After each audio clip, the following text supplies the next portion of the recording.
Today Sports Live on Today95.1 FM, Port Harcourt. Hello, my name is Kanwanko aka Papilo. For the latest and trending sports stories, always listen to Today Sports Live on Today 95.1 FM Port Harcourt.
And spice up your afternoon, and we're frying up the kitchen early because this is the first part of the show where we serve all the sports, not just talking football. And I won't be doing this alone. I've got the top men standing by, ready to break down the biggest talking points from basketball, athletics, Formula One, combat sports, and everything in between. Standing right beside me, or sitting right beside me, is the demigod in the world of sports, Osage Ihiwe. Osas, good afternoon to you and welcome.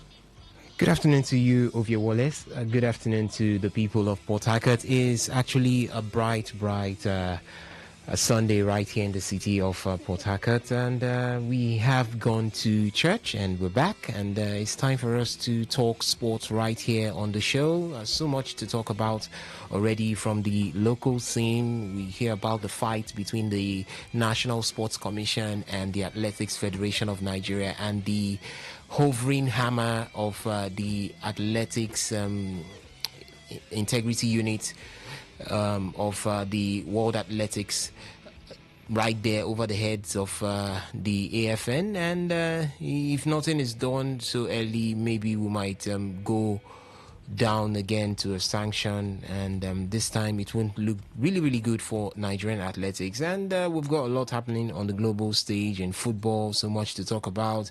Yesterday's games, and we had the highs and the lows. We had a lot happen yesterday, and also today we also have a lot to talk about. We have a lot happening in football right here, or call that in the top 5 leagues. We also have football in the Nigerian Premier Football League, and it's a great time to be here, Ovia Wallace. I must tell you, it's actually a great time to be here. Anytime I sit in the studios to dish out the topics when it has to do with sports, or sit on this analysis side of things to talk about trending issues in the world of sport, I feel very much excited, and that's the excitement I share right here. Once more I say good afternoon and welcome to this side. Good afternoon to you too, Saz, and don't forget, you already know how we do it. The phone lines will be open, your messages will be coming through across all platforms, and your opinions will be right at the center of the conversation. For the SMS and the WhatsApp portal, it is 0701 933 9962. For the phone line, it is 0810 9510 951. Want to catch us live on YouTube at Today951FM, on Facebook at Today95.1fm, on Instagram at TodayFM951, and on X at TodayFM951. So let's start it up. Stay locked in and let's get it cooking. Everyone knows about it. From the Queen of England to the hounds of hell.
Yes, we kick things off with athletics. Don't forget, we will give you updates on the top 5 leagues and all the fixtures, what's going on in Europe when talking about football. But we've got to start in athletics as early December 2025, the Athletics Integrity Unit, AIU of World Athletics, slammed the Athletics Federation of Nigeria, the AFN, with a formal demand for clarification over glaring age discrepancies involving 17 young athletes who competed at the 2025 CAA Under-18, Under-20 Championships in Abeokuta. Some athletes have 2 to 4 conflicting birth dates across official records, competitions, and profiles. Clear red flags for potential systematic age manipulation to gain unfair advantages in youth categories.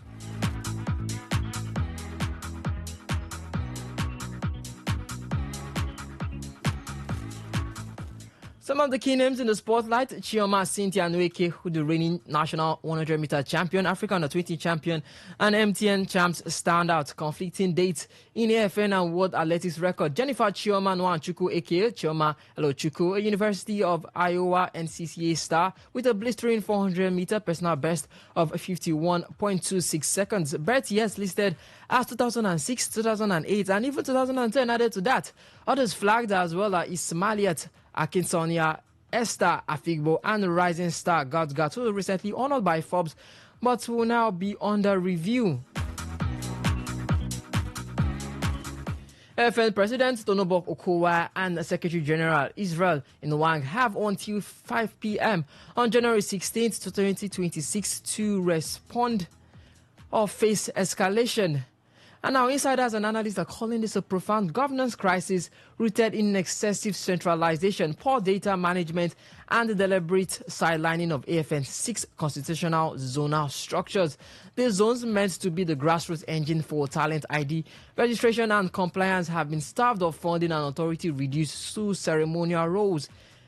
And people are asking, is the real battle between NSC and the AFN? Is this a deliberate setup? As the NSC's aggressive moves, the National Sports Commission has ramped up interference from overriding AFN's decision at the Abeokuta Championships, sidelining President Okowa, unprecedented for a host federation president. The NSC staff effectively running the AFN Secretariat. Now the NSC is pushing a centralized integrity unit to handle age probes, a move critics say violates World Athletics rules on government interface. A hard-hitting analysis circulating in Nigeria athletics circuit suggests the NSC may be steering AFN towards an AIU sanction trap.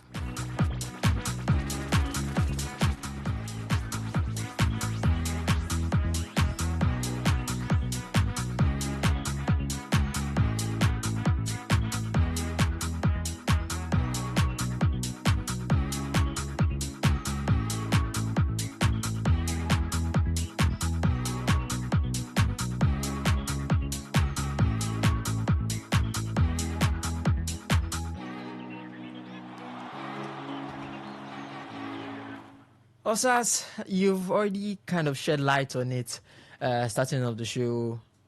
The AFN, the NSC, the AIU. Looks like a power struggle is going on. Is this a deliberate sabotage by the NSC, or is it just incompetence all around from both sides? Ovie Wallace, before we get into talking about if it's a deliberate sabotage from the National Sports Commission on the Athletics Federation of Nigeria, let's first of all understand exactly what happened here. Earlier on this year, in July, Nigeria hosted what we call the African... it's called the CAA, the African Athletics Championship, Under-18 and Under-20. Yes, and when that was hosted, we had some athletes represent Nigeria, and Nigeria had a very good outing in that particular tournament. And after a while, now the Athletics Integrity Unit of the World Athletics have now come to find out that these athletes, 17 athletes represented Nigeria in that particular championship. And now the AIU, that is the Athletics Integrity Unit of the World Athletics, have now come out to, or have discovered that these 16 out of these 17 athletes have age discrepancies. What that simply means is that they have different flash points with different ages. The ages, I don't know if you could go over the athletes there. I don't know if you have that. Yeah, but it was one of them was Jennifer Choma Chukwu. yes, Jennifer. She listed as 2006, 2008, and even 2010. Yes, in her bet at different occasions. Now, different tournaments that they did take part in, different events, they had different dates. For example, let's use Jennifer Choma Nwachukwu as an example. She had a blistering record at the NCCA and at the NCCA, 51.26 seconds. I'm seeing there in 400 meters, and you find out you even that have to look at many of them. Chioma Cynthia Nweke, an African under-20 champion as well, a 100-meter record. So now the issue here is that these athletes have different dates of birth in different events. For example, you brought up that of Chioma right there. Chioma having a date of birth in one event to 2006? Yes. Then in another event she had 2008, and another event she had 2010. Now this is what the AIU have come up to see, and they are looking at it. They say an athlete cannot have 3 different dates of birth, because these things go against the regulations of the World Athletics. It goes against the integrity checks of the World Athletics.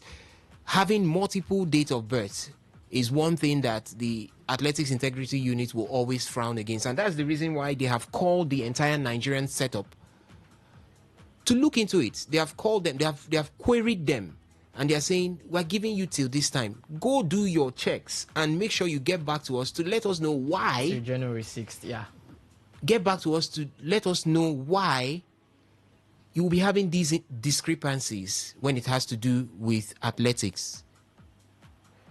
And they are not aware, or I don't want to say they are not aware, they do not care if you have internal rancors.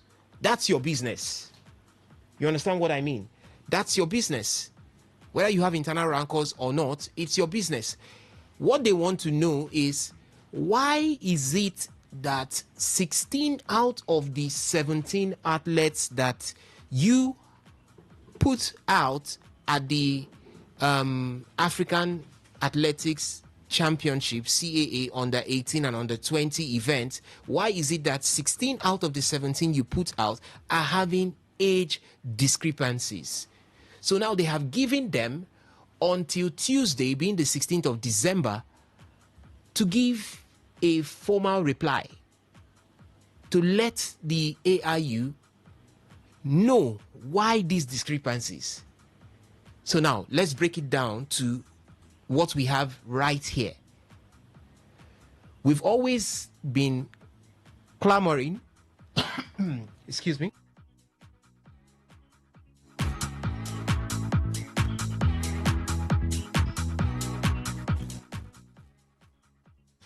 All right, we've always been clamoring that we do not like the way things are being done right here when it has to do with Nigerian athletics. So much of complaints have come up in the past because we have the AFN, which is supposed to run the activities of athletics right here in Nigeria. We have the National Sports Commission, which is supposed to oversee every federation that has to do with sports. It is the NSC that oversees what the AFN does.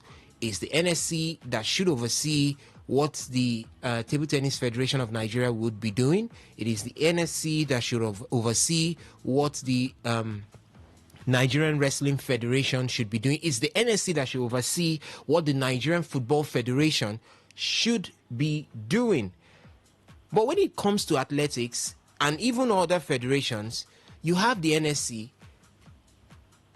extending their tentacles too much into what these federations are doing. I'm taking my time to break this thing down right now for us to understand clearly what we are up against. For example, the NSC has one of its staff doubles as the head of the secretariat in every federation.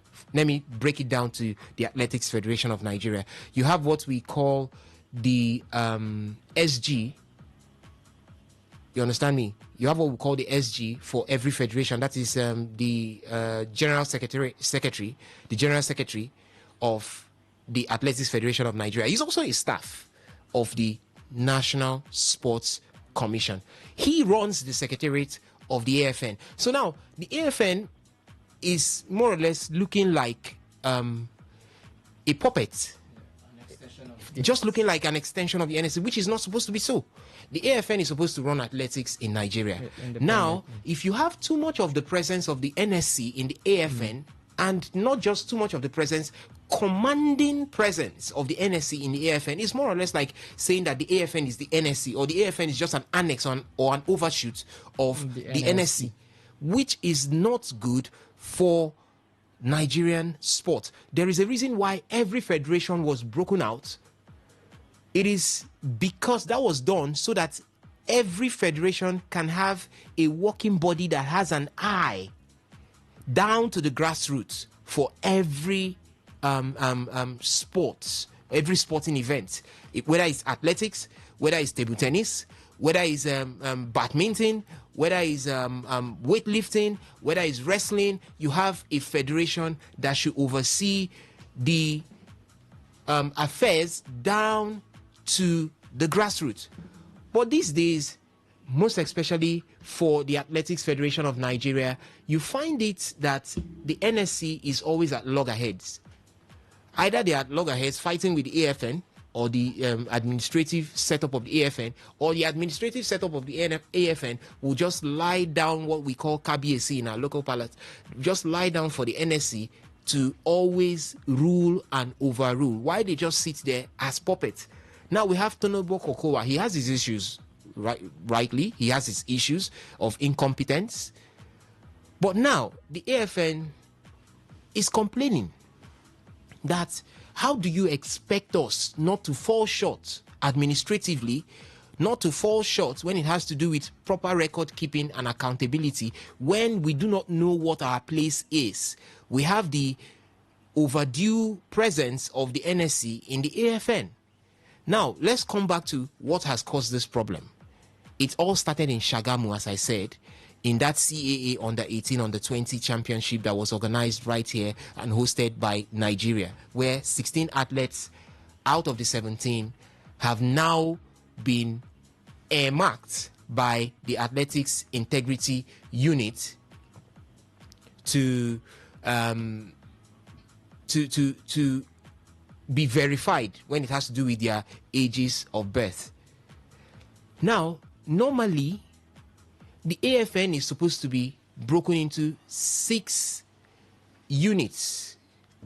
6 units, like what I mean is, nationally, the AFN, being the centralized body, is supposed to have 6 working units that will oversee athletics issues from their various zones. They are called 6 zones. 6 zones, yeah. Yes, you have the Southwest zone. There is the South-South zone. There is that Southeast zone. Now you have 6 zones.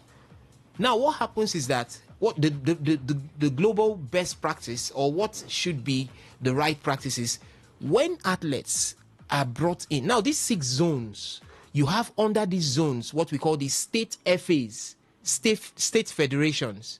Now you have the Rivers State Athletics Federation under these 6 zones. So yeah. Meaning the Rivers State Athletics Federation would be together with the Bayelsa State Athletics Federation, maybe the Delta State Athletics Federation, all under the zone, which is let's say the South-South zone of the Athletics Federation of Nigeria. Yeah. Now, if an athlete is coming from Rivers State, you will have a verified bet record, whether a birth certificate, whether an affidavit, whether something, any other document like a national passport, something to just prove valid. And now, when that athlete is to be registered into an event from the state FA, the state FA already has a good record for that athlete's birth. If the athlete is going ahead to a regional competition, that still follows. There is a proper exchange of records if this system is well designed, meaning from the state FA, records will go to the zonal representative of the AFN. From the zonal, it goes to the national. Then from the national, if it wants to go global, it can go. That is what is supposed to be done. But when this is not done because of the over-interference, now NSC. what happens, what the AFN is accusing NSC of is that they have collapsed this zonal structure so that they can always control from the centralized point of view. And you know that the NSC, being the National Sports Commission, is not designed to come down to the grassroots. Yes, it's not. So you don't expect them to have zonal representatives or zonal structure. You don't expect them to touch down to the grassroots. So the best way they can keep themselves going is to collapse what you have in the zones, because you can't have two masters in one one kingdom. One kingdom. You can't have two captains in one boat or one ship. So you have to collapse that and make whatever is left of the AFN a puppet to what you have. So this is where we are having this problem. And now the problem is degenerating and degenerating, because right now, when this happened, where the Athletics Integrity Unit frowned at these age discrepancies coming from the athletes that took part at the CAA under 18 and under 20 event hosted right there in Ogun State, Nigeria, when they frowned at it, what happened was that the NSC, led by the chairman of the National Sports Commission, that is Shehu Diko, as well as his hand-in-hand man, that is Bukola Olapade, being the Director General of the National Sports Commission. They all frowned at it. Now, pointing fingers of accusation to the AFN, stating that the AFN were incompetent. They frowned at it. They said heads will roll. Those who were those who will be indicted, those who were involved and everything, would be penalized, would be sanctioned. But the question is, just a year ago, probably a year ago, just a little bit more than a year ago, we had issues like this. Have you forgotten the Paris 2024 Olympic Games, where the AFN, due to their incompetence, embarrassed the nation by not fielding one of the best hands we had in athletics, being Favour Ofili, as well as also the let's just stick with Favour Ofili. Not fielding Favour Ofili for an event that she got qualified for at the Olympic Games. And we came back and we had the Minister of Sports, as at then, Senator John Eno, come out to say that he's setting up an investigation, a committee to lead investigation on that effect. He talked a lot about it that period, and it looked like, for once, this investigation was going to yield fruits. We're going to see those who were responsible, and they will be punished duly. But at the end of the day, for it, at the end of the day, it was like this. I don't even think it was even a slap on the wrist, because I think the people got involved were talking about it, and the punishment was, I think, an apology or so to her. The thing is that the Mumini Allow-led committee that looked into this had some members of the Athletics Federation of Nigeria fingered for that error. In the course of it, the sports ministry was collapsed into the National Sports Commission, now led by Madam Shehu Diko. And the call was raised, continue from where Senator John Eno and the Mimini Allow-led committee stopped in their investigation of what happened in the Paris 2024 Olympic Games that led to Favour Ofili being omitted. Continue with it and make sure. And the NSC paid deaf ears. So how sure are we now that they are crying that heads will roll, sanctions would come? Definitely, it's just the same thing that happens. Make a noise about it. and at the end of the day, nothing will be done.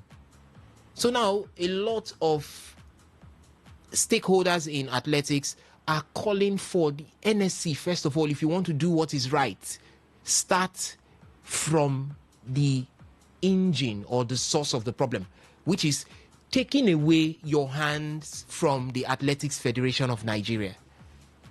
Let the Athletics Federation of Nigeria serve and work as a federation that oversees athletics. 1. 2. Help encourage the Athletics Federation of Nigeria to set up a proper structure that works. Because even right now, the ball of contention here is the fact that the NSC wants to oversee an investigation into this problem, which is against the policies and regulations of world athletics. The government cannot investigate itself for a shortcoming that the government has done. That is exactly what the NSC wants to do right now. The NSC is an arm or a wing of the government overseeing sports. And now you have a problem that has to do with age falsifications that ordinarily should be investigated by an independent committee set up within the Athletics Federation of Nigeria, not you, the National Sports Commission, coming to investigate it. Because if you do that, it's going to lead to so much of discrepancies, so much of bias, and that will not go down well with world athletics. So now what the NSC is trying to do, if they continue with this, is dragging the hammers of the world athletics to hit very hard on the Athletics Federation of Nigeria. And that is what the AIU is just watching. You wanted to go into past cases. Dominican Republic. The Lugalin case, AIU personally led the investigation into the age falsification via fake passports, sanctioned the athletes involved. So can the AIU get involved, or will they get involved? That is what will happen, because if the National Sports Commission and the Athletics Federation of Nigeria show that they are incompetent, because what the AIU is asking for right now is tell us why. That's what they are not accusing you. They are not saying the AFN is incompetent. They are not saying the NSC is incompetent. They are saying tell us why 16 out of your 17 athletes will have different bet records. Yeah. So tell us why. You can decide to come up with, all right, at Susuye, this was not properly recorded. At Susuye, this document is not accepted. And maybe wrap your heads around it and find something to say that will be cogent enough for the AIU, that's the Athletics Integrity Unit of the World Athletics, not to hit hard on the AFN. But if the NSC and the AFN continue to fight and cannot resolve their own fight internally, then the AIU will have to step in. If they want to take over the investigation, they would. And or if they want to sanction. What does that mean for athletics in Nigeria if the AIU step in and actually find, because I think with this, we know that of course there's something fishy going on. So if they come in and they do find errors, they do find problems in the Athletics Federation, what does that mean for not just the AFN but the NSC? What that simply means right now is there is a call of global presence into Nigerian athletics. And with that, the federal government of Nigeria might now want to wash or clean off their faces. Because now, look at how it is now. The federal government is here, and there is a problem that emanates and goes beyond the federal government to the global scene. Yeah. The federal government will now want to take frantic actions, want to take pragmatic actions. I want to dissolve the whole... Yes, and that's what it will call. Okay, everybody go and rest. We dissolve the AFN. We look into the NSC. We dissolve some of the persons. Let's see. My eyes were not here before, and now I'm hearing from the global scene that you people have taking your dirty linen to the public to wash. Okay, let's break everything down. Let's break everything down. Let's see how to restart. Let's reconvene. Let's restructure from the beginning. That's the only thing that the federal government can do.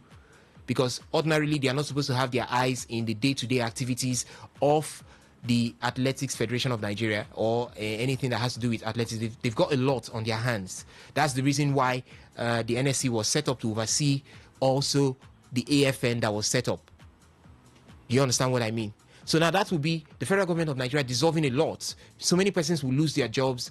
But the truth of the matter is that it's going to set Nigeria's athletics years backwards. First off, whatever that comes out from Nigeria's athletics would not be taken seriously. Globally, there could be forfeiting of certain laurels, medals won. Yeah. Nigeria is going to have a bad name on the global scenes. Nigeria is going to have a bad name on the global scenes. There's what we call quota and coefficients when it has to do with sports. When you begin to do things like this, you lose those coefficients. I hear that Nigeria is putting in to host the 2031 African Games. And that's looking at our recent major hosting of tournaments like the CCA. So now, so now if you have the NCCA, the CAA, that's the African Athletics Championship under 18 and under 20 that was hosted, and you're seeing so much of irregularities. What do you think will happen when you put in to host something else again? You will obviously be turned down. So it doesn't speak well for the entire athletics fraternity right here in Nigeria, with the whole back and forth that we are seeing, the whole fight going on between the NSC and the AFN. Now, so many stakeholders have called on the NSC. If you want to do what is right, start by, first of all, removing your tentacles from the federations. We had a particular period in this present administration where monies were disbursed, the budget was rolled out, and the complaint was the NSC will not allow these monies to get down to the federations. There is so much of corruption within the setup. Ordinarily, whatever is budgeted for sports is supposed to get down to the grassroots. We hear every day that the National Sports Commission, led by Malam Shehu Diko, as well as his Director General, Dukwala Olakpade, they keep preaching every day that the, what's it called? The Renewed Hope Initiative is bent on or built on making sure that the grassroots, when it has to do with sports, is developed. But we are not seeing it because of what is happening from the organs at the top. Because so much of irregularities, so much of corruption comes from there. That is the reason why what has been budgeted, what has been designed, what has been planned to get down to the grassroots no longer or would no longer get down to the grassroots. Because you have so much of personal interests playing in the federations. This is just the AFN, because the AFN is one of the biggest federations you have in sport. Let's take away the Nigerian Football Federation away from it right now, because that's football. Football is one of the biggest games you can talk about when it has to do with sports right here in Nigeria. So let's take away the the Nigerian Football Federation away from it. After the Nigerian Football Federation, the next big thing is the Athletics Federation of Nigeria. So that's why we're having so much of talks right now, because it's athletics. When it comes to if table tennis wants to talk, you'll be so surprised what you hear. We've heard it before. I don't think I would even be surprised, because I do feel the NSC will have people involved in all this different federations. The secretariats of all the federations are run by staff from the NSC. So the NSC is still getting involved in the matters of the federation. This will have to be a much more broader topic on the aspects of the NSC's involvement in the federations and how it affects the grassroots and the development how it sports. affects. Let's start by saying how it affects the zonal structures of the federations. Because if you collapse the zonal structures, obviously you collapse the state federations. Because the state federations are supposed to be under and if you collapse the state federations from milking from the national level, you collapse grassroots growth of sports. So whatever you see in the grassroots level of sport is something that is just covered by the state. All right, it's time to open the phone lines and try and get your views and thoughts on what's happening between the AFN, the AIU, and the World Athletics Federation. 0810 9510 951 0701 933 9962. The AFN and the NSC going head to head. The NSC having their hands into the AFN. And now the World Athletics Federation is calling out for the AFN to tell them why they have athletes with different dates of birth. Yes, they're actually calling out to Nigerian athletics Nigerian setup. And athletics. who is going to reply? Is it Basically, the AFN or the NSC? obviously, it's supposed to be the AFN. Yeah. But now the NSC is taking front row, wanting to press people's necks at this point. But the question we're asking is, you are basically the reason why this is happening. So And what have you done? NSC is the main problem. NSC obviously is the main problem. If they allow the setup to work properly, even when it has to do with elections. Now, we saw the elections that went past a few months back in the various federations. We saw the elections. For Tonobo Kokoa being the AFN president, he returned. I don't know if I would say unopposed, because the votes were majorly to his own advantage. We also had other federations, but we had cries coming from within the various federations that the NSC wants to monopolize the election. They want to interfere in the elections. That is the reason why they moved the elections from the various zones to the center. And this is the complaint that everybody is having right now within the athletics setup, within other setups when it has to do with the various federations in sports. This is the complaint. Why do you always want to drag things from the zones to the center? When you know that the center, there is a structure that has been set up to ensure that the zones get to work. Why do you want the center to dictate all? This is the same call that came almost a year back. Now what we do is, hey, we have washed our dirty linen in public. Yes, so yes, we have done that. Oh yeah, what do? Let's look for who to blame. We'll now pick one or two officials, we'll blame them. If the noise is much, we take them off the scene, we keep them quiet, then after the whole dust settles, they come back into the system. These days, nobody leaves the AFN. They just keep going round, rotating themselves. So that is where we have a problem right now. We just have to keep our fingers crossed and see what happens on Tuesday. If they are able to give a cogent and candid reply to the athletics integrity unit of World Athletics, fine. If they cannot, let's see what happens. If the entire setup will be collapsed, let it be collapsed. Let's go back to the drawing board. If we're going to waste time, fine, we'll waste time. Let's go back to the drawing board and see how to correct our wrongs. And how does this affect the athletes? I'm also looking at the athletes and are we looking at many of them leaving, maybe following the same thing what Toby did and what Favor Philly did, sorry, and representing other countries? Obviously, you're going to be seeing a drift. You're going to be seeing a strength drain of our athletes. Number one, some of our athletes will not develop to the level where they come to the big stage. It's going to be difficult to develop athletes to the big stage. Now, the ones that find their way, what next would they do? What they will do is to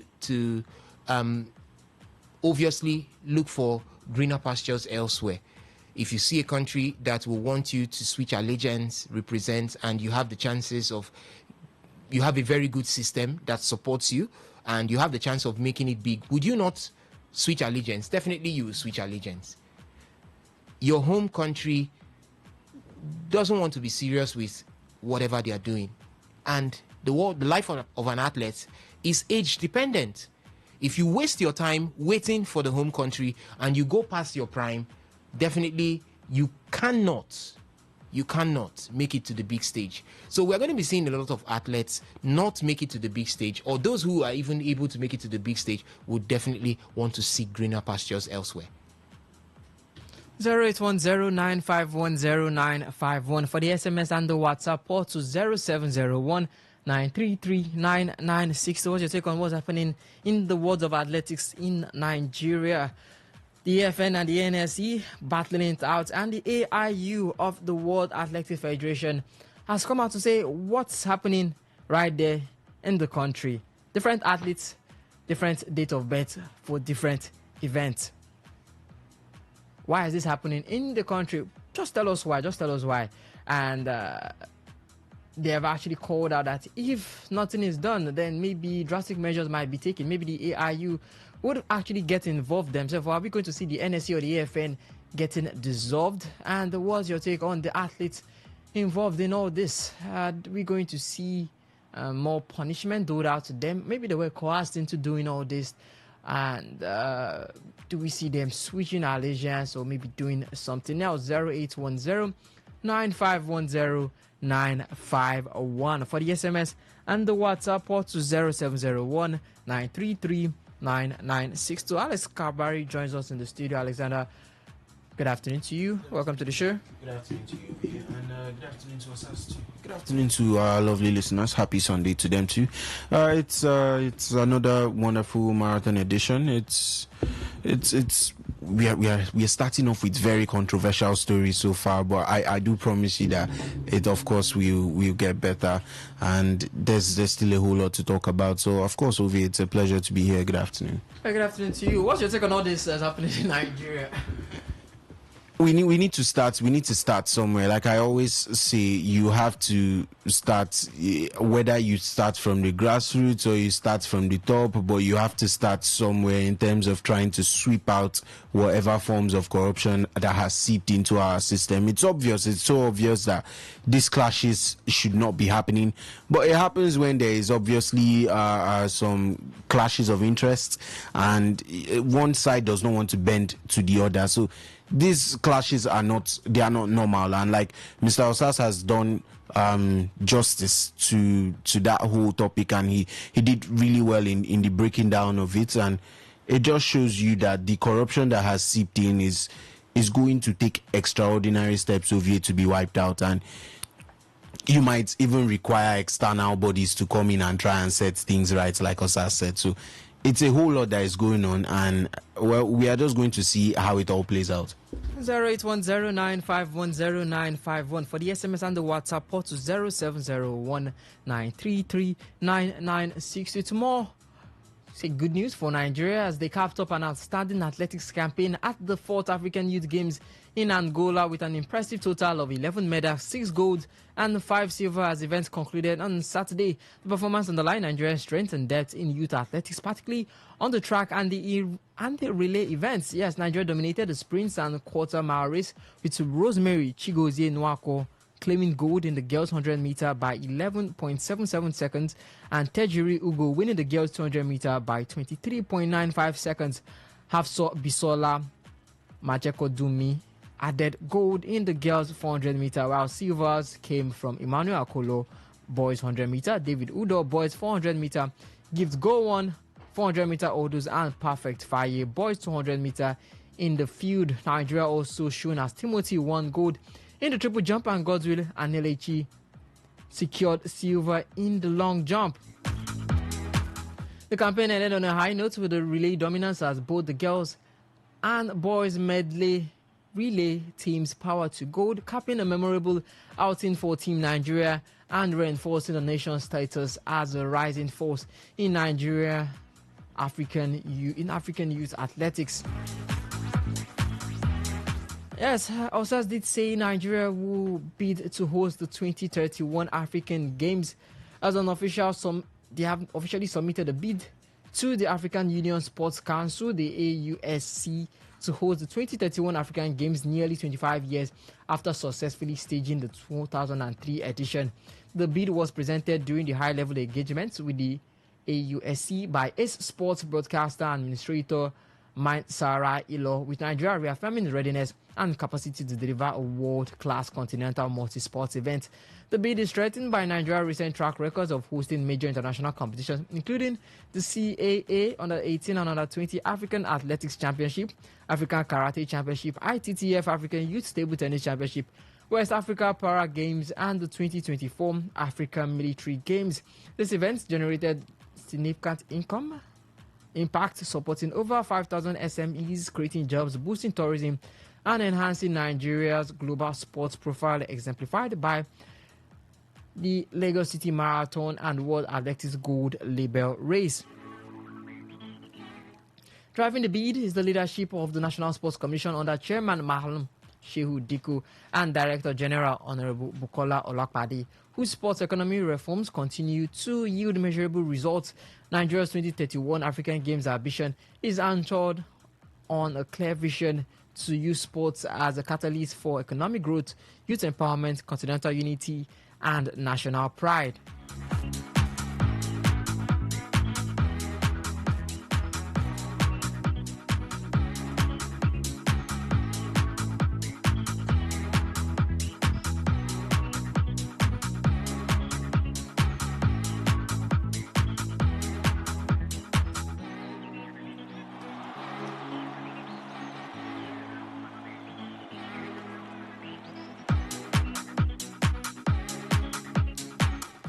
Zero 0810-9510951 for the SMS and the WhatsApp port to 0701-933-9962. What's happening right there at the AFN, between the AFN and the NSC? Yeah, you have already said if no response is given before, I think, December 16th, they might actually get involved themselves, the AFN and the NSC, for actually fielding athletes for the CAA, that is the African Youth Athletics, the African Athletics Championship, the Under-18 and the Under-20 Championships. And they say they fielded different athletes of different birth dates. Same athletes, with different birth dates. Yeah, and they've actually come out to say why has that happened, and if nothing can, or if no response is provided by December 16th, then maybe drastic measures will be taken, and we'll see how it affects the NSC, the AFN, maybe Nigerian sports in general, because the NSC is really linked to almost everything sports in Nigeria, and if it affects one of the biggest bodies in Nigerian sports, which is the AFN, how will it affect other sports in Nigeria, from the NFF to the Table Tennis Federation, the Wrestling Federation, and all? How is it going to affect all of them? Some athletes fielding ages of 2008, 2016, different dates of birth at different events. 0810-9510951 for the SMS and the WhatsApp port to 0701-933-9962.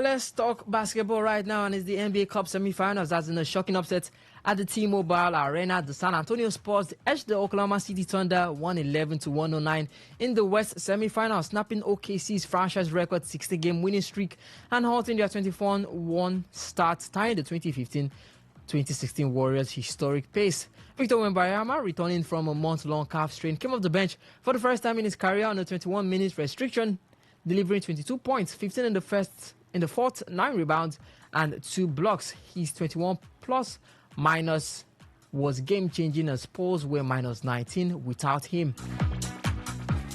Spurs balanced attack featuring 4 20-plus point scorers: Devin Vassell with 23 points, Stephen Castle with 22 points, De'Aaron Fox with 22 points, and Wembanyama They overcame a 16-point deficit with perimeter pressure and size that bothered the Thunder more than any team this season.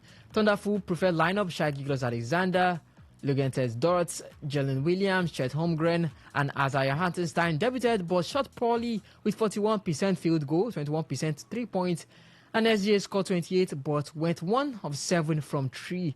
Hartenstein added 10 points and 9 rebounds in his return from calf strain.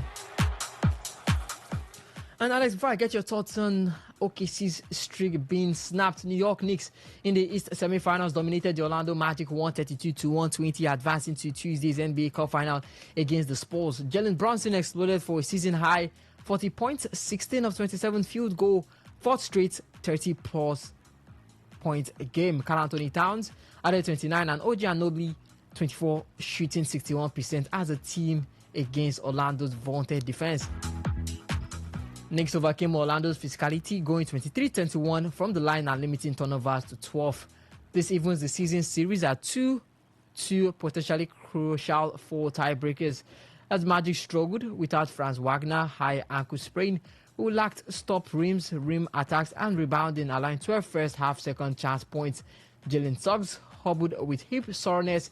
Defense buckled without usual intensity. The bigger picture, Knicks get a shot at proving East contender starters versus West Spurs.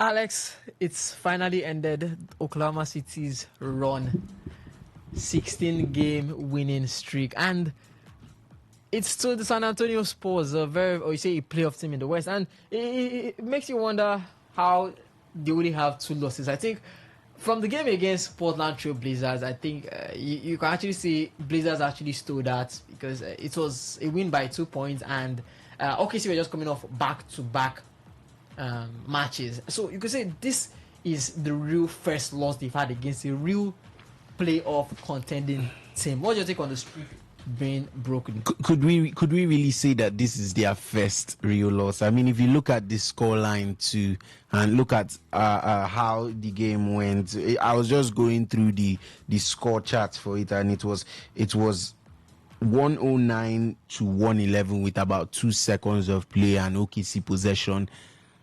That is, Ovie, you are familiar with the game of basketball. You know what 2 seconds is in a basketball game, particularly in the hands of elite shooters.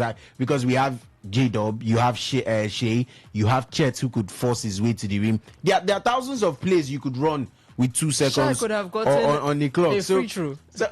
Exactly. So it was to the advantage, and it is something that you already have the feeling, if I can survive this side and somehow get to overtime, I will try my best to blow the San Antonio Spurs away. And it looked like that's where it was headed. Anyone who would look at it by the 4th quarter when it was nearing the final few minutes of it would think this is an overtime game, because Spurs were refusing to go away, and OKC of course kept pressing. So it was definitely a game that they had in their hand, or they felt they had within their grasps, and was taken away by San Antonio Spurs right at the end. If you look at it, actually, they lost that game to Portland Trail Blazers, like you referenced, by 2 points. So what is the difference between that loss and this, and you calling it their first real defeat? They had most of their starters in that squad, and Einstein, Jalen Williams, and the rest. So you could actually look at that team and look at the team that Portland took. Portland didn't take Williams there. They didn't take Ludort. I don't think Ludort was on the game then. Shai didn't play the 4th quarter as always, and you needed to rest after coming off back to back. So you kind of felt that Portland could have at least gotten the edge there. But why did it have to be Portland in that scenario? I think we are not accrediting how good that Portland team has been. It had to be Portland, because I can tell you for sure, for a fact, that OKC's first game of the season, they went to double overtime away to Houston Rockets. Their second game, they went to double overtime away to Indiana Pacers. So these are teams that can clearly disturb or try to disrupt their flow, and they were also trying to capitalize on the fact that they were missing key players. Chet Holmgren didn't start the season with them. J-Dub came back. We've seen him for what, like 5-6 games now. So it's more about their quality, Ovi. It's about how Portland were able to manage that game. And I would say the same thing about San Antonio Spurs today, because they were able to manage that game. You did tell me that at some points they were 16 points down. A team that is down to OKC, 16 points, that we've seen their games before. The game versus Suns was very embarrassing, a 49-point win. But how was that achieved? A 49-point win where by halftime, they were already 20 plus points up. And by the fourth quarter, they had done enough damage to rest their entire starting five. None of them played a minute in the fourth quarter. And that was still enough to blow them away, to win by 49. So you're just simply putting into perspective how good this OKC team has been, with or without their key players. Shai sits for some games. Shai does not play every game. OKC turns up the same. So you have to give credit to the teams that they are going up against, because like I referenced, they've gone up against teams that should have won and had taken them the distance, but they did not ultimately win. But Portland were able to do that. San Antonio Spurs were able to do that. I don't think it's a matter of one or two players out. How do you manage a game versus an OKC side? Because you're going into it, the odds are not in your favor. Quite clearly, you're going into it as the underdogs against OKC. And look at the run that they were currently on. Look at their net efficiency. Look at how well they were also their rating for defense too. They're top notch in almost every department. And you understand quite clearly that there's a whole lot to this OKC team. There's a whole lot you have to do. You have to limit their scoring. You have to find a way to get past their defense too when it's time for it. I mean, everybody there drops back to play defense. You have elite players on that OKC team, elite players with elite mentality. So it's actually a compliment to not just San Antonio Spurs, who have just defeated them, but also to Portland Trail Blazers, which we have to, at this point, we have to etch their names in gold, because what OKC are doing this season is not normal. And for those two teams to find a way to beat OKC, and beating OKC means you're not going to wipe them. You're going to probably beat them by 1-2 points, as has been shown in the two games they lost. So it's a huge credit to those teams. Credit to the players and their manager, of course, and how to manage the games, particularly when you get to the fourth quarter. When you get to the fourth quarter, how far off are you from OKC at some point? Okay, now we see in this game, the third quarter ended with OKC trailing by 1 to San Antonio Spurs. But right before that, the first quarter ended with an 11-point lead for OKC. It was cut down to a 3-point lead by halftime. And by the time they came back again and played the third quarter, Spurs were up by 1. In that situation where you've not allowed Oklahoma City Thunder to pull away like they usually do, it's just simply saying that you've given them something to think about. You're being a pain in their back. And now you're causing enough problems for them to have to worry about, because once OKC sees a certain level of vulnerability and they attack it and they keep going after it, and then they stretch their points in such a way that by the third quarter, or by when the fourth quarter is about to start, they are a reasonable number of points away. You know that you're definitely in trouble. So one thing you have to do is to be able to keep up with this OKC team. You have to be able to stay compact to them. You have to be able to limit their scoring rates. You have to be able to stick right next to them and kind of be a pest in their activities. And they did that. They did not just limit OKC scoring, because this is, apart from a couple of victories that they've had, both on the road, that was, I think, against Suns, and also, I think, one away to Knicks. They've had, this has to be one of their lowest scoring games. So the San Antonio Spurs basically limited OKC to barely scoring. They did not just do that. They went forward And they did not depend on one man going forward. Look at the names. Look at the names you called for San Antonio Spurs and their scoring. Vassell with 23, De'Aaron Fox with 22, Stephen Castle with 22, Victor Wembanyama with 22. That's a group effort. That's a team effort. You have people who can come in and make big time plays. There's still Dylan Harper, there's Barnes, there's Champagne, who I know very well could hit those threes when they matter. They will not put up elite numbers, or they did not put up elite numbers, but everybody has a role to play. Someone is in foul trouble, take them out. Send someone in who can still put in as much effort. I was seeing compilations of what they've been able to put together this season, and it's an exceptional team. The games that they lose are still very tightly wound games, and they are playing really exceptional basketball. There was one where they had 3 to 4 seconds on the shot clock.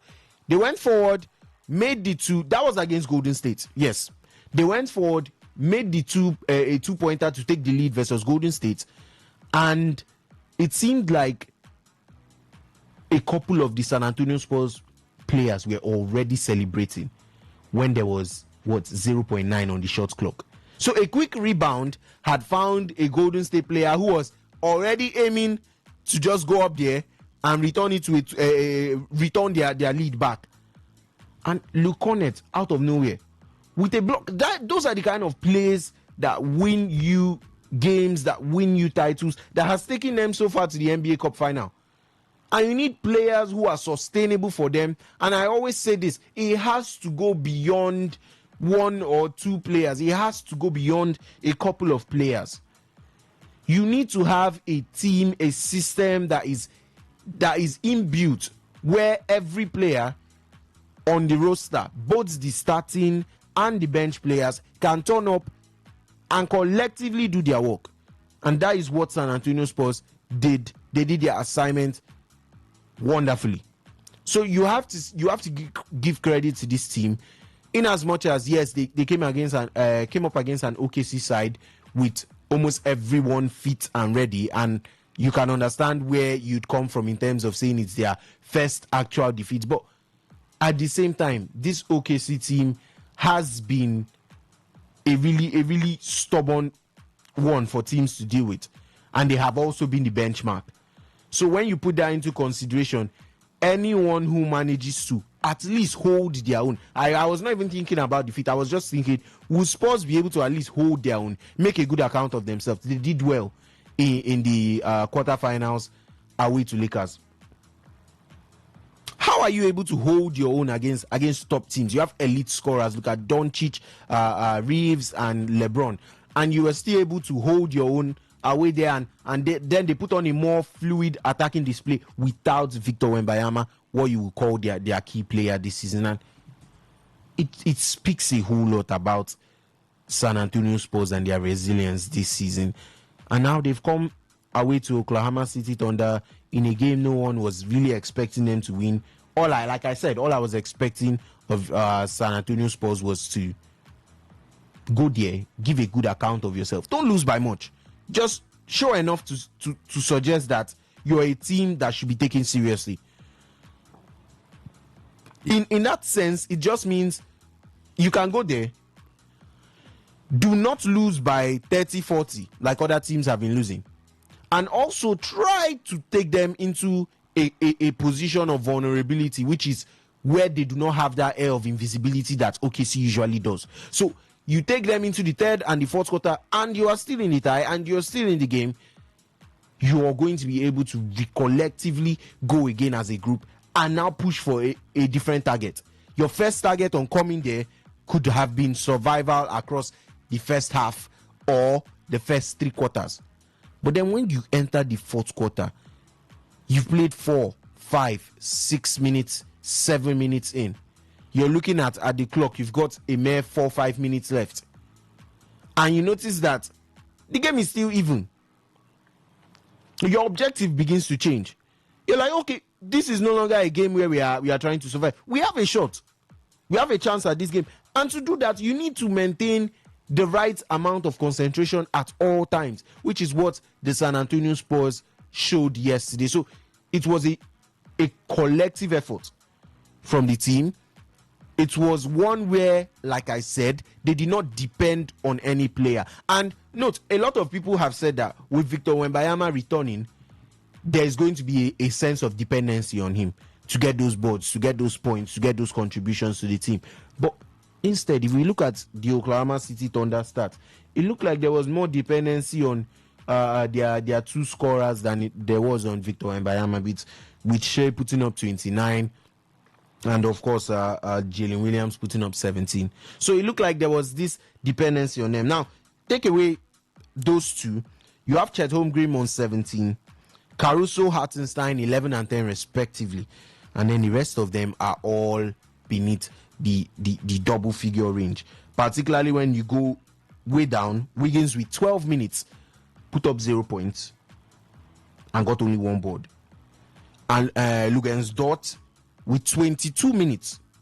This is just putting it plainly into perspective. With 22 minutes, got 3 points. He's known for his aggressive defending and his elite 3-point range shooting, because he knows how to get into those positions where they set a screen and the ball is being moved around quickly, and the next thing, Ludort is wide open for the 3. But they did well enough in every department to relegate their scoring to dependency. I've said this before, particularly during the playoffs game, the playoff finals versus the Indiana Pacers, where I said that there tends to be a sort of dependency on Shai Gilgeous-Alexander the minute Oklahoma City Thunder is not able to move the ball around like they want to. When they find teams that defend deep against them, go up front and pull off shocking things and get boards, they tend to turn to their scorer, their star man, and it is not sustainable. It is just like Denver Nuggets in the playoffs, where if Jamal Murray has a bad night, Jokic has all the work to do. Same thing with Milwaukee Bucks. There seems to be an over-dependency on their elite scorers. We were just talking about New York Knicks. New York Knicks had Jalen Brunson turn up to the show. Like, he really had to turn up to the show to be that guy for them. So what happens when Jalen Brunson is being effectively marked out? Because I know Orlando Magic has aggressive and very defensively aggressive players. And what happens when he's being marked out of the game, where you limit Jalen Brunson, who is usually a 40 plus points shooter per game, probably averages, and you limit him to getting 20. You reduce the number of runs he makes to the rim, and you just try to stop his all-round game. What happens when you are effectively marking them out? Shai does the same thing, but then when he is marked out, or when there are too many bodies around Shai trying to double up on him to stop him from scoring, then they turn to the rest of the team. They turn to the rest of the team's strengths and their abilities to score, to also stop their opponents from scoring. But in those situations, in that particular time, there is not enough. Like it was shown last night, there is not enough to stop them from scoring, and there is not enough to stop the Oklahoma City Thunder players from scoring, which is shown in usual cases. But in this situation, they did enough. Stop them from scoring, limits their star man to getting just 29 points. And we know what Shai averages. We know how he performs in the NBA. So it was a job well done all round. There is no better praise you could say for them than you would actually think they stood a chance with how well they played in the final against Knicks. So it's yet another shortcoming for a team like Oklahoma City Thunder, because over here, if you also recall last season where they got to the finals of the NBA Cup, and I was particularly curious about that one because I was wondering who is going to stop this team so far. Cavaliers were looking on fire, but they were out. Celtics were out. We had teams from the Western Conference who were putting up a fight. Houston were doing pretty well at the time. Denver Nuggets were also one to look at, but they were all out. They were all effectively marked out. So it speaks volumes about the levels that OKC are currently playing at and how difficult it is to beat them. Because we can confidently say in a 7-game tournament, do the San Antonio Spurs realistically do what they've just done and do it consecutively? So it's a one game. I always like to say this as my main point about knockout competitions. It's a 1 game thing. You don't know exactly how to play in a 1 game thing, but a 7-game format is something closer to a league format. And the OKC are more than willing to take that on. They could react with a loss to San Antonio Spurs, and then the next thing you know, they go on to win the next three games, be it at their home or away. So it is always about how they react. It is always about how this OKC team come together to be able to say, okay, our 16-game winning run is gone, and we are out of the NBA Cup. We lost the chance to get to back-to-back finals and possibly win it this time around. But how do we build on that going forward? What are the kind of teams that we need to pay special attention to in how their playing style is and how counterintuitive it is to ours?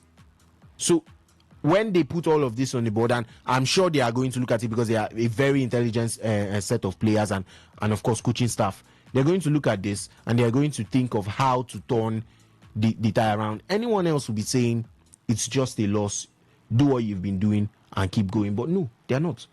OKC is not that kind of team. It is so obvious in their games, particularly in the playoffs last season, where they lose one and then they come back in the next one and beat 40. I had a Nuggets, a Denver Nuggets friend.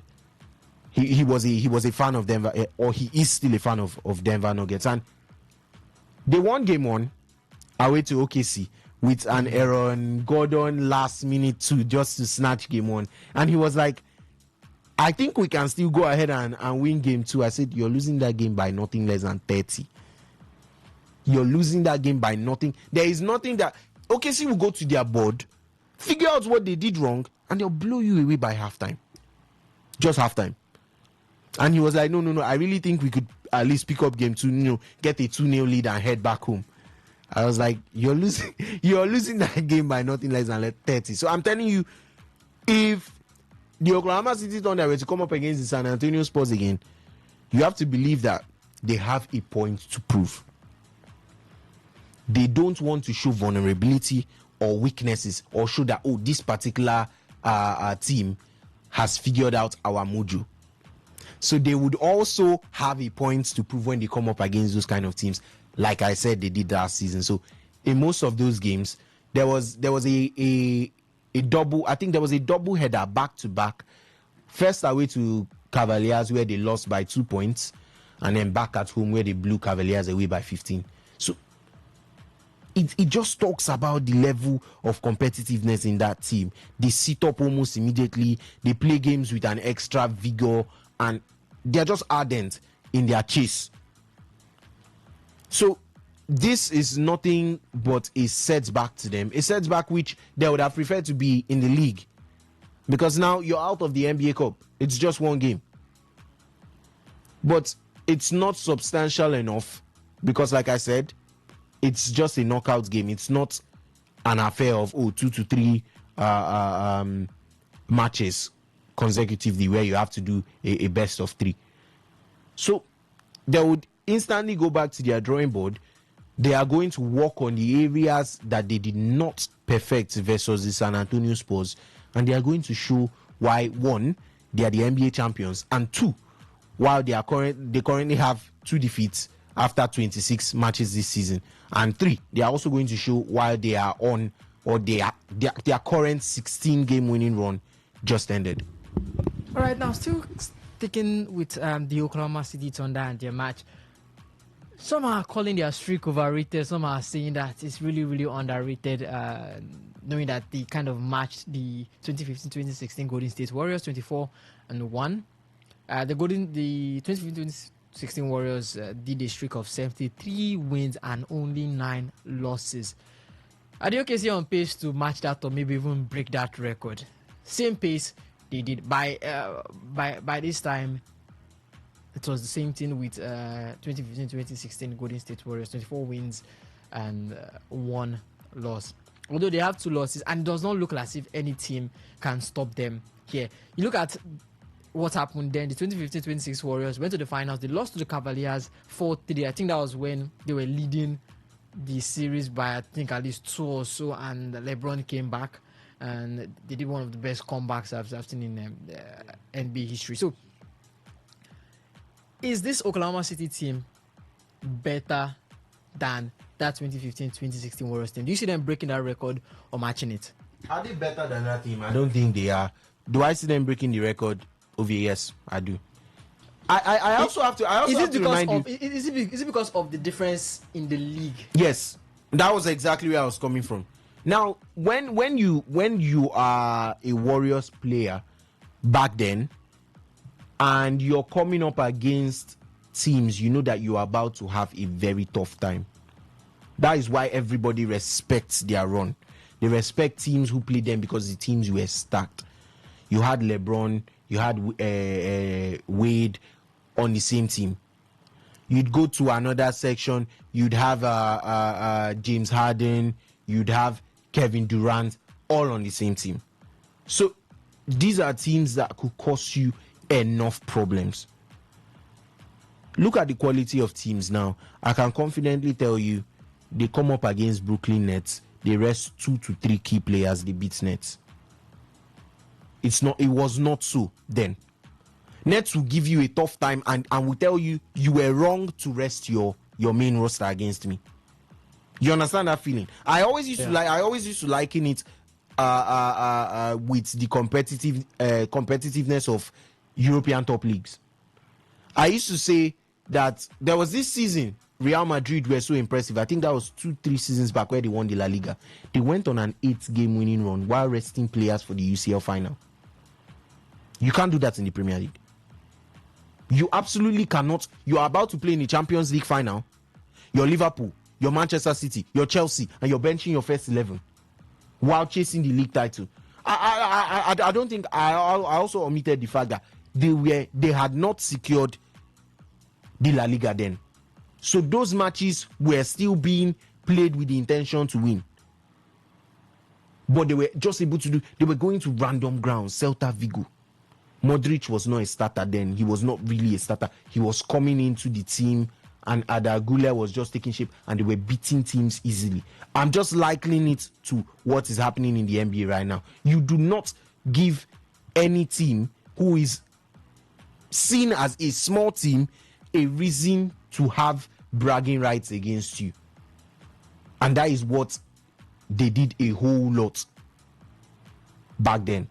It's not the same now. Like I said, you could list some good, I want to say 7, but I think it's way more than 7 teams over here that you could confidently draw up on paper and say these teams would beat or these teams would not be able to defeat Oklahoma City Thunder if they came up against them in just a league format. You could list them.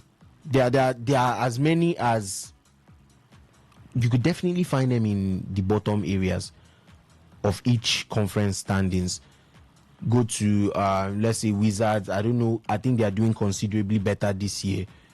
The Nets, Utah Jazz. Those teams who you just look at them and you're like, on paper, I'll rest Shai, I'll rest Jalen Williams. Maybe I'll play Chet Holmgren for first half, give him some 15-16 minutes.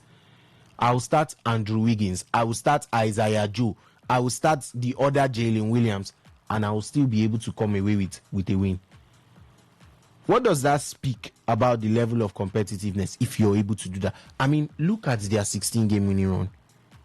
Let's take a look at their 16-game winning run to really put it into perspective. How before the 16-game winning run, after their loss to the Blazers, they beat the Kings, the Grizzlies, the Warriors, the Lakers, and the Lakers was a very, very big blowout, 121-92. The Charlotte Hornets 109-96. The New Orleans Pelicans 126-109. The Kings again, the Utah Jazz, and as you said, once you beat them, you can't beat them again. They dealt with the Portland Trail Blazers 122-95. In the second game, they beat the Minnesota Timberwolves 113-105. The Suns 123-119. The Blazers again, they beat the Warriors, the Mavericks, the Jazz, and the Suns before losing. And the Suns 138-89 before losing to the San Antonio Spurs. You could call 4 to 5 formidable teams in a 16-game winning run, and none of those teams were able to. You mentioned the Lakers on blowout. None of those teams were able to even hold up a candle to the scoring prowess of the Oklahoma City Thunder. So yes, it is very much in sight in terms of the 73-9 Golden State's 15-16 record. And also, I think we're also forgetting that this was a cup game too. This was a cup game. It is not originally going to count in their NBA league record. It's only going to count in terms of total game/loss ratio this season, because at the end of the day you have 82 game league season, excluding all NBA group, because of course it starts from the group phase, the NBA group, and the next rounds consecutively. So if you exclude that, the Oklahoma City Thunder have lost to Portland Trail Blazers only. That is a 24-1 run in 25 games of year. They need to lose 8 more games in the space of about their next 60. Let's just call it 60 because it's actually about 58 games, but let's just put it around that range. So realistically, how many teams do you see giving them the defeats? Because like I said, the most important part of this 16-game run was the absence of key players, if you even mentioned it over here. Chet Holmgren, who did not even start the season with them, Jalen Williams, who we've only seen back for some 5-6 games. So this OKC team is just powering through everyone else. But they haven't taken up top contenders like the Pistons. They haven't taken up Celtics. They haven't taken on the Denver Nuggets in the NBA regular season. I'm talking about the NBA Cup now. They haven't taken these teams in the NBA regular season. And they have to look at the performance of this. Of course, Denver Nuggets are always going to be a thorn in their side. We saw what happened in the NBA playoffs. Went back to back. And people even thought Denver could even take the win, as you said, from your friend. And then you look at the Detroit Pistons, flying right there in the Eastern Conference. They topped the Eastern Conference. Boston Celtics, I think they are third on the conference. So they've been able to find that resurgence back. And you're looking at, I don't think they've taken on the Knicks this season, and the Philadelphia 76ers this team. So these are teams that are also high scoring, and then we look at mostly from the Eastern Conference. That's where these teams are from. So they haven't really taken up much of the crop of the teams, because I'm looking at the power rankings after Thunder, it's Pistons. They haven't taken up Pistons. Do they do enough? Do they do enough to lose to those teams about 9 times? Because they need to have 9 losses to break, to not break the Golden State Warriors record of 73-9. Yeah. Their last season's record was 68-14, if I'm not wrong. 68-14. And that was a team that I always like to say is still adapting to the strengths of how they play. That is an Oklahoma City Thunder that, in as much as they were the NBA champions, they did wonderfully during the league phase. We also had a Cleveland Cavaliers that went almost similar. I think Cleveland went 64-18. So they were almost similar to the Oklahoma City Thunder. Fast forward to this season, OKC is doing better than they did last season. Way better in terms of their stats. Cleveland Cavaliers is nowhere to be found. It is about improving what you've already worked on. The OKC had something that they started last season. They've been able to harness it, and now they are just improving on it. They are basically telling you, oh, okay, we are a side that are going to cause you enough problems and probably beat you. And it's not just that. Our bench will do enough that when we are sat, when we are in foul trouble, when we have those important defensive actions or contributions to make, they would still be able to fill in for us perfectly. And of course, more scary ideas are the fact that they are still into the NBA drafts. For the next couple of seasons, they have 2 to 3 spots in the top 10 picks. So it's just an all-round very scary idea, because I was saying it that last season that the franchise or the team they are trying to build is way more than just a one-season NBA championship kind of run. It is a team that is here to stay for a long time. Look at their contract extensions. 5 years, 328 million contract for Shai. Chet Holmgren, 275 million, 5 years. Same thing for J-Dub, who just signed a new contract. We saw the whole buzz online. His brother was saying, we are rich. And he was like, who is we? So it's a team they are trying to lock down. Those are their 3 key players. And they are trying to lock each and every one of them down. What does that tell you about a franchise building team? When you're trying to build upon an achievement, they do not even look like NBA champions. Why do I say they don't look like him? They look hungrier. They look like they have not even tested the championship. Yeah. They look like this is the season where they're actually coming out and saying, let's go on a championship run. If you were to just watch them play and you're like, and you looked at their winning run and you're not, or should I say you're new to the NBA, you're going to actually be shocked that they are the NBA champions. They play with this certain hunger that is only found in people who have not achieved that status yet. So that is what you want from a team. When we see football teams do 2 back-to-back, 3-peats, 4-peats, we saw even the Golden State Warriors, how many was that? 4 in 5 years. So these teams have the hunger to keep going. One. Second thing is, they maintain the same squad. I would always say this to anyone that wants to listen, that just away from the NBA, Real Madrid started the same starting 11 in each UCL final. They repeated it. What does that say about your ability to keep some of these top players that you have, to keep them within your ranks, to make sure that, okay, what we've already been able to achieve, we just keep building on them? So the OKC are doing the fundamentals. Their retaining has been wonderful, and their ability to also bring in new players.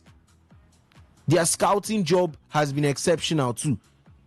And at the same time, you're playing like a team that has not won a championship. You're playing like a team that has not come off the back of a ring. So put all these factors in, and you'd see that amongst all the names that you called, there are a lot of troublemakers there. Particularly, I would like to think the Pistons would be a bit of a headache for them. Denver Nuggets, of course, have a history of always being tough to any side. But then at the end of the day, it's not enough games to suggest that these teams would be enough, or would give them enough problems for the OKC to not trump. And then, of course, it's a 50-50 thing over here. So at the end of the day, if I have 3 to 4 games against Denver Nuggets because they are in my conference, and I have 2 versus Pistons, and I have 2 versus Knicks, and I have 2 versus Celtics, let's just put it all in all, a total of about 10 to 12 games. I'm not going to lose each and every one of them, particularly this OKC, like I said, which once they lose, they react almost immediately. So when you look at it, from those angles of the teams that can beat them, you now go back to, like I said, the teams who are supposed to be able to put up a fight, cause a little trouble, and they are not even doing enough to at least disrupt the Oklahoma City Thunder's rhythm. It tells you that record is pretty much in sight of you. All right, now let's head over to the East. Orlando Magic and the New York Knicks. The New York Knicks getting the best of the Orlando Magic, 132 to 120 to advance to the finals. Your take on the New York Knicks? Second in the Eastern Conference, 25 wins, 25 matches played, 87 wins and 18 wins and 7 losses. Above 700 already. And right behind them is Celtics and the 76ers. Jalen Brunson led team, dropped 40 points. He's proving that it's not a fluke that he was able to carry his team, I think, to the quarterfinals of the playoffs last season. No, that was the conference finals. Yeah, conference finals. Against Indiana Pacers. Indiana Pacers. So it's showing that it was not a fluke to get there. But they go up against the San Antonio Spurs.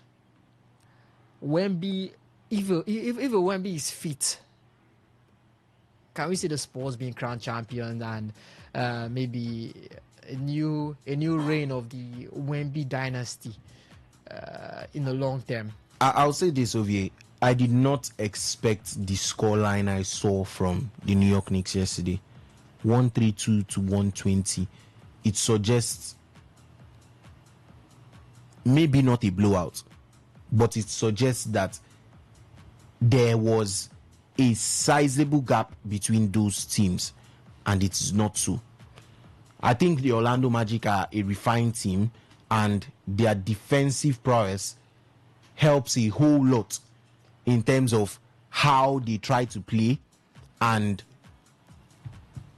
how defensively organized they are. So if you were to match up both teams and you said Orlando Magic, New York Knicks for a place in an NBA Cup final, you'd expect a closer matchup. But this was a 12 point. By halftime, I think it was a 7-point lead and 12 consequently at the end of the day. So are we really going to undermine this New York Knicks team?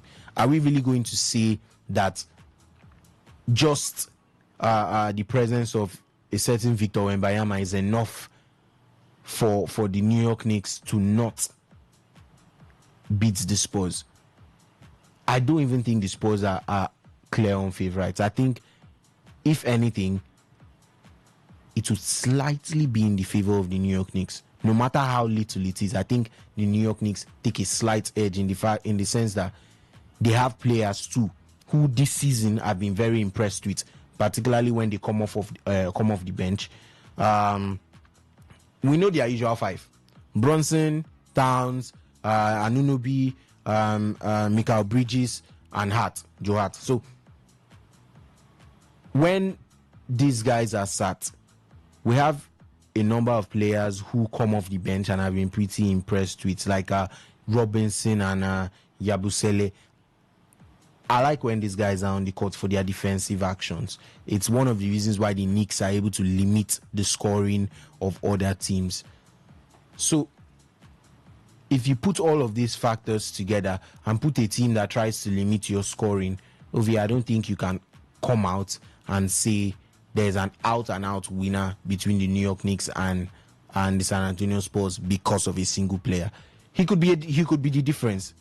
It's just like how you'd say,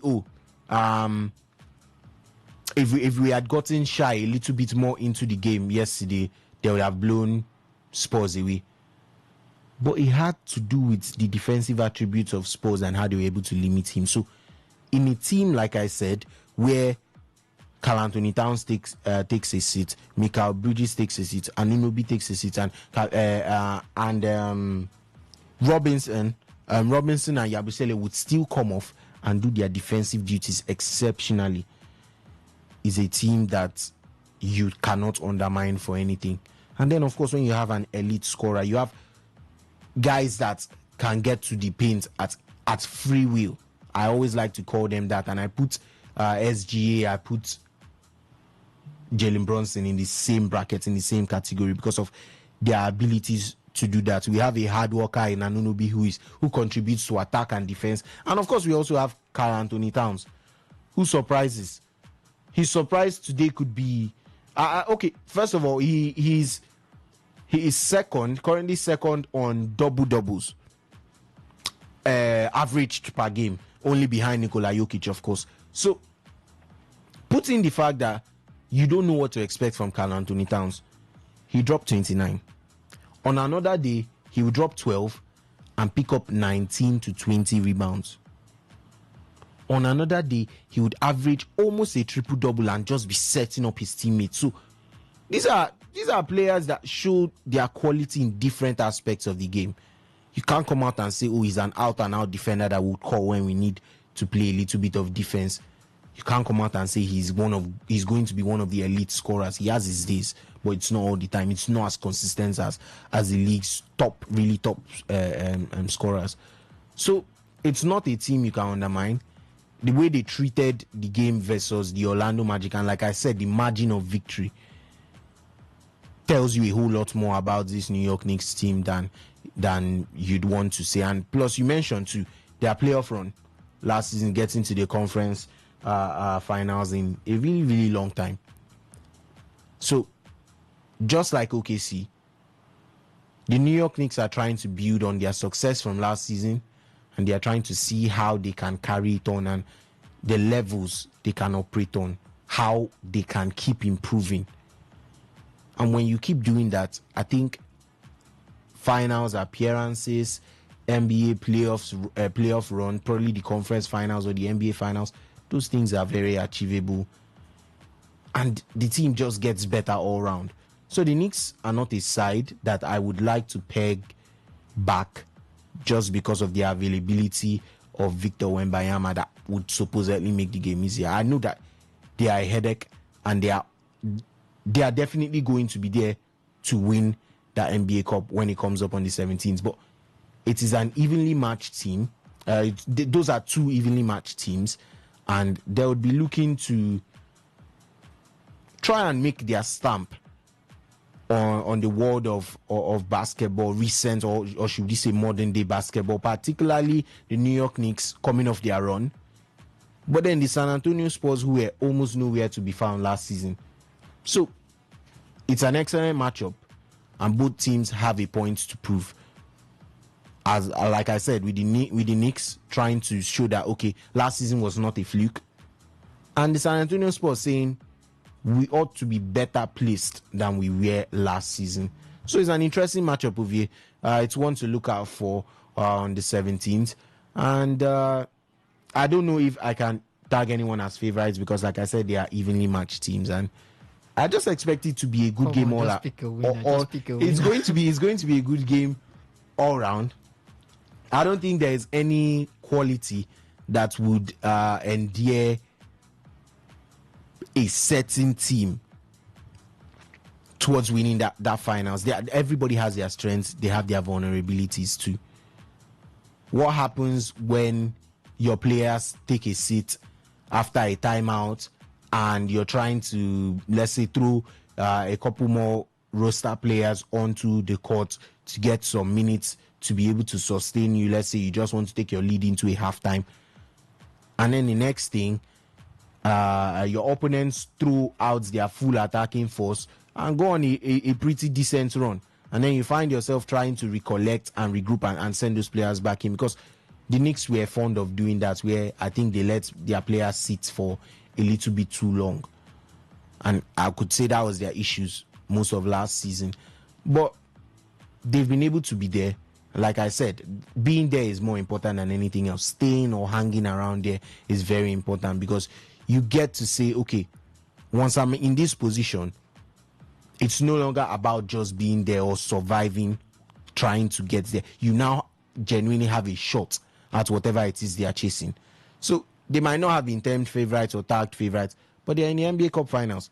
So obviously there's no reason for us to undermine the New York Knicks. I sincerely think this title could go either way. And if I'm forced to pick a winner, I'll just tell you that it has to be between both of them. It definitely, obviously, it has to be between both of them because they are the ones playing the final. But it's a game that is so 50-50 and so evenly matched. You know exactly what I'm referring to. In one strength being the opponent's weakness and the other one's weakness being his strength. So it's the most shocking thing that could happen in that final is a blowout win for either side. Especially after I've just sat here to say it's an evenly matched game, and then you see someone come and blow them out by 25 points and win the NBA Cup. I don't see that happening. I think it's going to be an evenly matched game, which is why I'm still shocked at this scoreline between the Knicks and Magic. So clearly they are not a team you can underrate. They are not a team you can undermine. And I think there might be surprises. Or would you like to tell them surprises if this Knicks team do come away with the NBA Cup? And how does this set the tone for the East versus the West conversation in the long run? This is going to be the first battle between the East and the West. We've already said that the West is the one that is packed with the talent, the Spurs, the Los Angeles Lakers, the Clippers, the Rockets, and the Golden State and all. And then you look over at the East. Some are saying that's why many of the Detroit Pistons are thriving and the New York Knicks are thriving because there isn't really much competition against the big boys. Giannis is injured. Bucks are trying to carry themselves without him. I think he's the only really big name when you want to look at when you want to talk about the league. The rest are all in the Eastern, all in the West. You might be looking at the Eastern Conference as maybe the new rise of the new generation of the new face of the NBA. Jalen Brunson, Cade Cunningham, Tyrese Maxey, and the rest. Paolo Banchero for Orlando Magic as well. So how does this set the tone for the East versus the West conversation? There's a lot to go down. But you know where I stand on this conversation, and I always like to say the East has a lot of catching up to do. The East has a lot of catching up to do. I'm going to reference the Pistons because I think they are a decent side, but I don't think they are a great side. I don't think they are a great team. I think they are on the back of a wonderful run. That's the best compliment I can give the Pistons, because when it comes down to the playoffs, I said this about Cavs last year, when it comes down to the playoffs, can you do it? That is always going to be my point about the Eastern teams. When you come down to a playoff build-up, are you going to be able to pull it off? Are you going to be able to go ahead with it and to make it show? So I still do not think that they are evenly matched. I think best case scenario is the fact that the Knicks take it and an injury-laden Eastern Conference side begin to have those players return. Tatum scheduled to return April. He wants to play in the playoffs. Probably Halliburton will say, with how stubborn and strong-headed Tatum is, I want to make my return. Yes, it could also be deterrent for them coming back with, should I say, half-healed injuries or not fully fit. But then at the same time, these players want to play, and they've shown that, yes, as long as we are on our best performances, we should be able to come out with special days, special moments, and things that could disrupt the flow of the West. But like I said, Ovi, if you match these two together and put them in a playoff run where one had to clash versus the other from another conference, we would have a Western Conference final. For an NBA final, we would almost easily have a Western Conference final for an NBA final. So it speaks volumes about the gap between these teams, and the injuries are not helping matters trying to lessen it. It builds confidence for the Eastern side, like I said, if Knicks are able to take it at the end of the day. But then you're moving past a one-game win, a game where you just need to win. Bucks did that versus OKC and got knocked out in the first round of the playoffs, NBA playoffs. So it goes beyond just trying to survive and stay on your own. How do you react in a 7-game playoff run? Because of course that is the business end of things. But right now, the matchup that you would be looking at are when you start taking trips to the opposing conference, particularly the Western Conference. That's speaking from an Eastern Conference perspective, and you're thinking, how am I going to be able to match up? How are we going to be able to navigate through certain teams who are considered the tough ones? So if these teams are able to look at them and they are able to say, okay, there are different ways that we have to manage our games, we have to play, and we'd be able to come out with the victory, then they'll just give it a right old go. It does so much for their confidence, but it does not do a whole lot for the ever-growing gap between the Western Conference and the Eastern Conference. 0810-9510951 for the SMS and the WhatsApp port to 0701-933-9960. You can join in on the conversation. We're talking the NBA and athletics. Yes, the AIU of the World Athletics Federation, the AFN and the NSC, all in, you would say, they're trying to find out what's going on in Nigeria athletics, as the AFN and the NSC for the CAA under 18 and under 20 World African Athletics Championship. The athletes they used were using different ages for multiple events. Yeah, some used ages of date births of between 2008, some 2002, 2006, different ages. And now the AIU has come out and saying what's actually going on in Nigerian athletics, and if they can't provide an answer by December 16th, then they might actually get involved themselves, and who knows how that will affect Nigeria athletics in the long run. 0810 9510 951. And for the NBA Cup, who do you see winning that match? Is it going to be the San Antonio Spurs or the Detroit Pistons, or the New York Knicks, sorry? And for the Oklahoma City Thunder, 24-2 they currently stand. The record by the Golden State Warriors in 2015-2016 is 79 wins and 9 losses. Can they match it, or can they break the record? Some saying it's overrated, some saying their run is underrated. That the quality that they have now in the league is not comparable to what they had in 2015-2016 when Golden State Warriors pulled off that impressive run. 0810-9510951 for the SMS and the WhatsApp port to 0701-933-9962.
0810-9510951 for the SMS and the WhatsApp port to 0701-933-9962. Alex, before we head over to talk Formula One, the trade deadline opens December 15th. Sam's will be seeing many people getting traded. Also, Giannis is the big name currently swirling around the NBA trade. They are there are speculations that he said he's not going anywhere. I don't think Giannis would go anywhere, but of course. Are you sure? Because he has said that he wants to leave to Knicks. There's the speculation that he might be going to Thunder, although say Thunder aren't really bothered about that, especially with the kind of strong squad they have. There are speculations that he might be moving to Miami Heat with Debayo and Tyler Hero to play with them and the rest. And I think one of the other names also popping up is also the Clippers. But for you don't see him moving. Why? Bucks are not.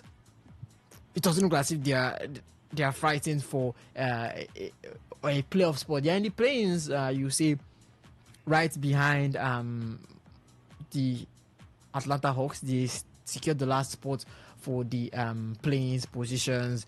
But Bulls are catching up to them, and likewise Hornets are also catching up to them. He's injured, and when he's out, it doesn't look like the Milwaukee Bucks can actually produce anything tangible without their star man. So why not leave? And at least he won the NBA Cup last season. So I think he's achieved everything you want to achieve in basketball. He has an MVP title to his name. Okay, that is a yeah, that's true. You did make the point about the MVP title. Has he got a ring to his name? Yes, he has a ring. The Bucks won the championship before the Denver Nuggets. He's the first person. He's the first person to achieve everything in basketball.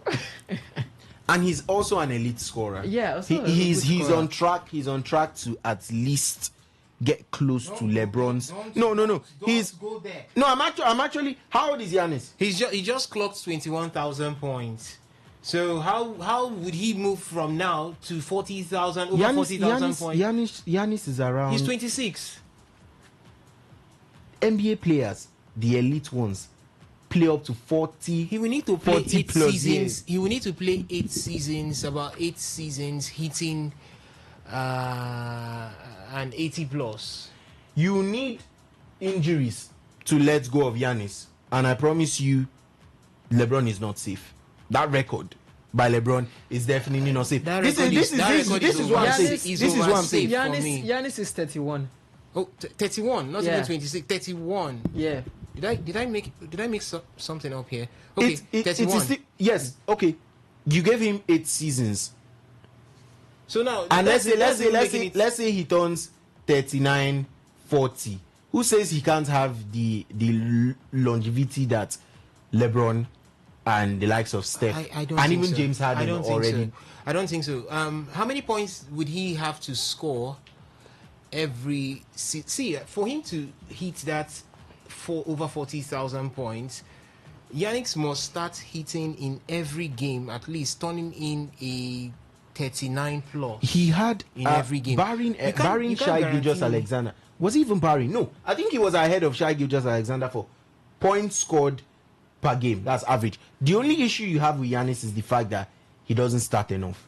I watched back-to-back Bucks games. He needs to play 80 plus. 80 plus number of games. I watched back-to-back Bucks game where he dropped 71 in one night and 52 the next day. He has it in his bag. He can definitely. It's about one, how well or how good are the Milwaukee Bucks going to play, and two, is he going to be fit? That is always going to be the question. But if we are talking about faster, I think he was also recorded as one of the the fastest to hit that point mark that you said, and at what age he did it too. So it's definitely the fourth youngest to hit 21 points. The fourth youngest. So it is definitely in his rank. It's not something that is out of place. Out of place for him. It's about how often do you play, how fit can you stay, and how long can your career keep going. So, but I think it's almost impossible for me, because for Antetokounmpo, Giannis to hit that 40,000 point. Now, see, he used his entire career getting to the top flight from where he is to age 31 to make 21,000 points. Who says he would be able between 31 and by 39, Giannis should be blown out. if care is not taken. Look at what's happening to Stephen Curry at this point. Stephen is how old? Stephen is about 38 or thereabouts. Stephen at 38, you expected him to give even more, owing to the fact that Stephen is not that power man. He's not that basketball player who relies more on physicality and power. He's one man who relies more on his tactical prowess and his abilities to shoot. So you don't expect such a person to burn out. But look at Stephen Curry, burnt out right now at 38. You just get a pack of good performances coming in at one point or the other. We saw him not start really well in the season, started growing into it at one point in the season. Now he was able to hit back-to-back 40s plus. And after that, a couple of games, you couldn't see Stephen any longer hitting that much. That's what comes with age at 38. So a man like Giannis Antetokounmpo, who is a power-driven basketball player, who says he's going to power through up to the age of 38, 39, 40. I don't see him. Now look at the stats. For him to hit that 21, he needs to hit another 20,000 or 21,000 points again to get to LeBron's level or challenge him for that goal scoring. Did I say goal scoring? Point scoring record. And for me, I think Giannis, in the next 3 or 4 seasons, Giannis is going to burn off. He's going to burn off. I don't see him running that much, because if you look at the stats for him to do that, he needs to play continuously every season in those 8 seasons, 80 games. And you know what it is to play 80 games. Even SGA playing 80 games. SGA has been on the roster for since last season, almost continuously. How many games? It was one of the bowl of contention that we had last season. That won't you guys rest SGA and let the man not just collapse? And OKC was like, okay, let's see how it goes after the NBA finals. We could see if he'll have some sort of rest. Let's just risk it to the end. So I think SGA is even younger. SGA is in his 20s. Yeah. So if you now put a Giannis through 80 games per season for 3 seasons, Giannis would be as flat as the leaf of a paper. So I don't see him getting close to that. I just wanted to bear my mind on this one. I don't see him getting close to that at all. 08109510951 for the SMS and the WhatsApp port to 0701-933-9960. So Alex, you don't see Giannis moving?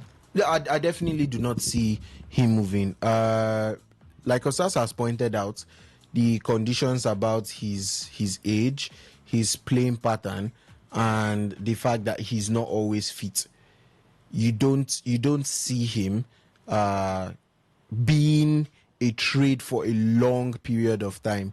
Yeah, you do have to agree that most of his attributes are almost driving to the rim or rim driving, and if you take that away from Giannis, he's not probably an elite shooter. He could get the middies sometimes, but outside of the arc, he's not an elite shooter. But of course, he would be a great addition to any team currently, and if you're looking at the span of the next couple of years. But in the long run, it does not look like a trade where you would want to risk, because right now the conditions of whatever deal is most likely going to involve a younger player with lots of potentials to get Giannis. You might not even get just one. You might need 2 to 3 players just to get Giannis. So those might be the conditions of the deal, and it is not sustainable at the end of the day. It might look like a good one right now, but it is not a Luka Doncic where he's young enough. It's definitely long term, over a long period of time. Is that the best deal? I don't think it is. 08109510951 for the SMS and the WhatsApp port to 0701-933-9962.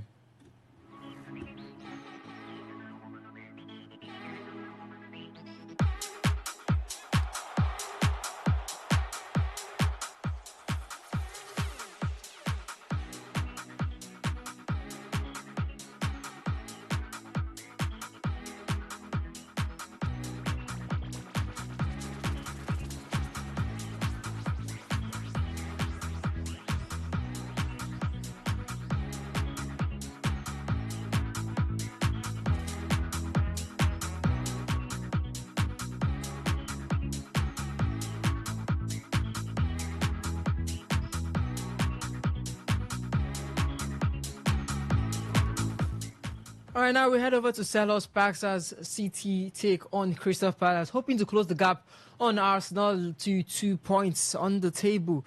For Crystal Palace, they set up in a 3-4-2-1 formation. Then Henderson in between the sticks for the three-man back line. It's going to be Maguire on the left.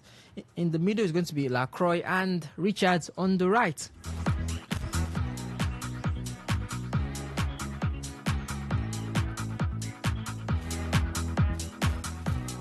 And right above the defense on the left wing back is going to be Michel, Kamada and Wharton play the double man pivot. Klein on the right wing back, and the two men up front is going to be Ismail Sarr and Yeremy Pino, with Jean-Philippe Mateta, the lone man up front.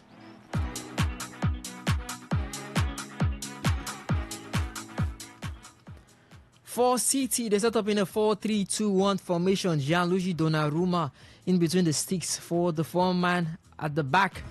It's going to be O'Reilly on left back, Vardiol and Ruben Diaz, the centre back, Pierin and Matheus Nunes on the right back. Right above them, Nico Gonzalez in the defensive midfield. Tijani Reinders and Bernardo Silva will play on the wing, or you see the left midfield and the right midfield. And then in the left wing and the right wing is going to be Phil Foden and Ryan Cherki. And of course, who else up front than Erling Brod Haaland.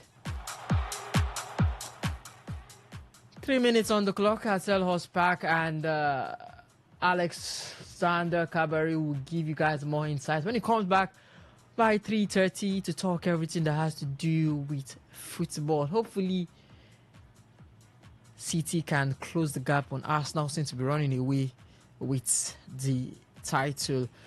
Crystal Palace, Manchester City goalless, Nottingham Forest and Tottenham goalless at the moment. 4 minutes on the clock. Sunderland and Newcastle United goalless. West Ham currently beating Aston Villa 1-0. 2 minutes on the clock, an early goal. Sevilla in the Spanish La Liga currently beating Real Oviedo 2-0.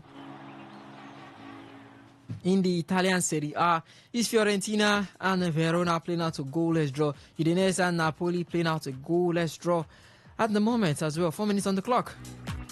In the French Ligue 1, is Olympique Lyonnais and Le Havre playing out a goalless draw. 4 minutes on the clock.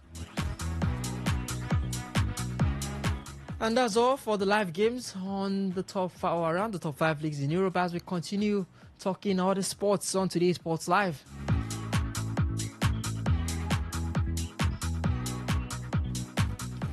Zero 0810-9510951 for the SMS and the WhatsApp port to 0701-933-9962. We talk about athletics and basketball. What's happening in the world of athletics? The AFN and the NSC at each other's necks, and the AIU have come out to press the issue of why Nigeria is fielding athletes with multiple dates of birth, and how does this affect the Nigerian athletics and the NSC and the AFN in general. And for NBA, yes, the NBA Cup semi-finals, we saw the Orlando Magic lose to the New York Knicks, and the San Antonio Spurs break the winning streak of the Oklahoma City Thunder. And now we'll see the Spurs take on the Knicks in the finals. Who takes that one for you? And can the Oklahoma City Thunder break the streak of the 2015-2016 Golden State Warriors? 73 wins and only 9 losses. Some say they can't do it. Some say they can, and the run is really overrated, looking at the quality that the league does possess right now compared to what it was in 2015-2016. 0810-9510951 for the SMS and the WhatsApp port to 0701-933-9962.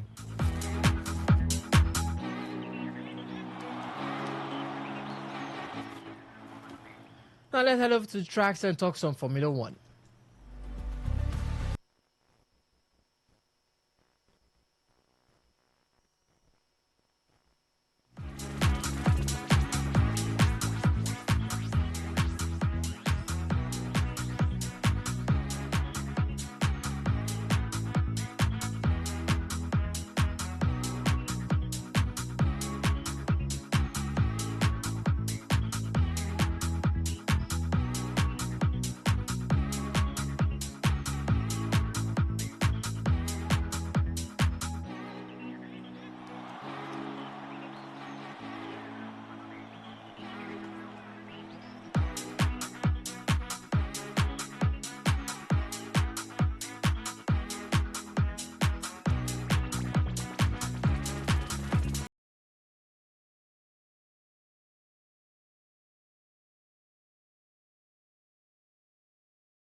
Over in Formula One, Red Bull's exodus continues. Is the team really falling apart? Helmut Marko officially out.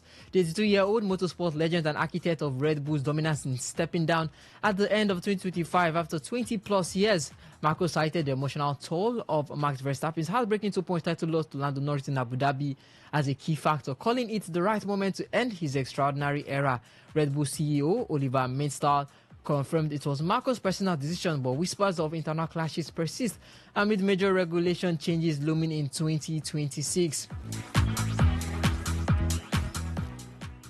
Fresh reports claimed Marc's iconic strange engineer, Jean-Pierre Lambias' emotional and in tears at the Abu Dhabi pit wall was stepping away due to personal circumstances, but Red Bull has firmly denied his leaving, quashing speculations that started after his visible breakdown and missed races earlier in the year. Marco himself shut down the talk, insisting Lambias still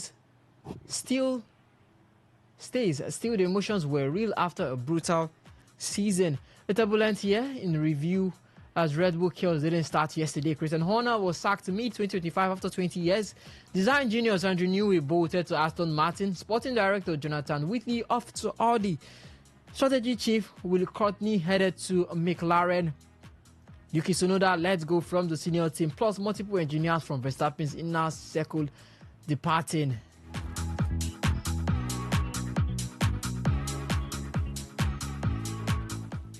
Osas, at this rate, who was even left at Red Bull?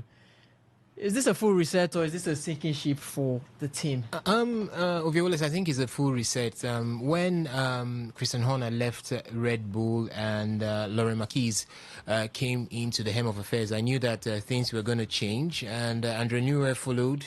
And all of a sudden now we are seeing Marco Helmut also joining the fray to leave. I think it's just a total reset. And I don't know how far this will go, talking about Max Verstappen. Does this mean that Max Verstappen is obviously going to maybe make a move away from Red Bull racing before the 2026 season? Anything is possible at this point. Losing out on the Drivers' Championship is one thing that would be very painful to a man like Max Verstappen, because he's one man that loves to win.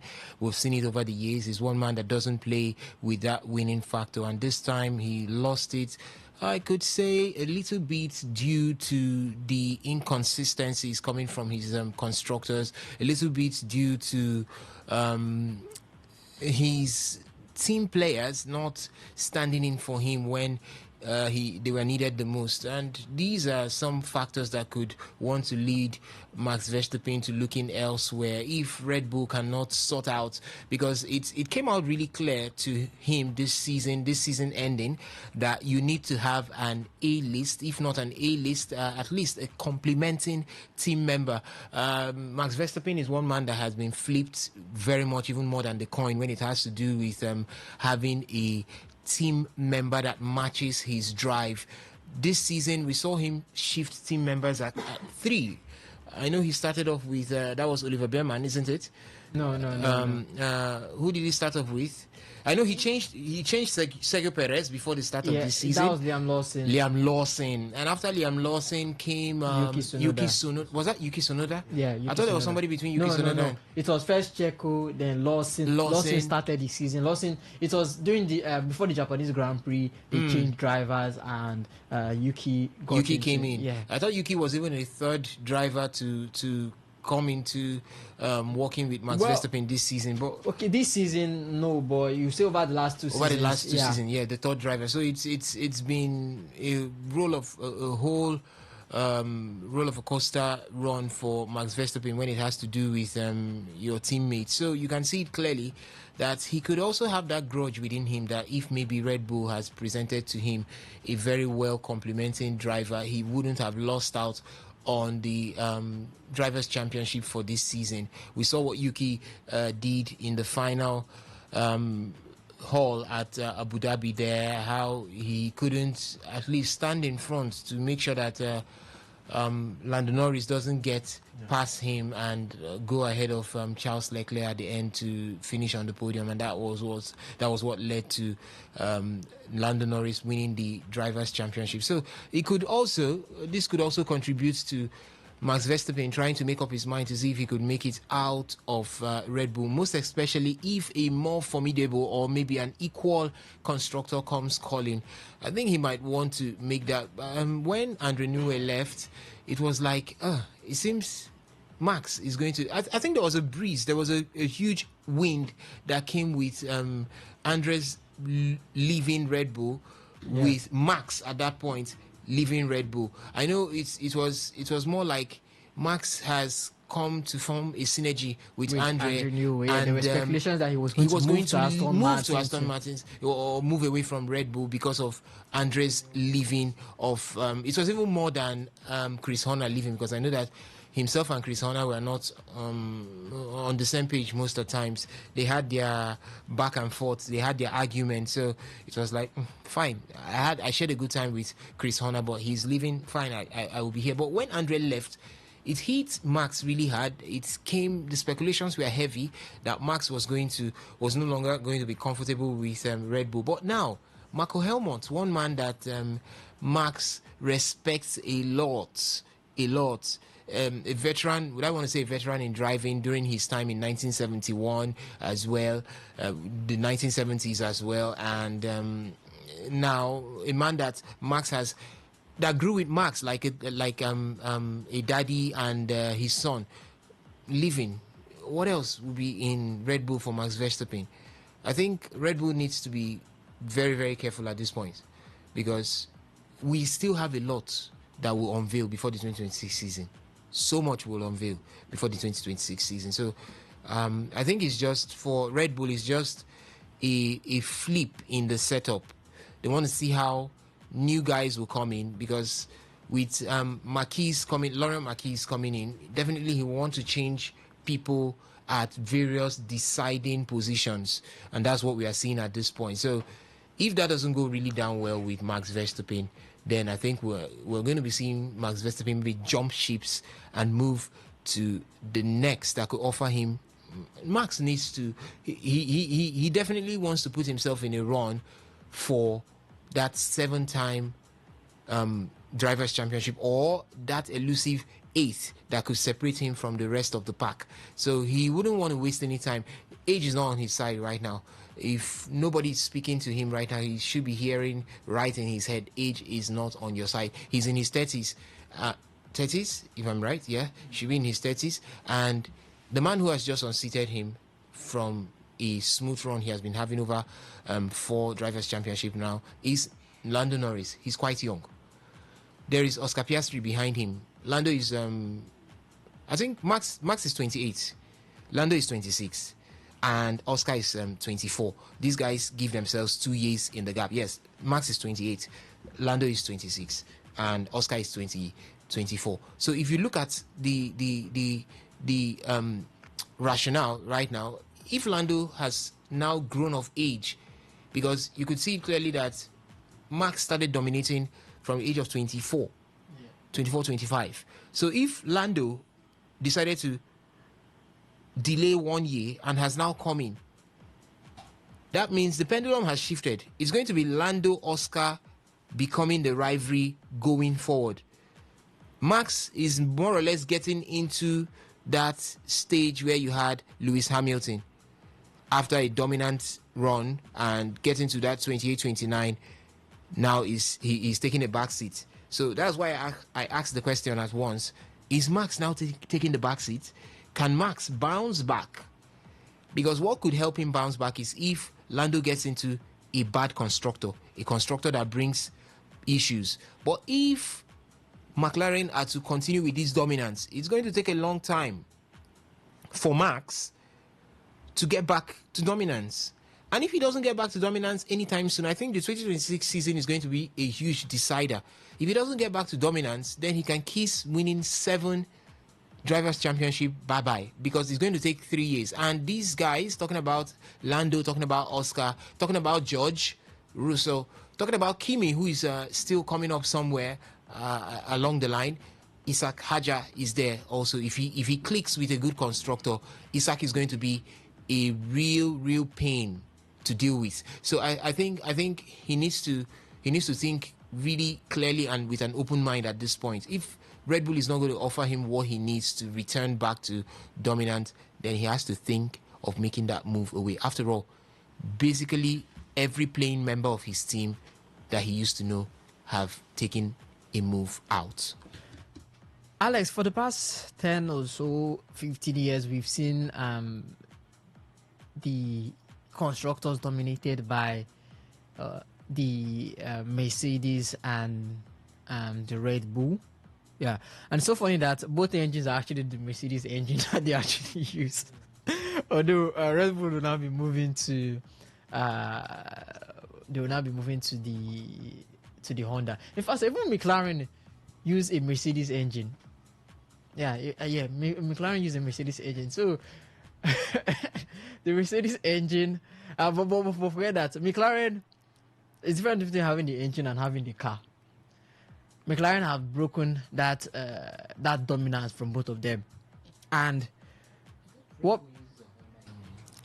Is that a Mercedes engine, Red Bull? Red Bull will be using a Honda engine starting from next season. Starting from next season, and that's what we're looking at. Next season, new regulations and all.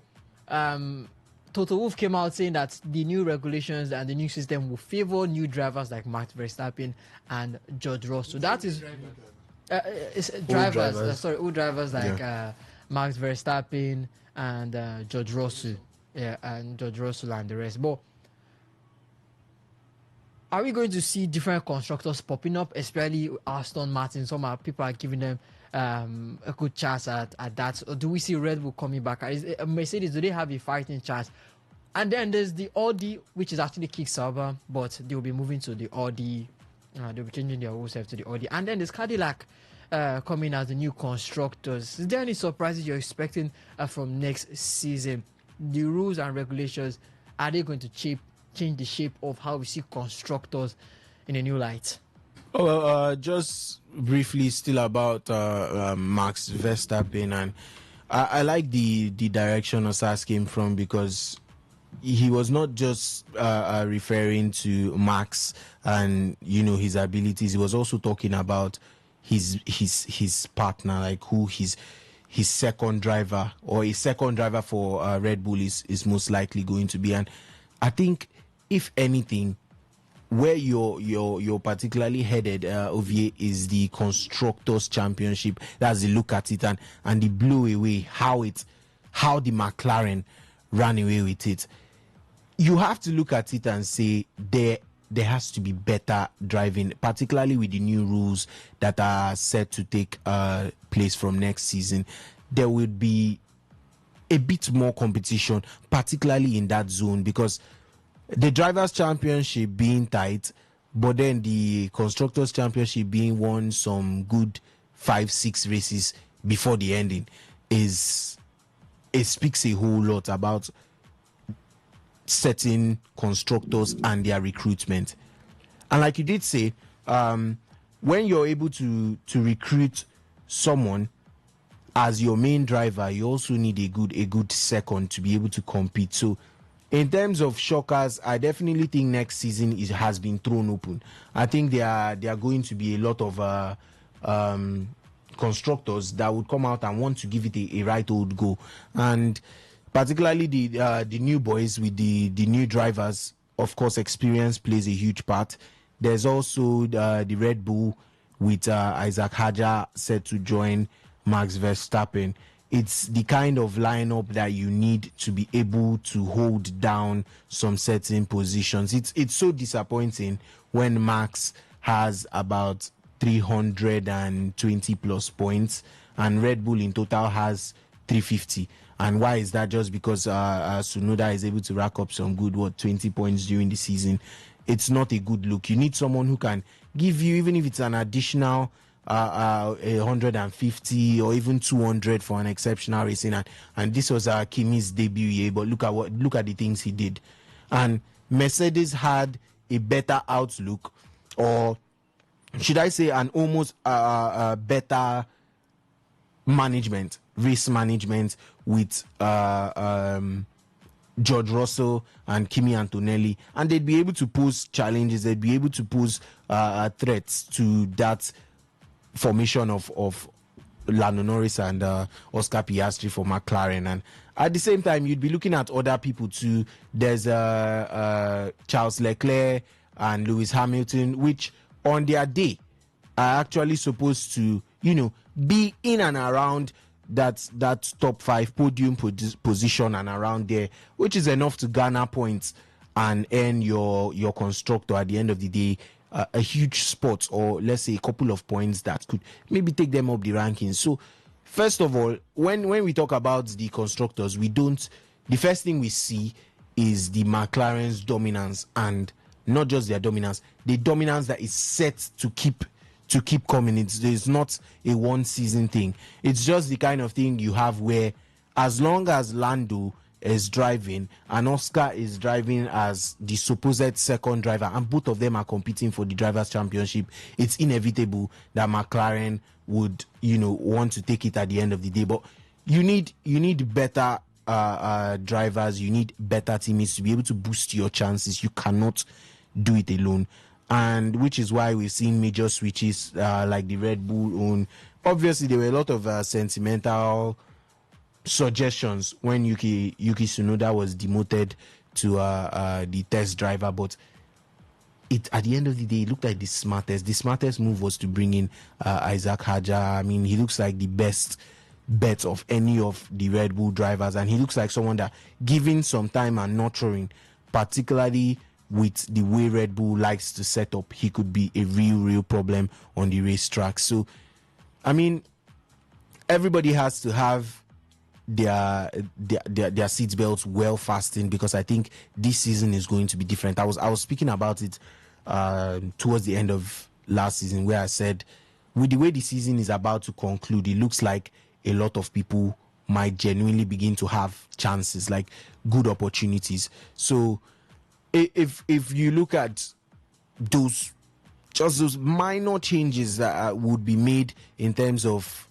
you could call them minor, you could call them major, in terms of how next season is going to be, the rules around it, it gives other drivers a chance.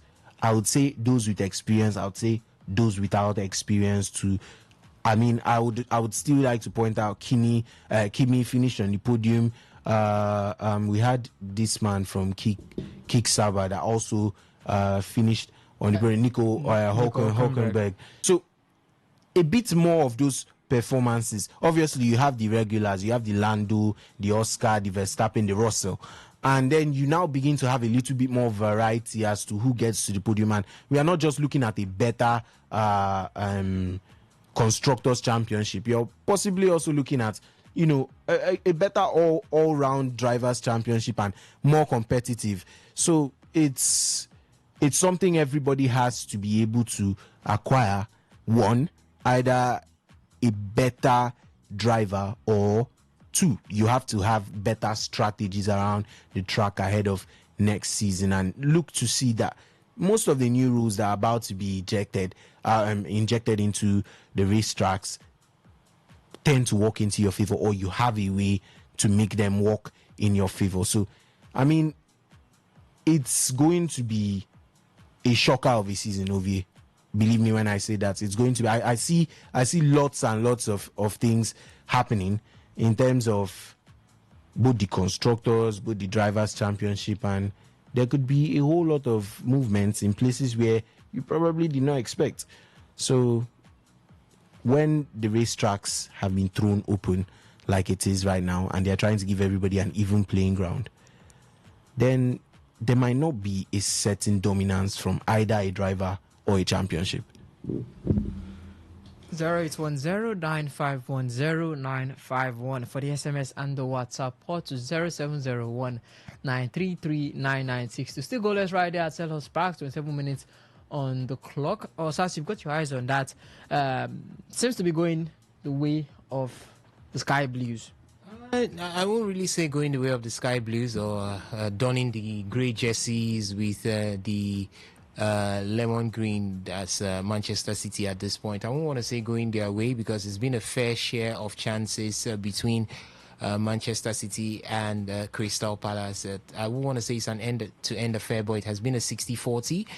as Crystal Palace have also had their own fair share of chances. The game is just beginning to build into that momentum that we expect from two heavyweights like this coming to lock horns. There have been some injury scares for Manchester City. It was first Josko Vodiol, and that should be John Stones. Nico Gonzalez right there, right now, and he was stripped down. He was taken down, and still going through the medics, I guess, but it's quite obvious that he'll be back on his feet. Ryan Cherki standing over a free kick there for Manchester City. Hopefully, let's see what the French genius would be able to do with this particular one. But it's been a fair affair between Manchester City and Crystal Palace. I just hope that we see a goal in this very first half, because with a goal it would make it more intense, and both sides will come all out to play. It's growing. A great one there taken. That wasn't. I think that was Ryan Cherki who took that free kick. It was Phil Foden with the free kick, but he didn't find his way into the back of the net. So regrouping will definitely continue. And wow, that was a good one there from Phil Foden. Regrouping will definitely continue, and let's see how it goes. At this point, Manchester City obviously on the ascendancy. 0810-951-0951 for the SMS and the WhatsApp port to 0701-933-9962. I'll soon be handing over to Alexander Kabari to take you guys on all that's happening in the world of football. But Osas, it has been planned but not officially signed. Tyson Fury versus Anthony Joshua for next year. Yes, that's what everyone has been waiting for. Not the Anthony Joshua Jake Paul fight. What we all wanted to see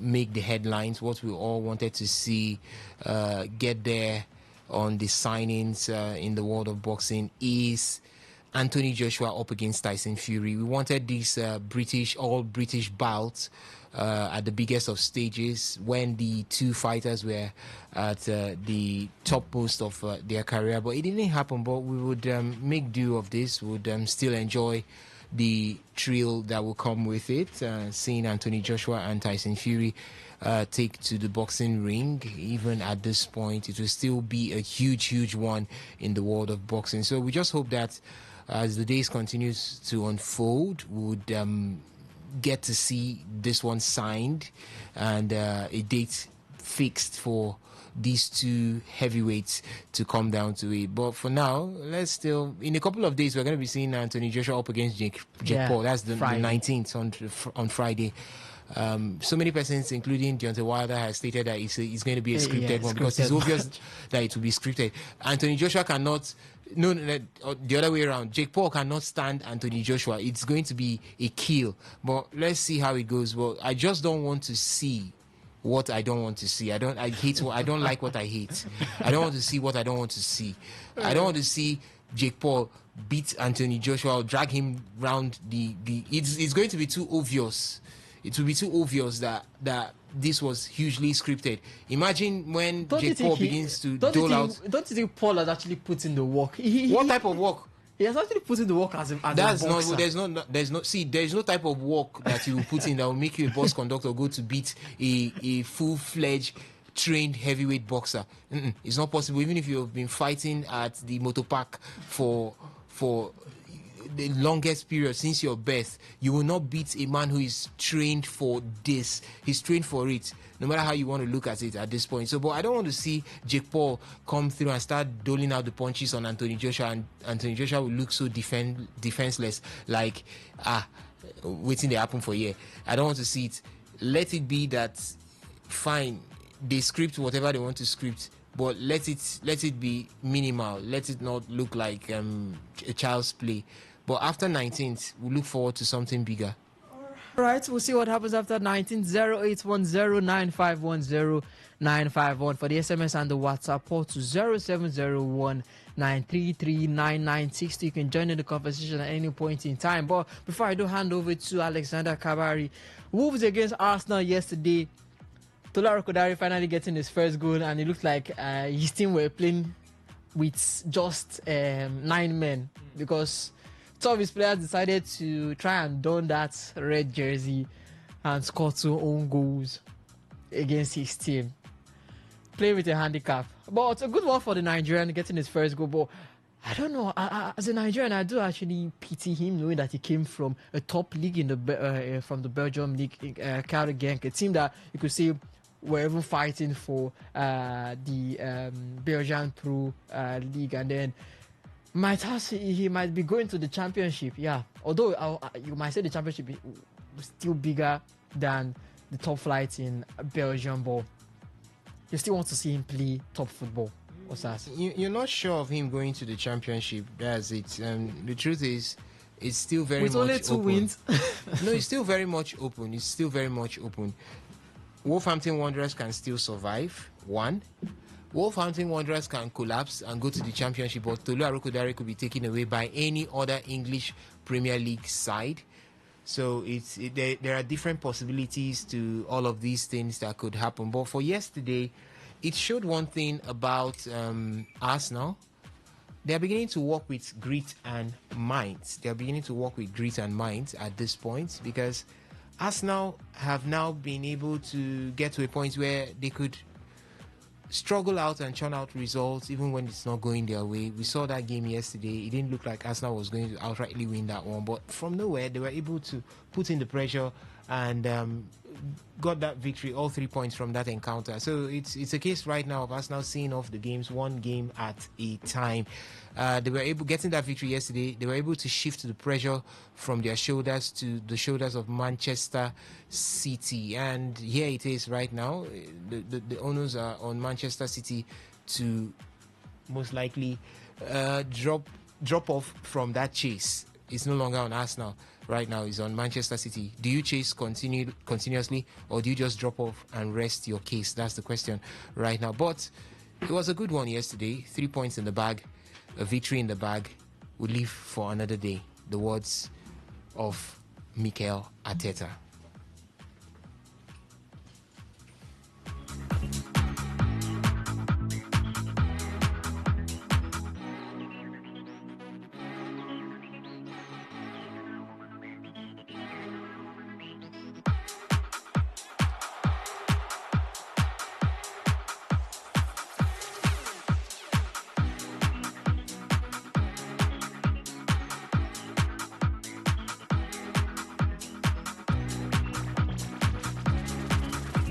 My name is Gianni Infantino, FIFA President. For the best of sports, always listen to Today Sports Live on Today95.1 FM, Port Harcourt. Hello, my name is Kanu Wanko, aka Papilo.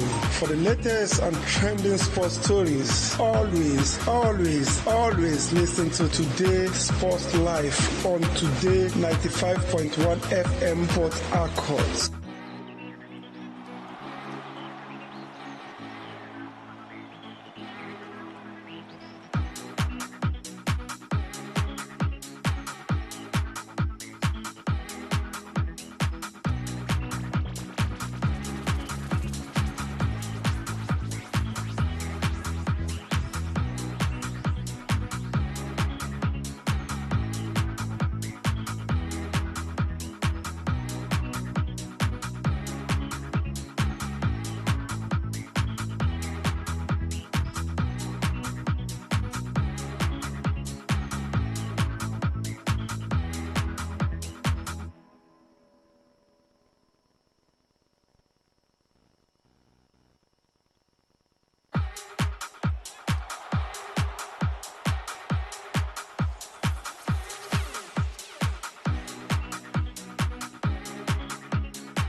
All right, good afternoon and welcome to the footballing segment of the show. This is, of course, still today's Sports Live, the marathon edition on Today 95.1 FM. My name is Kabari Alexander. And, of course, I've still got the guys in the studio with me here ready to take down the latest happenings in the world of European football. Like Ovie did say before he left off, Arsenal has started off pretty decently, but there was no indication of that last night, where they struggled against Wolves, particularly in the chances creation department. And, of course, they ended up getting the win. And it's a huge boost, a huge 3 points, but very, very controversial. They left it until late to get all 3 points at home to Wolverhampton Wanderers.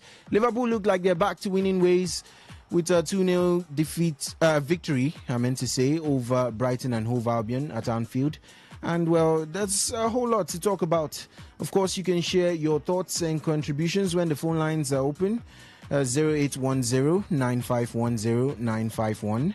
And WhatsApp and SMS handles at 0701-933-9962. 0701-933-9962.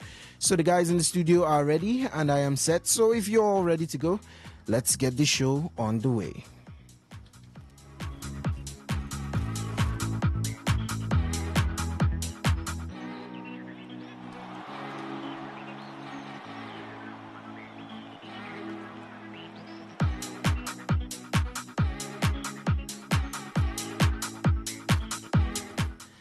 We start things off with Liverpool as they increase their unbeaten run to 5 games in all competitions, thanks to a Hugo Ekitike brace at Anfield against Brighton and Hove Albion on Saturday afternoon. The Frenchman scored a goal in each half, with Mohamed Salah making a big impact after coming on as a first half substitute in what could potentially be his final act as a Liverpool player. Arne Slot's side got off to the best possible start, with Ekitike capitalizing on some defensive indecisiveness from Brighton to hook the ball past Bart Verbruggen just 46 seconds into the game. Louis Dunk failed to deal with Joe Gomez's header into the box, and the French striker raced onto the ball to score the quickest goal of the 2025-2026 Premier League season so far, which has just been broken by Matheus Fernandes, with West Ham currently leading Aston Villa. But of course, it was Liverpool's fastest goal in the league for 6.5 years since Naby Keita netted their fastest ever goal in the competition after 15 seconds versus Huddersfield in April 2019. Salah, who played a key role in Liverpool's second goal, whipping in a corner that found the head of a leaping Ekitike to net past Verbruggen and double the Reds' advantage in front of the Kop. And it was Liverpool's top scorer's 10th goal of the season in all competitions, double any other player at the club. And I think Manchester City have taken the lead. That looks like Erling Haaland leading the celebration. So, Ovie, are we right to assume that Erling Haaland is the goal scorer this time around? Yeah, he is the goal scorer, and we are looking at the replay from that. I think that was to Ryan Cherky, and back a ball whipped in from Nicolas Gonzalez, and Haaland getting higher than everyone to get the ball. It bounced on the floor, and Henderson couldn't get it. An assist from Tijani Reinders from the right side, and City are 1-up at Selhurst Park. Haaland continues his goal scoring form, showing you why the Golden Boots this year is his. Those are bold predictions from Ovie Wallace. Considering a certain Igor Thiago is not that far behind with 11 goals, of course, Ovie is taking claim to Erling Haaland's 16th Premier League goal, and is already taking claim to the Golden Boot. Of course, we know he's an exceptional goal scorer and has done so once again, nodded Manchester City into the lead. Man City take the lead away to Selhurst Park 1-0 as it currently stands, 3 minutes plus additional, of course, into the halftime. But we will head back to Anfield, where we were discussing Liverpool and Hugo Ekitike. Now, we were talking about it, and we said it is Hugo Ekitike's 10th goal of the season in all competitions, double any other player at the club. Osas, I'm going to come to you with this one. Do you think Hugo Ekitike is the man to step up for the Reds for the rest of their season with their forwards firing blank. I mean, Isak has not been phenomenal. Has a goal in a cup competition and just scored his first Premier League goal some 2 matches ago. Salah, of course, we know the story behind this season. Florian Wirtz too, where you'd expect to chip in with those important goal involvements, has been nowhere to be found. And then there's a certain Cody Gakpo who looks like their second best attacker after a very obvious Hugo Ekitike. What do you make of this situation with Hugo Ekitike? Yeah, Alex, I think it's beginning to be clear right now, even to the blind, that Hugo Ekitike is actually Liverpool's best performing player. So many persons have been saying it's Dominic Szoboszlai since the start of the season, but I think it's going to be Hugo Ekitike because when push comes to shove, Hugo Ekitike does make himself very, very much conspicuous and very present in that particular situation. If you look at him at this point, he's made Liverpool supporters as well as the entire Liverpool board forget that they spent too much on a certain Alexander Isak. He's been there, been able to give in the goals, 7 goals and 2 assist contributions already in the English Premier League. And you're looking at Hugo Ekitike and you are saying how didn't we see it that this would have been the man to take the reins and not go all the way looking for Alexander Isak? Yeah. He would have been made the point man and maybe get somebody lesser to become a supporting striker to him. So I think at this point it's a case of building the entire Liverpool setup around Hugo Ekitike. We've seen that Mohamed Salah, if we say him speaking up last week when he had the chance to, talking about the team throwing him under the bus and so many persons not wanting him right here at Liverpool. If that had changed or turned around the fortunes for Liverpool, because after that statement 2 wins followed, a win in the Champions League in San Siro against Inter Milan, a win yesterday against Brighton and Hove Albion, an emphatic one for that nature. Fine, that statement has turned things around at Liverpool, but you can still see it that Salah isn't that man. Salah is no longer that man for Liverpool to turn or carry the load of Liverpool on his shoulders. We saw him yesterday. He came in as a substitute, back to the fold. Yesterday came in as a substitute, but was still finding it very difficult to imprint who Salah used to be for Liverpool. He found it very difficult to string 1 or 2 passes, lost the ball at some cases. It wasn't the Salah we used to know. So it was more or less like the chance is back and you could not even take it. You're going to the African Cup of Nations. Maybe when you come back, things could change. A lot of things could change. But what is obvious, what is the fact? I'm not saying it's the fact that Salah is going to leave Liverpool when he returns from the African Cup of Nations. But what I think is very, very clear now and could be a fact is the thought that Salah is no longer that man that Liverpool should build around. Hugo Ekitike should be that man right now. Build the team around Hugo Ekitike. If Isak comes in and turns in the numbers, fine, he could come in and fuse in. But if he doesn't, then it's going to be a case of looking at maybe trading Isak out. It didn't work. We've seen players before come like that, huge transfer figures come into a team, they don't work. Felipe Coutinho was one who left from Liverpool to Barcelona and it didn't work. Huge money spent. But what do? That's what comes with football. Sometimes some work, some don't work. If Isak is not that man, fine. You just find a way to ship him out, make some cool pounds or euros from shipping him out. To maybe form a sort of succor for what you have spent. But you find a way to build a team against Hugo Ekitike. He fuses very well into that team. You see him through the center, he knows what to do. Even when he wants to go in from the flanks, he also knows what to do. So I think Hugo Ekitike is the man that Liverpool should be looking at building that team around. Liverpool is going through a phase. It's quite obvious. That team is going through a phase. So many players will be moved out very soon. Mohamed Salah is not the only one. It's going to come to a point where the players who are aging and the players who are underperforming would be shown the exit door, or they would just be melted out of the squad in a very, very easy manner. So Liverpool is going through a transition, and the man to lead that transition is and should be Hugo Ekitike.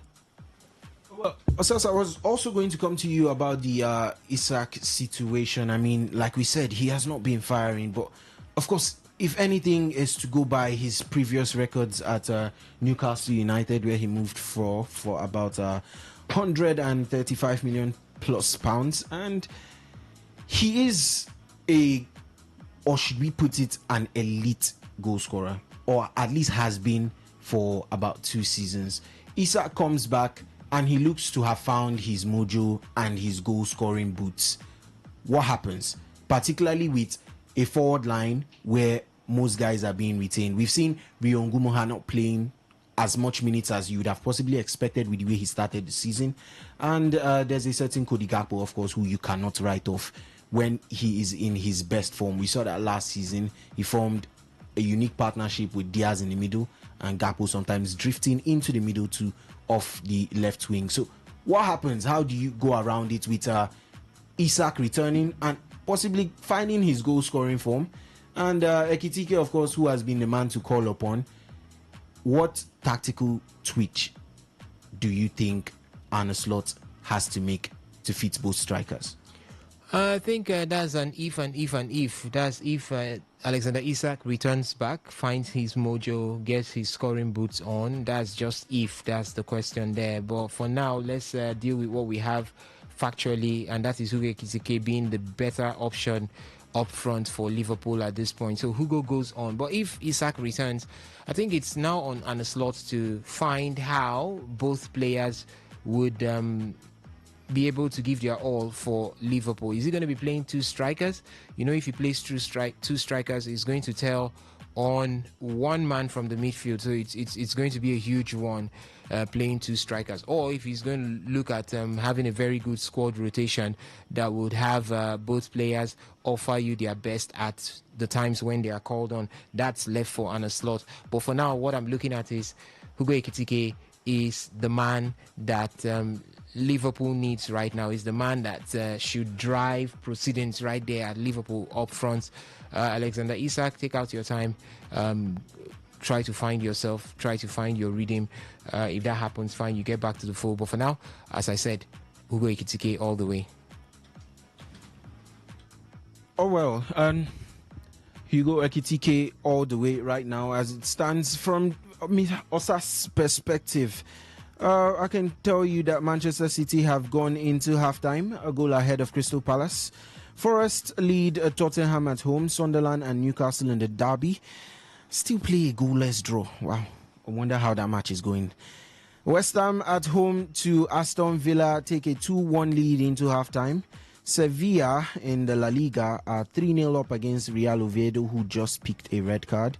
In the German Bundesliga, Freiburg Dortmund is 20 minutes in and is currently goalless. In the Italian Serie A, Milan and Sassuolo played a 2-2 draw earlier. And Fiorentina is currently losing to Verona at home. Udinese and Napoli are currently goalless at halftime. And in the French Ligue 1, Lyon is at home to Le Havre. That match is currently goalless at halftime too. In the Netherlands Eredivisie, Ajax is at home to Feyenoord. In what is the oldest, or what is one of the most classical Dutch derbies, and Ajax leads 1-0 in the 68th minute. Twente is also at home to Go Ahead Eagles, and they're up by 2 in the 62nd minute.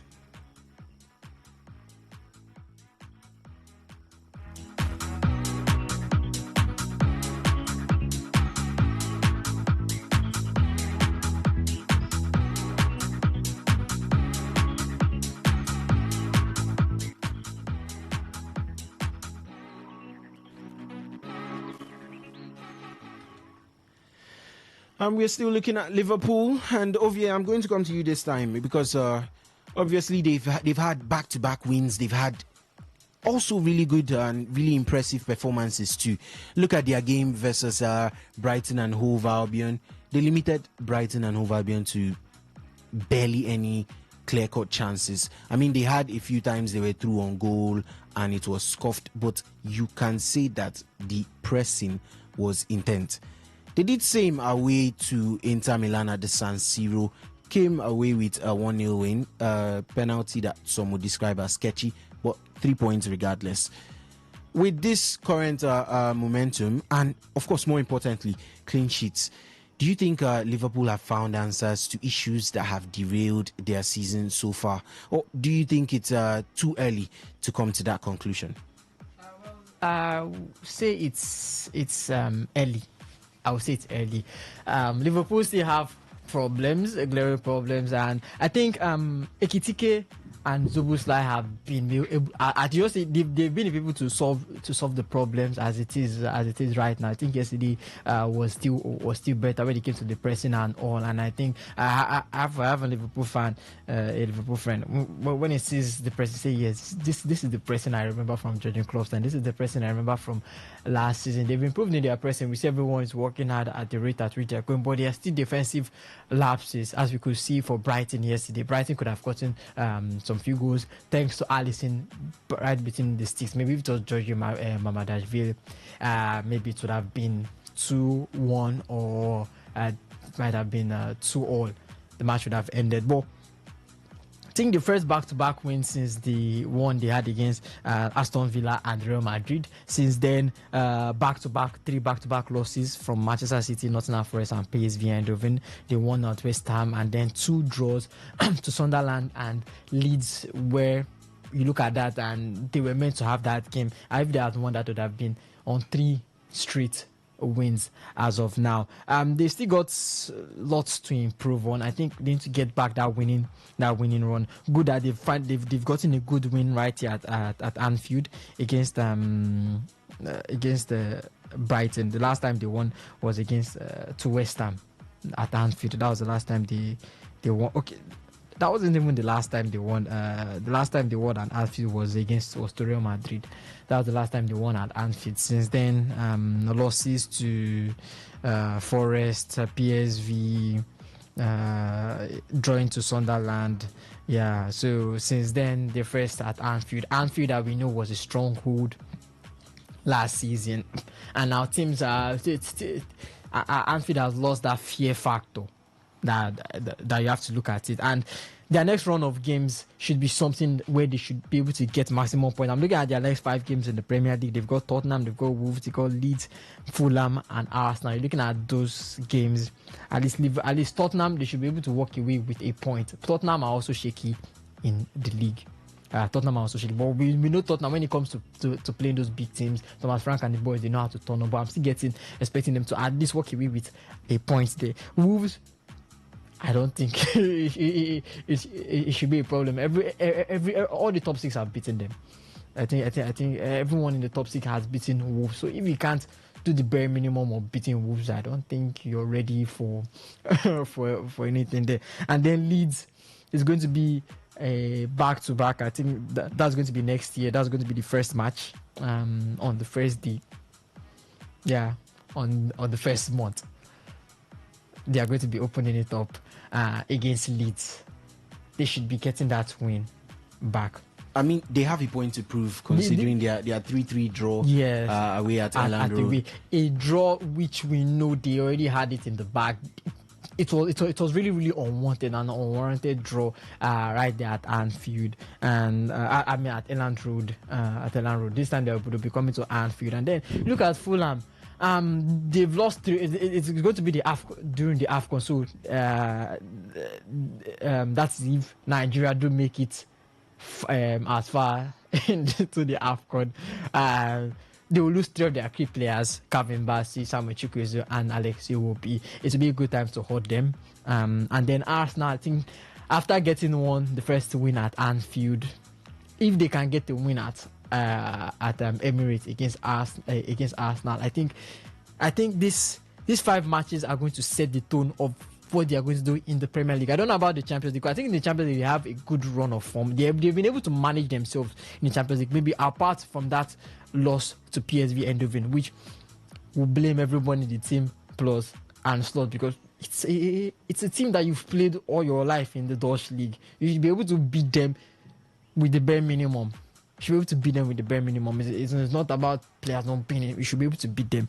But in the league, these games, they should be able to get, I'm looking at least 3, 6, 9 points from those 5 games. At least 9 points. Yeah, no. Seriously. Okay, at least 9 points so from those 5 games. realistically, with their run of form, Yeah, and with what looks to be a spark to their season, you look at those 5 games and you're thinking at least 9 out of 15. yes, at least 9 out of 15. How do you actually think good. 9 out of 15? So you feel Liverpool will just stroll into Tottenham Hotspur Stadium, where Tottenham has been Did very. I say the No. one of the wins was going to be from Tottenham Hotspur Stadium? Tottenham has been very astute and Wolves, solid Liverpool, at Tottenham Hotspur Stadium. Wolves, Leeds, and Fulham should be 3-0. You can get 3 points. You think you can get Should be all 3 3 points points from against them. Leeds?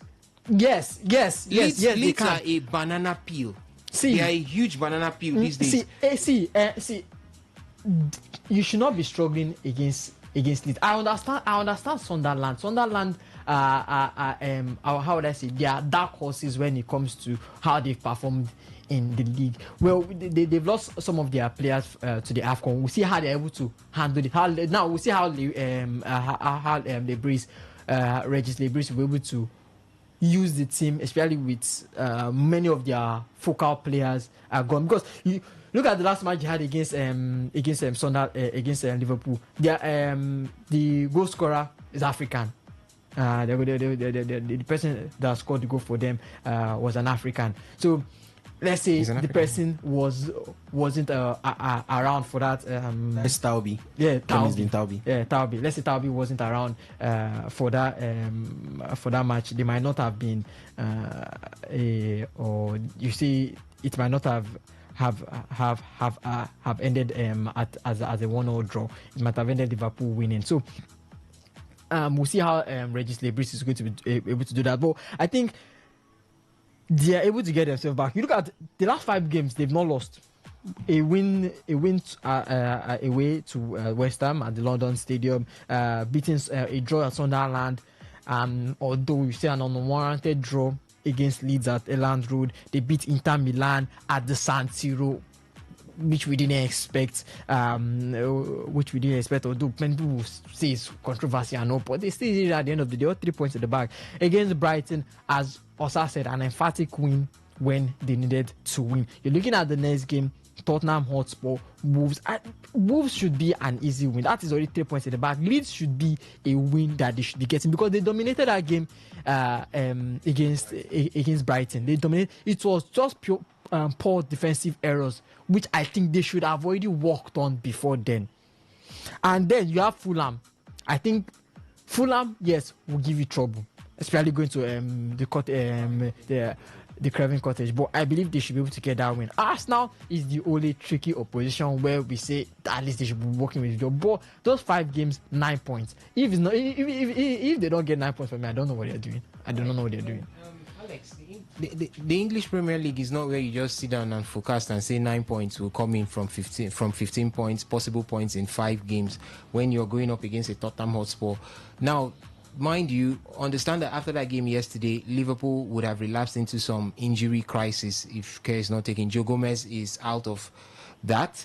It looked like who else had a knock yesterday? Szoboszlai at one point.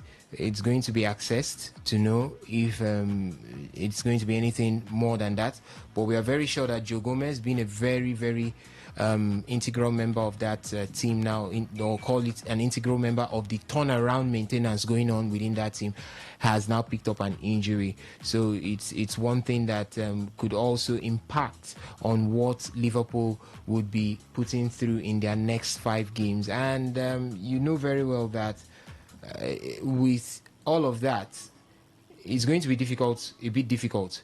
Going to Tottenham Hotspur Stadium to get a good result is one thing. I'm not looking at a shaky Liverpool for now, because even against, I think yesterday's game, Liverpool winning yesterday's game was not a figment of Liverpool being brilliant. It was a figment of Brighton and Hove Albion not taking their chances and not being able to stamp their feet on the ground. I expected more from that team, but it wasn't. When the likes of Mitoma came in, and who did he come in with yesterday? I started to see that drive a bit in Brighton and Hove Albion. Don't forget that Gomez had his misses in that game yesterday, and if those chances were taken, it would have turned the hands of the clock differently. It would have swung the pendulum most likely in the favor of Brighton and Hove Albion. And don't forget, Danny Welbeck was not in that game. And you know what Welbeck brings to the front row for Brighton and Hove Albion. He has been bringing from last season even into this season. So I think with all of these, I don't see Liverpool making or getting those 9 points. I don't see them getting those 9 points. All right, so the guys in the studio are of the opinion that Liverpool's current form, or their back-to-back wins and their performances, could be short-lived concerning injuries, as did state injuries to some key players, or injury concerns to some key players. And Ovie was looking more from the fixture point, where he thinks they do have some difficult fixtures on the way. But 9 out of 15 is not bad. It is realistic for the current standard that Liverpool have set from themselves. Well, that is the opinion of the guys in the studio. Of course, we would like to hear from you opinion as to how Liverpool have fared so far, and of course what you think of their back-to-back wins and their performance away to Inter Milan and at home to Brighton and Hove Albion. 0810 9510 951. The phone lines will be thrown open. 0810 9510 951.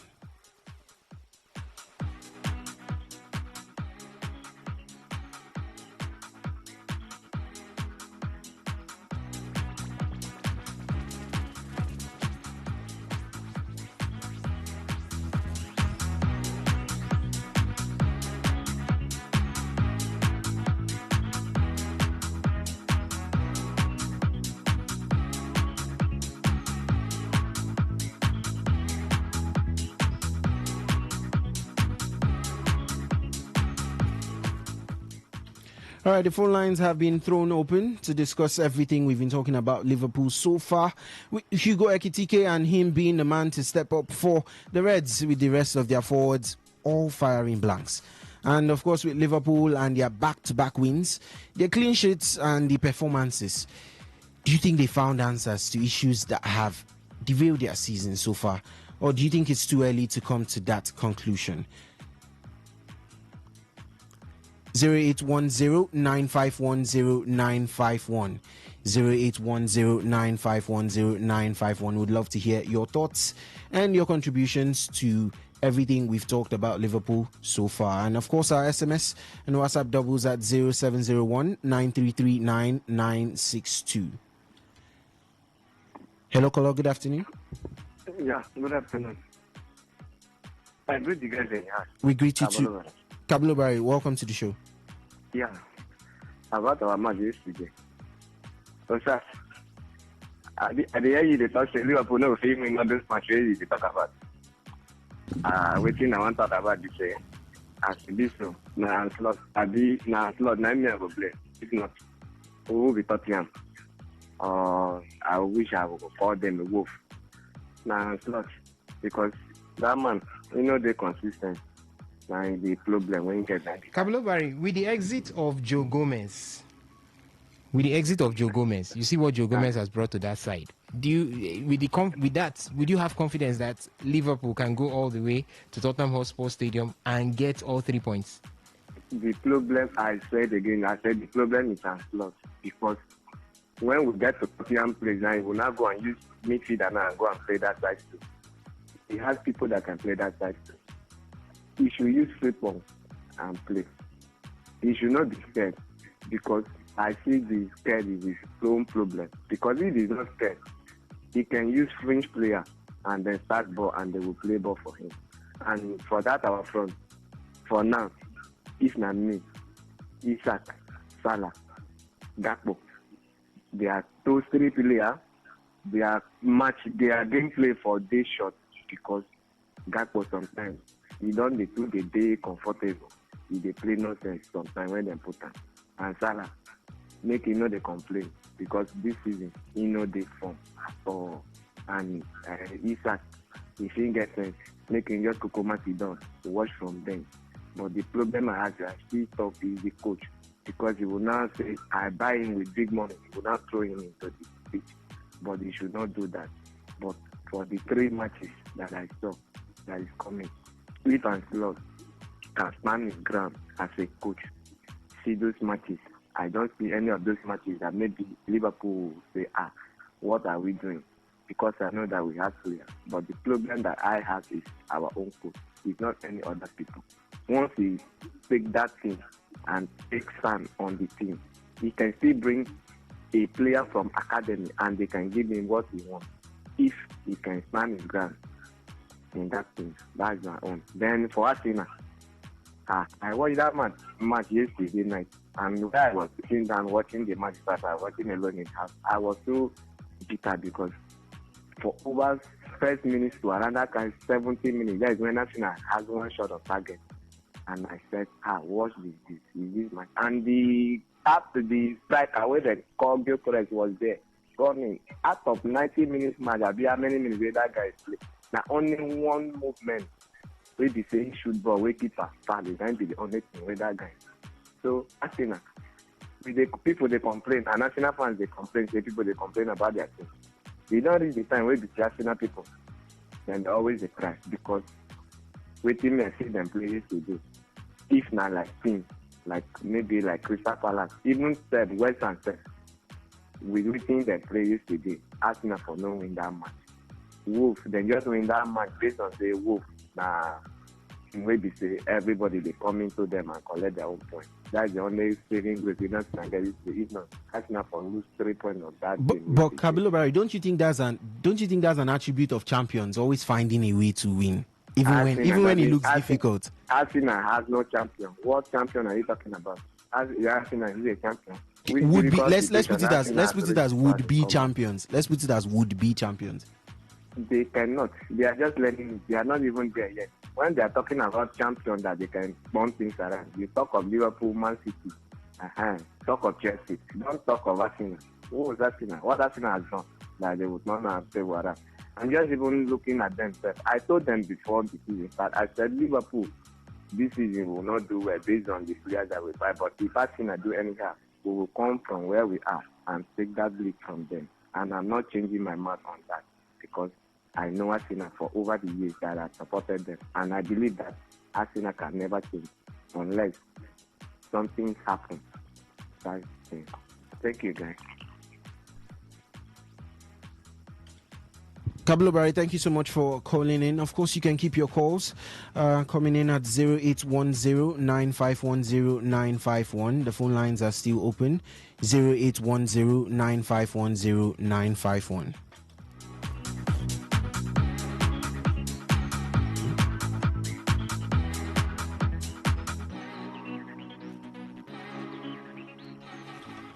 The SMS and WhatsApp also doubles at 0701 9339 962. 0701 933 9962.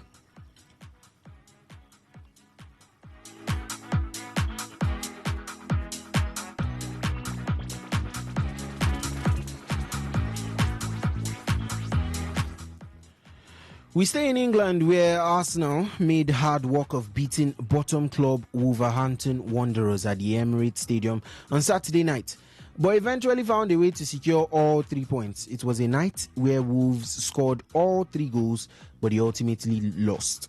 They thought they had snatched an unlikely point when Tolu Orokodare scored his first ever Premier League goal in the 90th minute, and I think that goal made him the first Nigerian Premier League goal scorer for Wolves.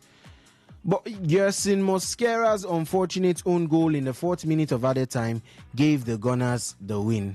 And most people would have expected Arsenal, of course, to take the game to Wolves from the off, but the Gunners struggled to break down the visiting side's low block.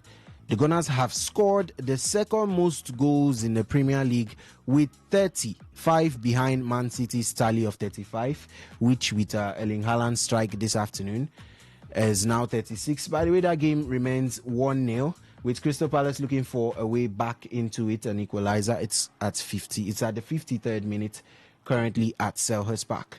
But of course, we are still discussing Arsenal, and they are now 6 goals behind Man City's tally of 36, but have scored 12. That's if we exclude penalties. Have scored 12 goals from set pieces. So obviously there is an issue of creativity from open play in that Arsenal team. Now, Osas, I'm going to come to you. Barring their obvious set piece prowess, which we all know Arsenal for how well they do on set pieces, the long throws, the free kicks, and of course the corner kicks, how do they answer to a certain lack of creativity, if I may just put it as a lack of creativity from open play? Because the stats back it, and everything about their playing style shows that they do not create enough from open play, particularly against teams who sit back and try to defend. So do Arsenal find answers to this lack of creativity from open play, and if so, how do they go about it?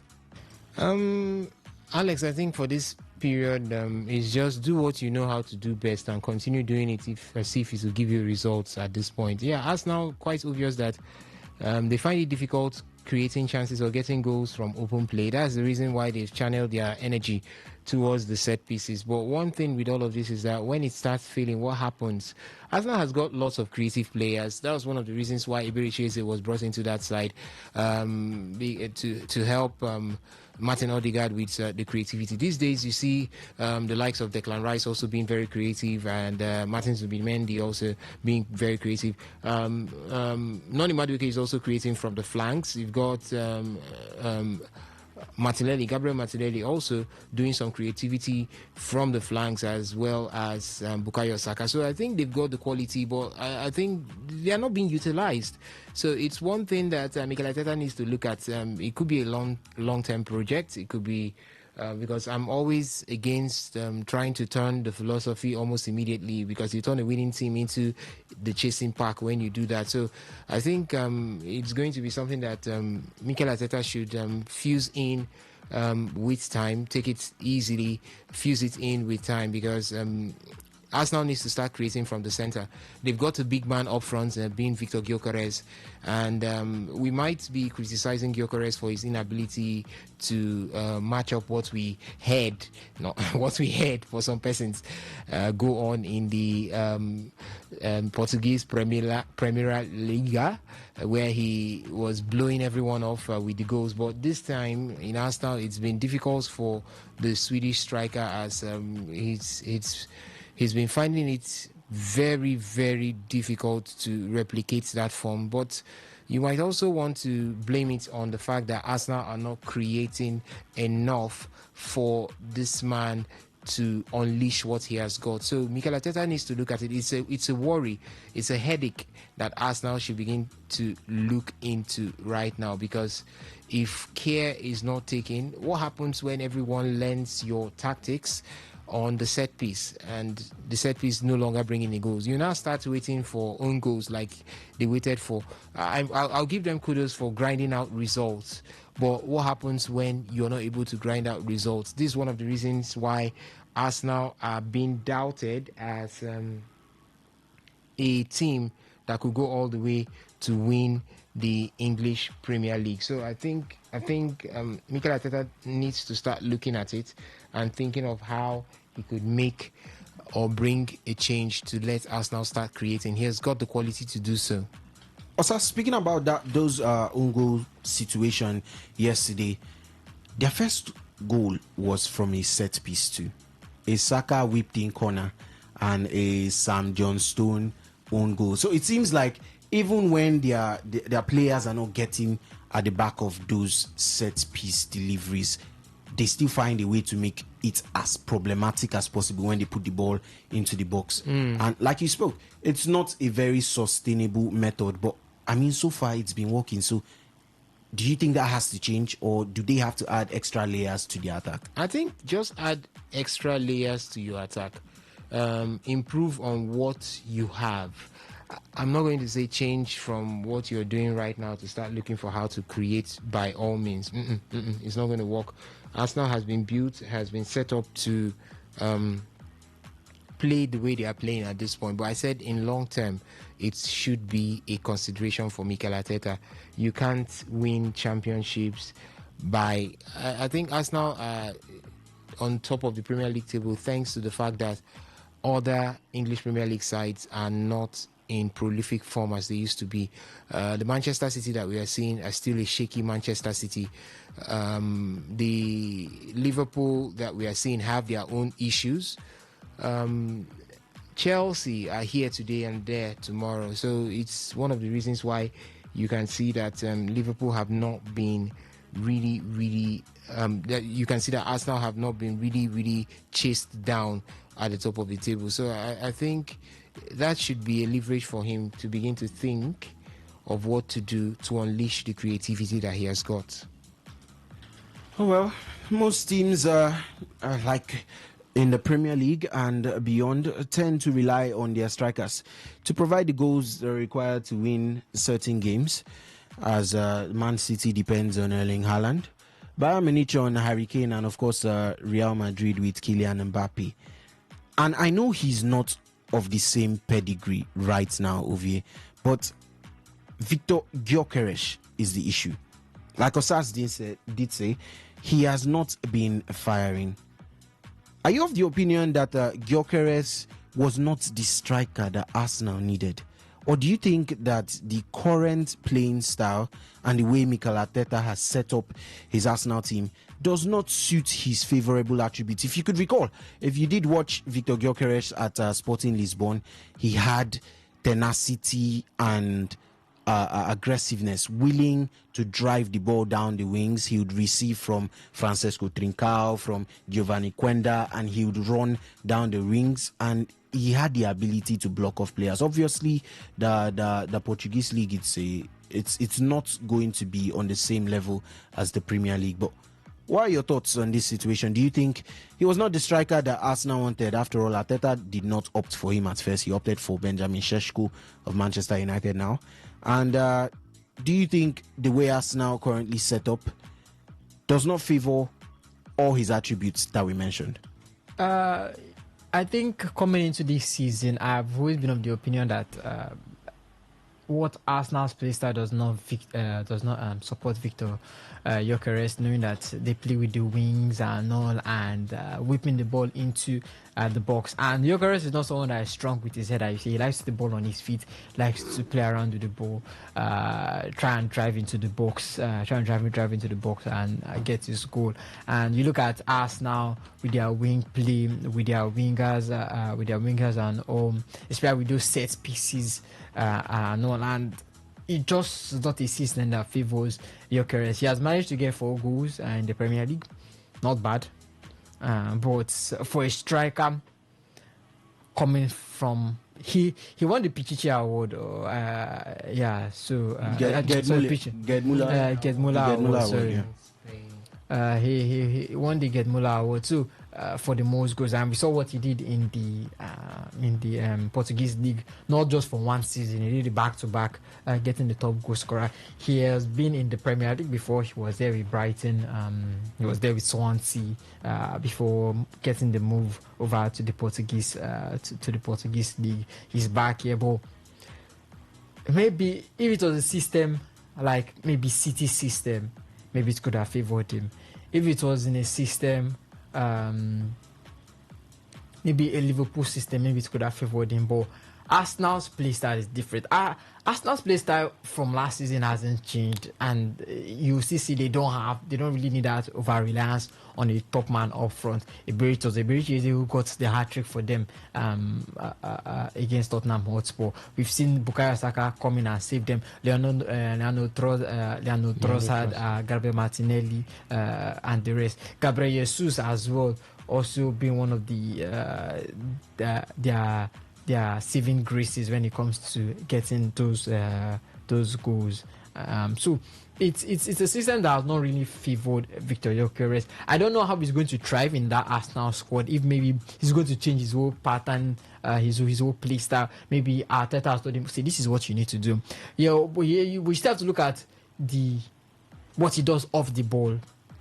And you see, he's still more of a threat. He's still a threat off the ball. With those runs he makes in between the defenders, the pressing he does, and all the work rate that he has off the ball is still something good for Arsenal. But at the end of the day, your striker and your first task is getting those goals. That is why they are looking at Isak, and they're looking at Ekitike, and like, Isak isn't doing his job after spending that huge amount of money on him, and they look at Ekitike, who's getting those goals. So of course, one of them is doing his job, the other one isn't doing his job. He has to drop the other one.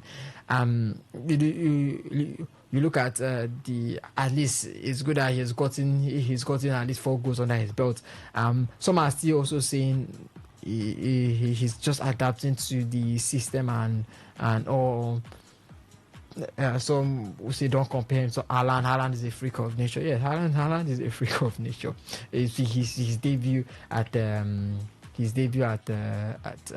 Dortmund, his first match, man scored a hat-trick in his debut at Borussia Dortmund. Came to the Premier League in his first season, stole the golden boot, and like it was something that they were just preparing for him as he was coming into the Premier League. And then you look at strikers that have come over the years into the Premier League and dominated. Ekitike, Isak, you look at Isak for Newcastle and the rest. A system that he dominated and thrived in. Not really the same for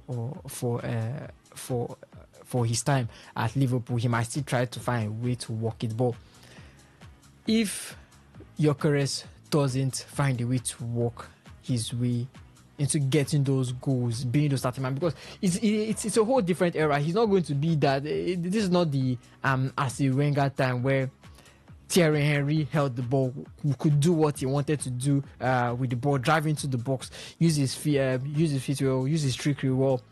This is not that time where they had that Thierry Henry, where they had the likes of Sanchez and the rest that could get them those goals. The Oliver Giroud, even Giroud was with his head, but he was still a top striker. We're talking, so it's a whole different system.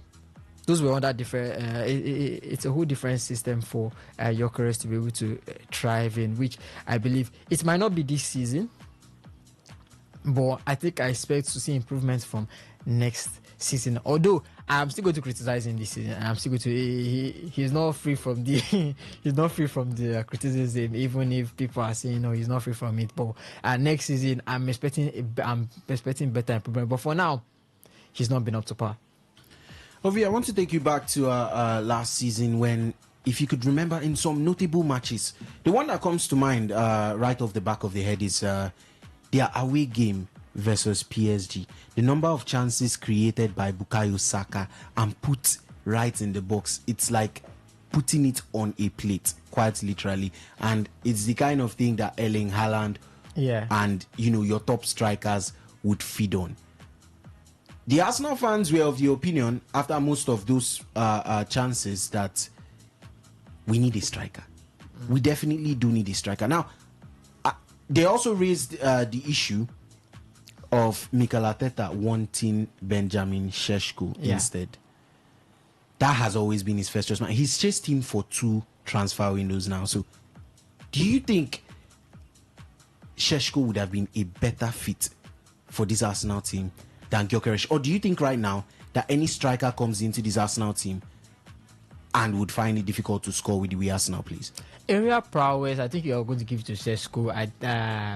When you look at the area capabilities, Šeško trumps him anytime, anywhere. We've seen Šeško's his height, his reach, his reach, not just his reach. How many goals has he scored with the head? I don't know, but I'm sure he has scored more than Victor Gyökeres. Okay, I will shock you. I'm sure he has scored more than Victor Gyökeres with his head in the German Bundesliga. But Gyökeres is 4 years older, so that is also a factor. What time did they start their careers?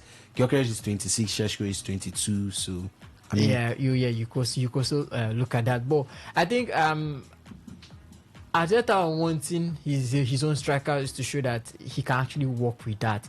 No, I don't know if Šeško would have thrived in the Arsenal setup. In the Arsenal setup, but I believe maybe he could have actually done something different.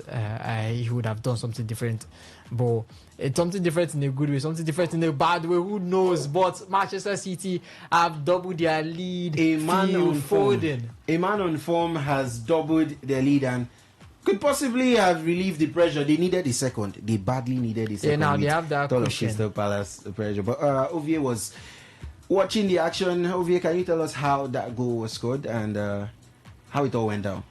What I saw was Phil Foden firing a ball from outside the box, and Henderson just couldn't reach it. Erling Haaland taking it to, I think that was Reinders, and Phil Foden right in the middle. Okay, that was Cherki. Phil Foden has now become a man that gets the goals from outside the box. See, the match before this forget one, about Phil Foden. Ryan Cherki, we need to talk about that boy. Is good. No, He has 6 assists now this season. Cherki is good, but Foden has found a new form for himself. Foden is that man now that the same Foden that won the that best. That was the best player in the Premier League. he can now. He's that man that can bring in the victory for Manchester City at any point in time. When they go struggling, Phil Foden steps up. I don't know how he rediscovered himself. Last season wasn't a really good one for Phil Foden, but here he is, and there's Thomas Tuchel seriously looking at each and every player. And right in my head when I saw him the first time, I was like, when do we get to see the coach of the Super Eagles of Nigeria, Stanley, attend to games and look at our players play this much, as Manchester City are on the ascendancy, trying to see if they could make it 3. That was with Tijani Rangers there, but they had to come back. But this is Manchester City pushing really, really hard. If Arsenal knows what's good for them right now, they should not think of dropping points, because Manchester City in this form knows how to grind out results, good or bad, whether they come up against the best legs or they don't. They know how to grind out results, and that is what the level at which Manchester City has gone into right now. So it goes a long way to tell you that this English Premier League title is far away from Arsenal. The same way it's far away from the likes of Chelsea and Liverpool. So it's also very well far away from Arsenal. They haven't done the business yet. To me, Arsenal still looks a shaky side. They still look a side that could capitulate at any point in time. But let's see how it goes. But you definitely think that, they've built themselves under Mikel Arteta. Challengers to Manchester City's title in the 22-23 season. City's title again, they came runners up in the 23-24 season. Liverpool's title now again, 24-25. They could still challenge City for this title again this season. It's not far away. You don't think they finally crossed the line at some point? I mean, every time you come close and you keep trying, it gets to a point where you actually have to at least get I don't there. know if that works for Arsenal. But what I know works for them is they would always find a way to get into the UEFA Champions League, maybe finishing second. But I am beginning to exhibit my fears with what I see with City at this point. It might be the moment City catches up with Arsenal, that will be the turning point in the league this season. So if Arsenal would win the league, they just have to continue looking forward and forget about looking at what's behind them, because it will be obviously detrimental for Arsenal to take their eyes off the focus and look at what's behind them. Just continue seeing how you can grind out those results.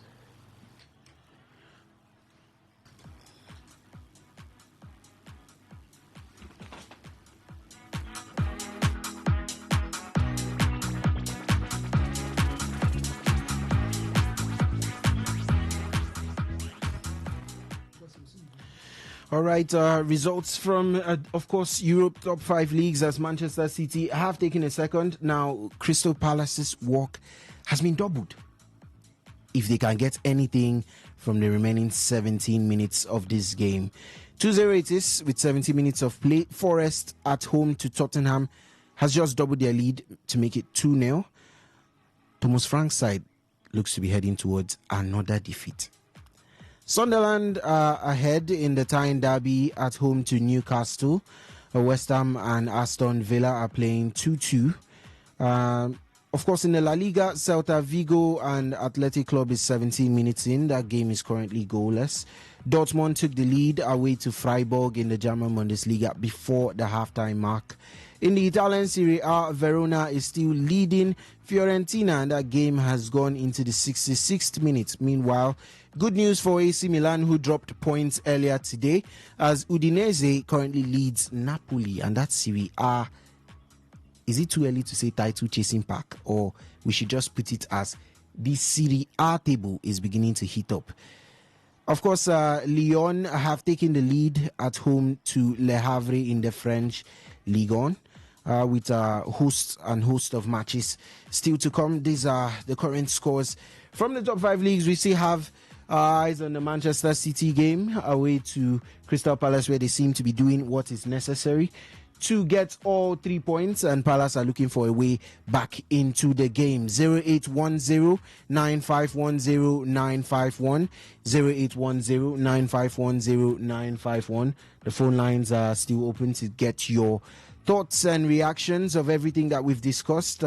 We started off with Liverpool and Hugo Ekitike, and from there we went over to North London with Arsenal and what looked like a scrappy win and a lot of questions to be asked at home to Wolves. Our SMS and WhatsApp doubles at 0701 933 9962, 0701 933 9962.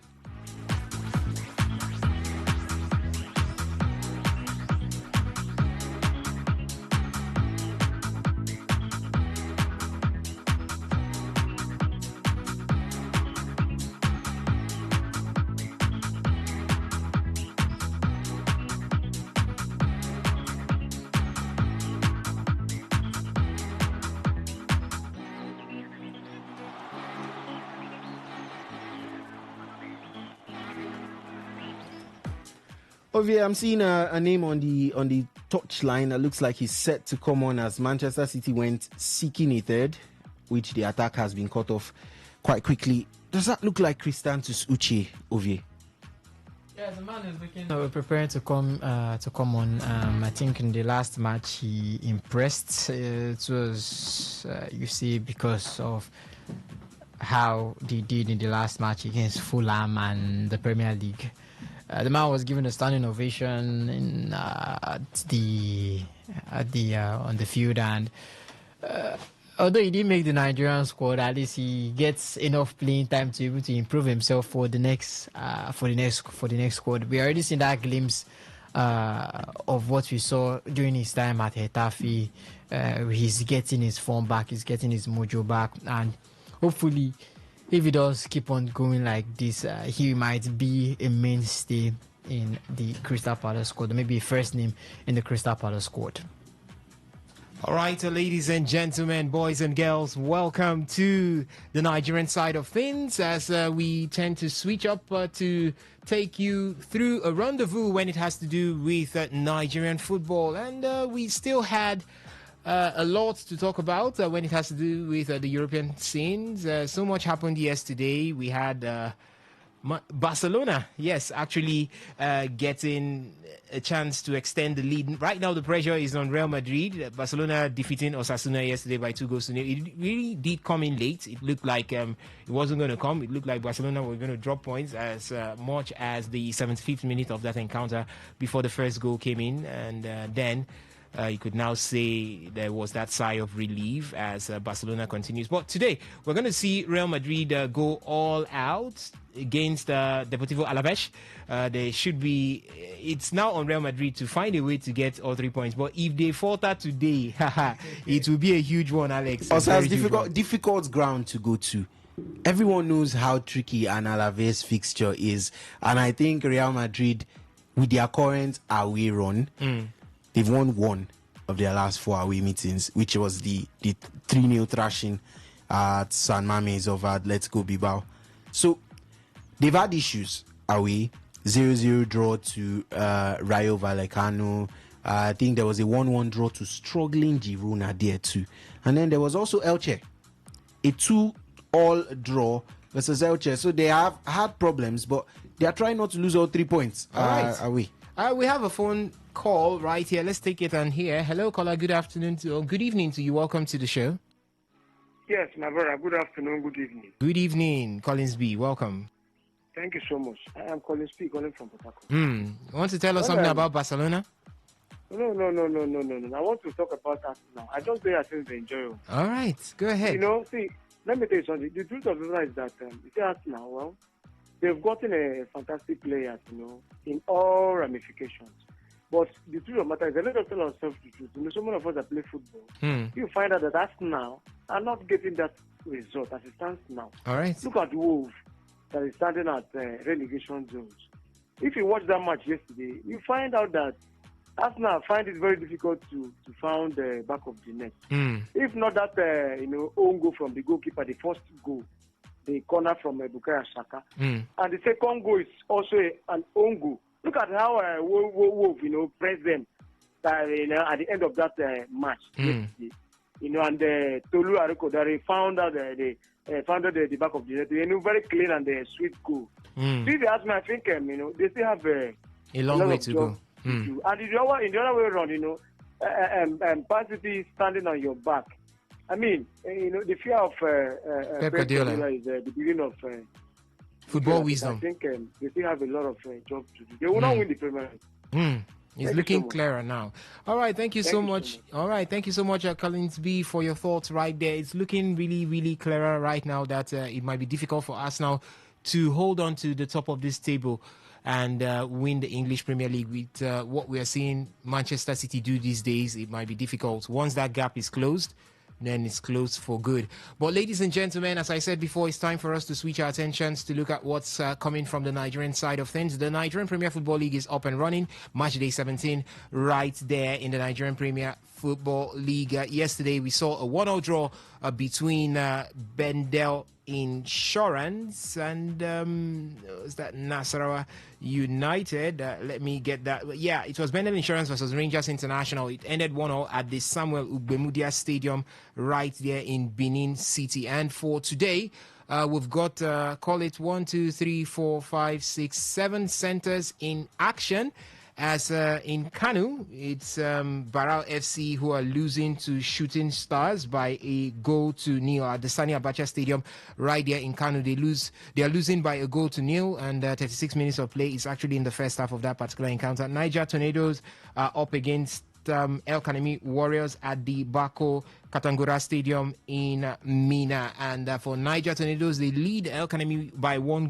Enyimba Football Club of Aba at the Enyimba Stadium in Aba are playing out a 1-0 draw with Kwara United. And it is Bayelsa United who are at the Samson Siasia Stadium in Yanagua as they are losing to defending champions Remo Stars by a 0-0, 41 minutes of play from that particular center. Kun Kanifat at the Danayam Stadium in Owerri are up against Abia Warriors, called that the Eastern Brothers Derby. And for Kun Kalifat, it's goalless between themselves and Abia Warriors. Warri Wolves are up against Kanu Pillars at the Delta State Polytechnic Stadium in Ozoro. And for that one, it is goalless between both teams. And Plateau United are up against Nasarawa United. Goalless it is at the Zaria Road Stadium in Jos. And Ikorodu City are up against Castina United. For Ikorodu City, Castina United, that game is supposed to be on Monday, so it's going to be for tomorrow.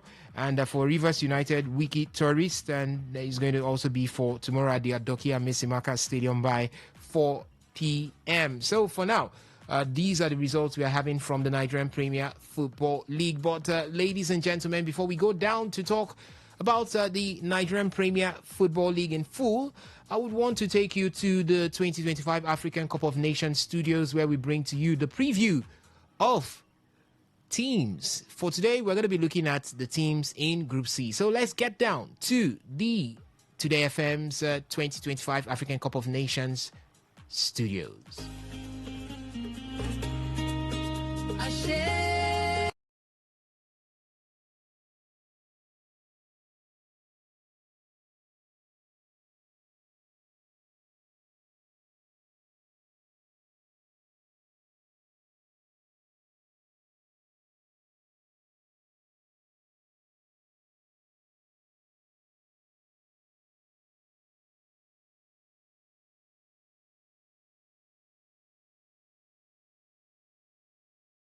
looking at as Nigeria and Tanzania would open proceedings in the competitive Group C that also features 2004 champions Tunisia and emerging Uganda. The Super Eagles are heavy favorites to top the group, while Tanzania aims to cause an upset and build on their recent improvements. Both sides will target a positive start to secure progression to the knockout phase, where two teams, or the best third place team, would be coming out of Group C. Historically, Nigeria dominates head-to-head encounters with 5 wins and 3 draws in 8 meetings and no defeat to Tanzania.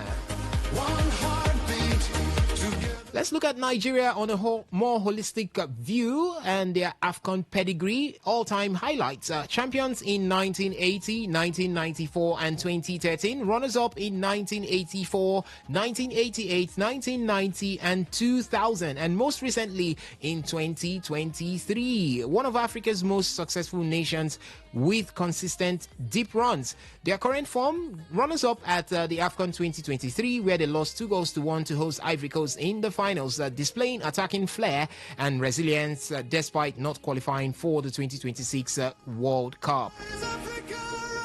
What this means is that the 3-time winners arrive with a star-studded squad hungry for redemption after the 2023 finals heartbreak. Under new management, they have the talent and the experience to go all the way. Let's look at the coaching crew and the setup. Head coach Eric Chell, the French Malian tactician, has injected fresh ideas since his appointment, focusing on a balanced attacking approach while maintaining defensive solidity. Style of play and tactics for the Super Eagles of Nigeria: they have a flexible 4-3-3 or a 4-2-3-1 formation, high pressing, quick transition, and exploiting the width. Strong in possession with creative midfielders linking to a potent front line, dangerous form from the set piece also.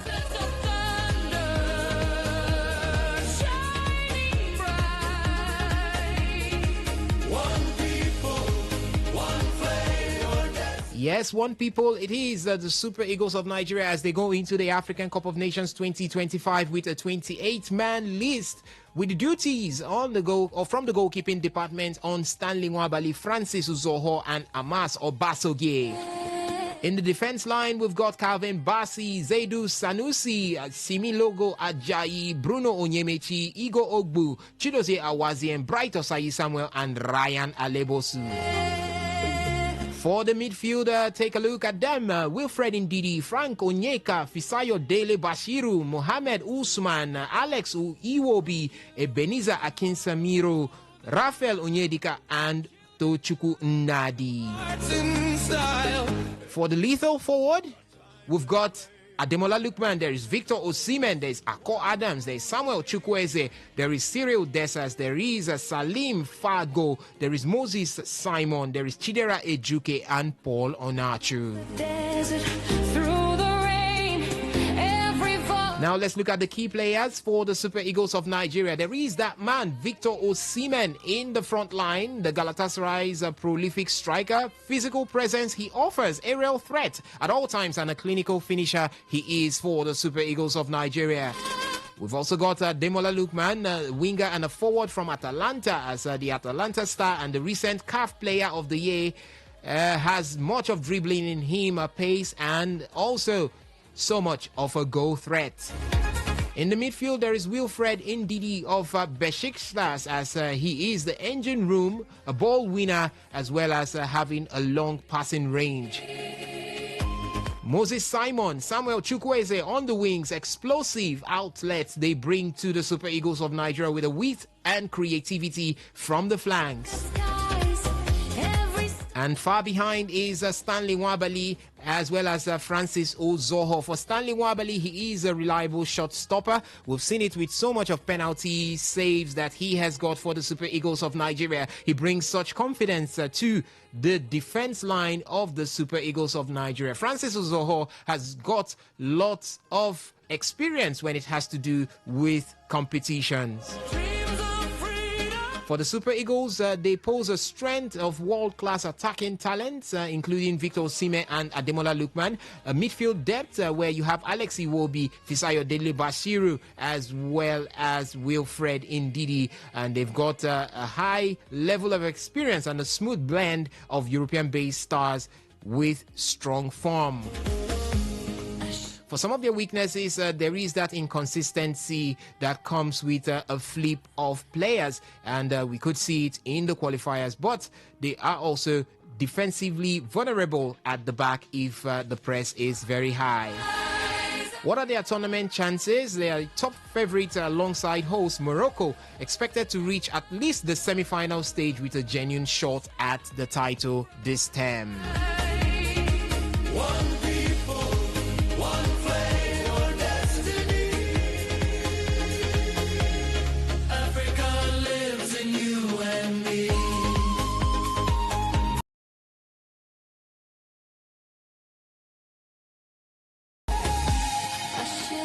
All right, the Super Eagles of Nigeria will open up their campaign on the 23rd of December against the Tafia Stars of Tanzania. And for the Tanzanians, fondly called the Tafia Stars or the Kilimanjaro Stars, they have an all-time highlight of fourth AFCON appearance. They've been there in 1980, 2019, 2023, and now they will be there in 2025. They are yet to advance beyond the group stage, but collected record points in 2023. For their recent form, they have been improving steadily with strong World Cup qualifying performances, showing defensive resilience and counter-attack threat. What does this mean for Tanzania going into the AFCON? Tanzania are no longer minnows entering the AFCON. They enter with confidence to chase a historic knockout berth. They represent East Africa's rising force. Now let's look at their coaching setup as well as the playing setup. Their head coach, Miguel Gamondi, he's experienced, he's an Argentine, and has built a disciplined homegrown core, emphasizing organization as well as quick transition. For their style of play, they have a compact 4-2-3-1 formation, or sometimes a 4-3-3 formation. They also exhibit a low blocking defensively, They also exhibit low blocks defensively, absorbing pressure and hitting on counters, reliant on set pieces as well as domestic league cohesion.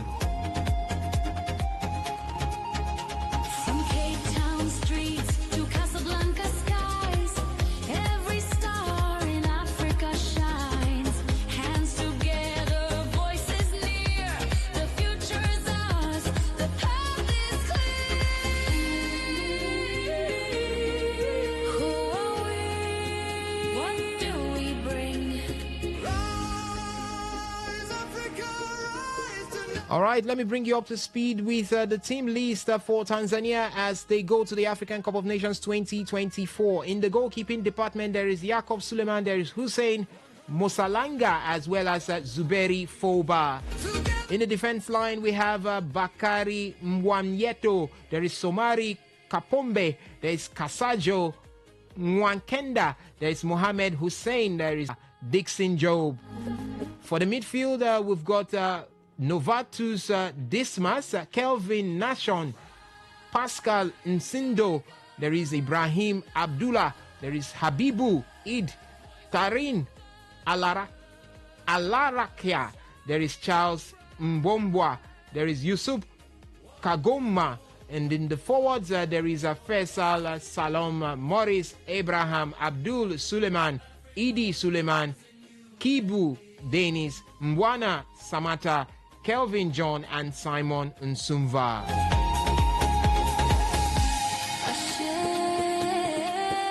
For their key players, they've got Mbwana Samata, who is the captain, as well as the striker, experienced forward, leading the goal threat. Simon Nsumva, a forward also, veteran striker with clinical finishing. Fiesa Saloum in the midfield has creativity on his shoulders. Haji Mgonga in the defense. He's a European-based solidity as he brings it to the defense line.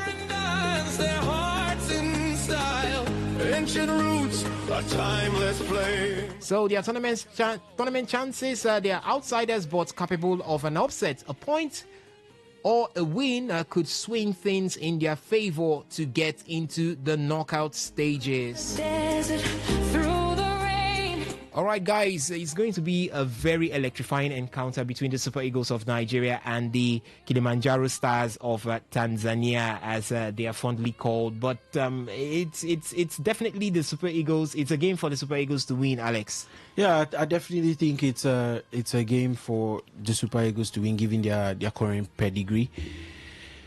You might say things may have not gone the way of the Super Eagles recently with should I say near success syndrome in the finals, and then of course we had the finals of the FIFA Africa World Cup qualification, and it's been close calls. But of course, one thing the Super Eagles know how to do is to respond, and when needed, they have almost always responded. So you'd expect them to take 3 points at the opening game, and like you said, with Tanzania, they would look to cause an upset. Right. And a point is going to be seen as something very valuable for them. But yeah, this is all 3 points, and anything short of 3 points in the opening game for the Super Eagles will be a very disappointing result. All right, a very disappointing result if the Super Eagles of Nigeria fails to get all 3 points against Tanzania. But we still have other 2 members in that group, that's Tunisia and Uganda. And for you, Ovie Wallace, how do you see the group ending? Who tops the group? Who comes in second? Who comes in third, and most likely who sits at the bottom position when it has to do with Group C at the African Cup of Nations 2025? I think for me, it's going to be Nigeria topping that group. Second, I think I'll give it to Tunisia.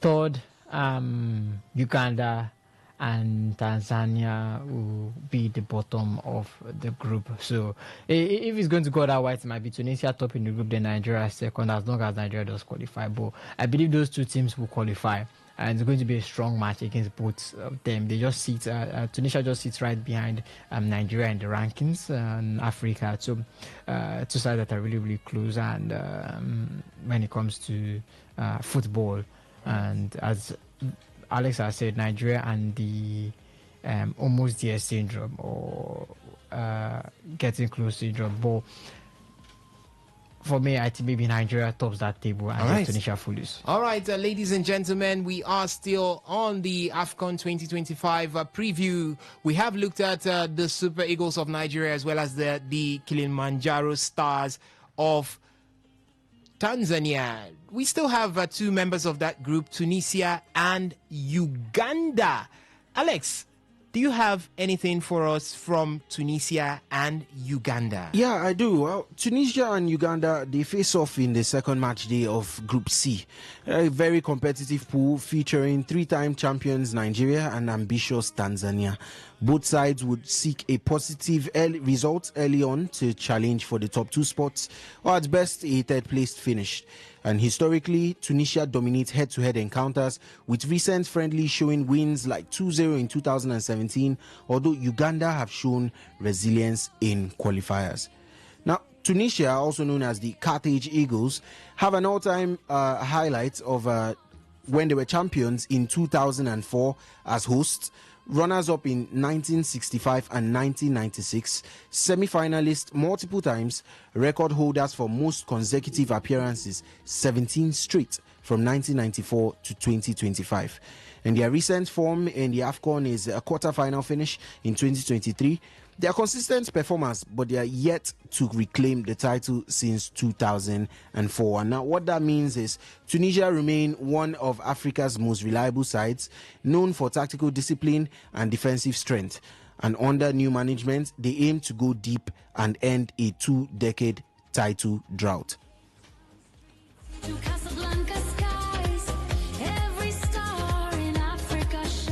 Now for their coaching and setup, they set up with a head coach, Sami Trabelsi, appointed in 2025. The former defender brings experience from previous stints and emphasizes continuity, defensive solidity and balanced midfield play. For their style and tactics, typically a 4-3-3 or a 4-2-3-1, compact and organized, strong in transitions with fullbacks providing width. They focus on possession in midfield and efficiency in attack. And for their key players, they have Elias Skiri in midfield, an Eintracht Frankfurt star, the engine room leader with recoveries and passing range. They have Hannibal Mejbri of the midfield and attacking, the dynamic Burnley talent, full of creativity and flair. They also have Montesa Taubi, Yassin Maria in defense, which is a pretty solid centre-back partnership. Ali Malul and Ali Abdi as full-backs, experienced outlets with good crossing ability. And of course, Elias Achuri and Saifuddin Jaziri in attacks, full of goal threats with pace and movement. Now, for their strengths, their weaknesses, and their match day keys, the defensive organization and experience across the back line. They of course have midfield depth with returning stars like Shiri and Hannibal. They have tactical discipline and set piece threats, and they have a record of consistency in major tournaments.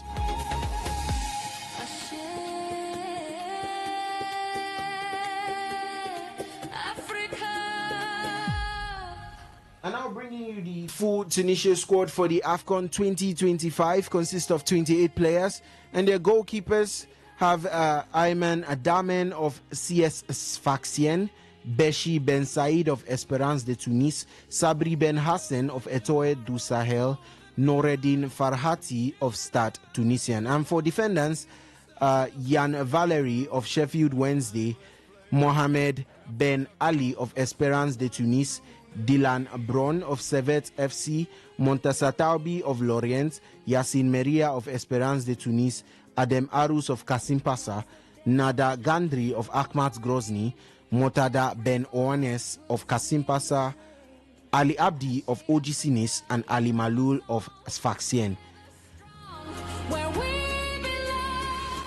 For their midfielders, they have Ferjani Sassi of Al Gharafa, Elias Skiri of Eintracht Frankfurt, Hussein Ka of Esperance de Tunis, Mohamed Haj Mahmoud of FC Lugano, Ismail Gabri of Augsburg, Hannibal Mejbri of Burnley FC, Naim Sliti of Al Shamal, Mohamed Ali Ben Romdani of Al Ali.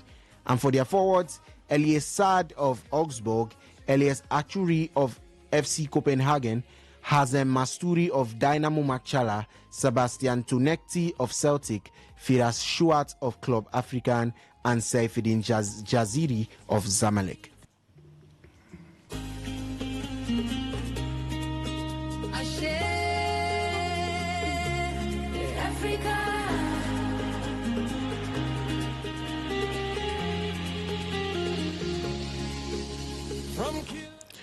Now, of course, we were saying about their strengths and weaknesses, where we said they have a defensive organization and experience across the back line. They have midfield depth with returning stars like Shkiri and Hannibal. They have tactical discipline, and they are a huge threat from set pieces, and they had a record of consistency in major tournaments. For their weaknesses, they have occasional lack of clinical finishing in attack, integration of new and returning players under recent coaching change, and a pressure to perform against perceived weaker sides. Now, for their tournament chances, they are among the favorites to top the group, and they are realistic quarterfinal or semi-final contenders.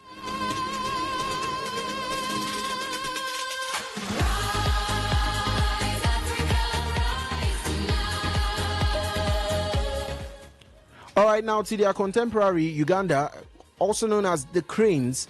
Their all-time highlights features a runners-up in 1978, a round of 16 in 2019, which is their best modern run, 8 appearances overall, returning after missing 2021 and 2023. And their recent form is a strong qualifying finish, and finishing runners-up in their group, and their first appearance since 2019. What that means is that Uganda are back on the big stage with renewed ambition, blending veterans and youth. They aim to cause upsets and to reach the knockouts again.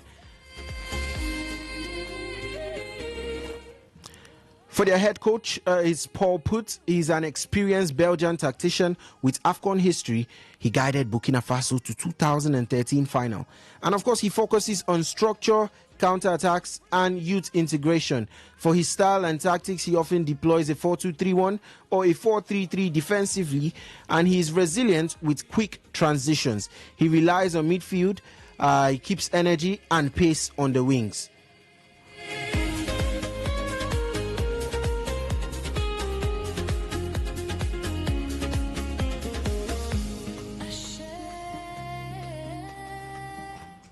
Now, for their key players, they do have Dennis Onyango, the goalkeeper, a veteran at Mamelodi Sundowns, leadership and shot stopping, no news to him. They do have Khalid Aucho, who is their midfield, and of course, their captain, the engine and organizer in the center. They have Rogers Mato and Travis Mutiaba in attack, pace and goal threats, and of course, Mutiaba, a rising star. They have, of course, Alan Okello, a creative hub with a vision in the midfield. They have Toby Sibik and they have Abdul Azizi, and that partnership with a lot of European-based solidity.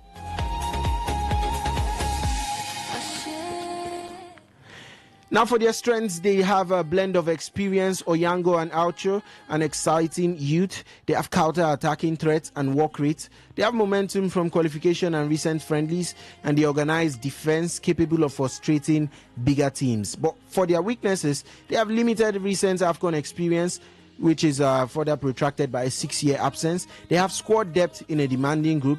They have converting chances against disciplined defenses, and they have potential fatigue in winter schedule.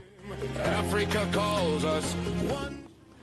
And for their tournament chances, they are dark horses capable of knockouts if they upset Tunisia or Tanzania. Group progression is a realistic goal. And for their match prediction and key battles, they will enter as Tunisia will enter as favourites with superior pedigree and squad depth. But Uganda's organisation and counter threats could make this competitive. We could expect a tactical battle, possibly low scoring, with set pieces crucial.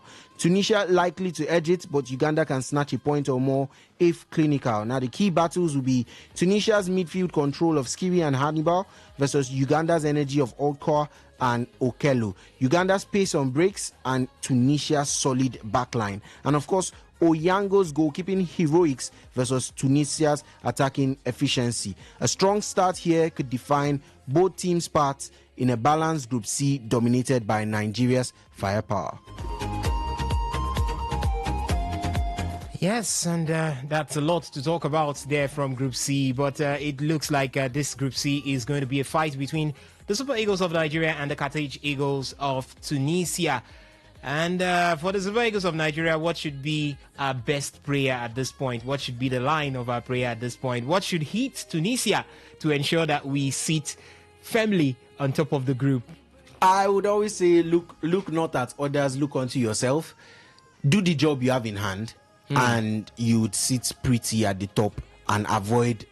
You would always want to avoid a top clash. Right. Finishing second means you are definitely going to meet someone who finished first in another group, and you want to avoid that for as long as possible and try and keep those exciting matchups till the later stages. So do all you have to do. Win your opener, win the game against Tunisia if possible, or at least maybe take a point, and look that you make sure you take all points that are afforded onto you, and then see if one or two upsets can be caused in your favor against Tunisia. All right, and the words of Alex Kabari right there to the Super Eagles of Nigeria. Do what you know how to do best. Do not look at others and hope for the best. That's exactly what the Super Eagles of Nigeria will be going to Morocco with, to see if they can make it for this time in the African Cup of Nations. Ladies and gentlemen,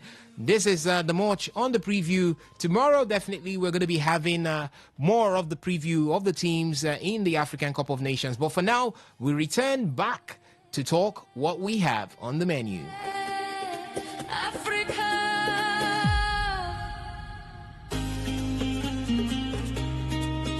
I share Africa. Hello, my name is Kanu Wanko, aka Papilo. For the latest and trending sports stories, always listen to Today Sports Live on Today95.1 FM Port Harcourt.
All right. All right, ladies and gentlemen, welcome back to the other side of things as we just returned from the AFCON 2025 preview right there. And with that, we head back to look at what's happening from the Nigerian Premier Football League as I will be updating you with the scores from the various centers for Barrow FC versus Shooting Stars. Is still Shooting Stars leading Barrow FC. They are yet to resume proceedings for the second half of that particular encounter. Bayelsa United still trail Remo Stars by 1-0, 46 minutes of play. Eimba Football Club of Aba up against Kwara United is 1-0. Kun Khalifat at halftime with Abia Warriors, goalless from that center. Niger Tornadoes still lead El Kanemi Warriors by 1-0.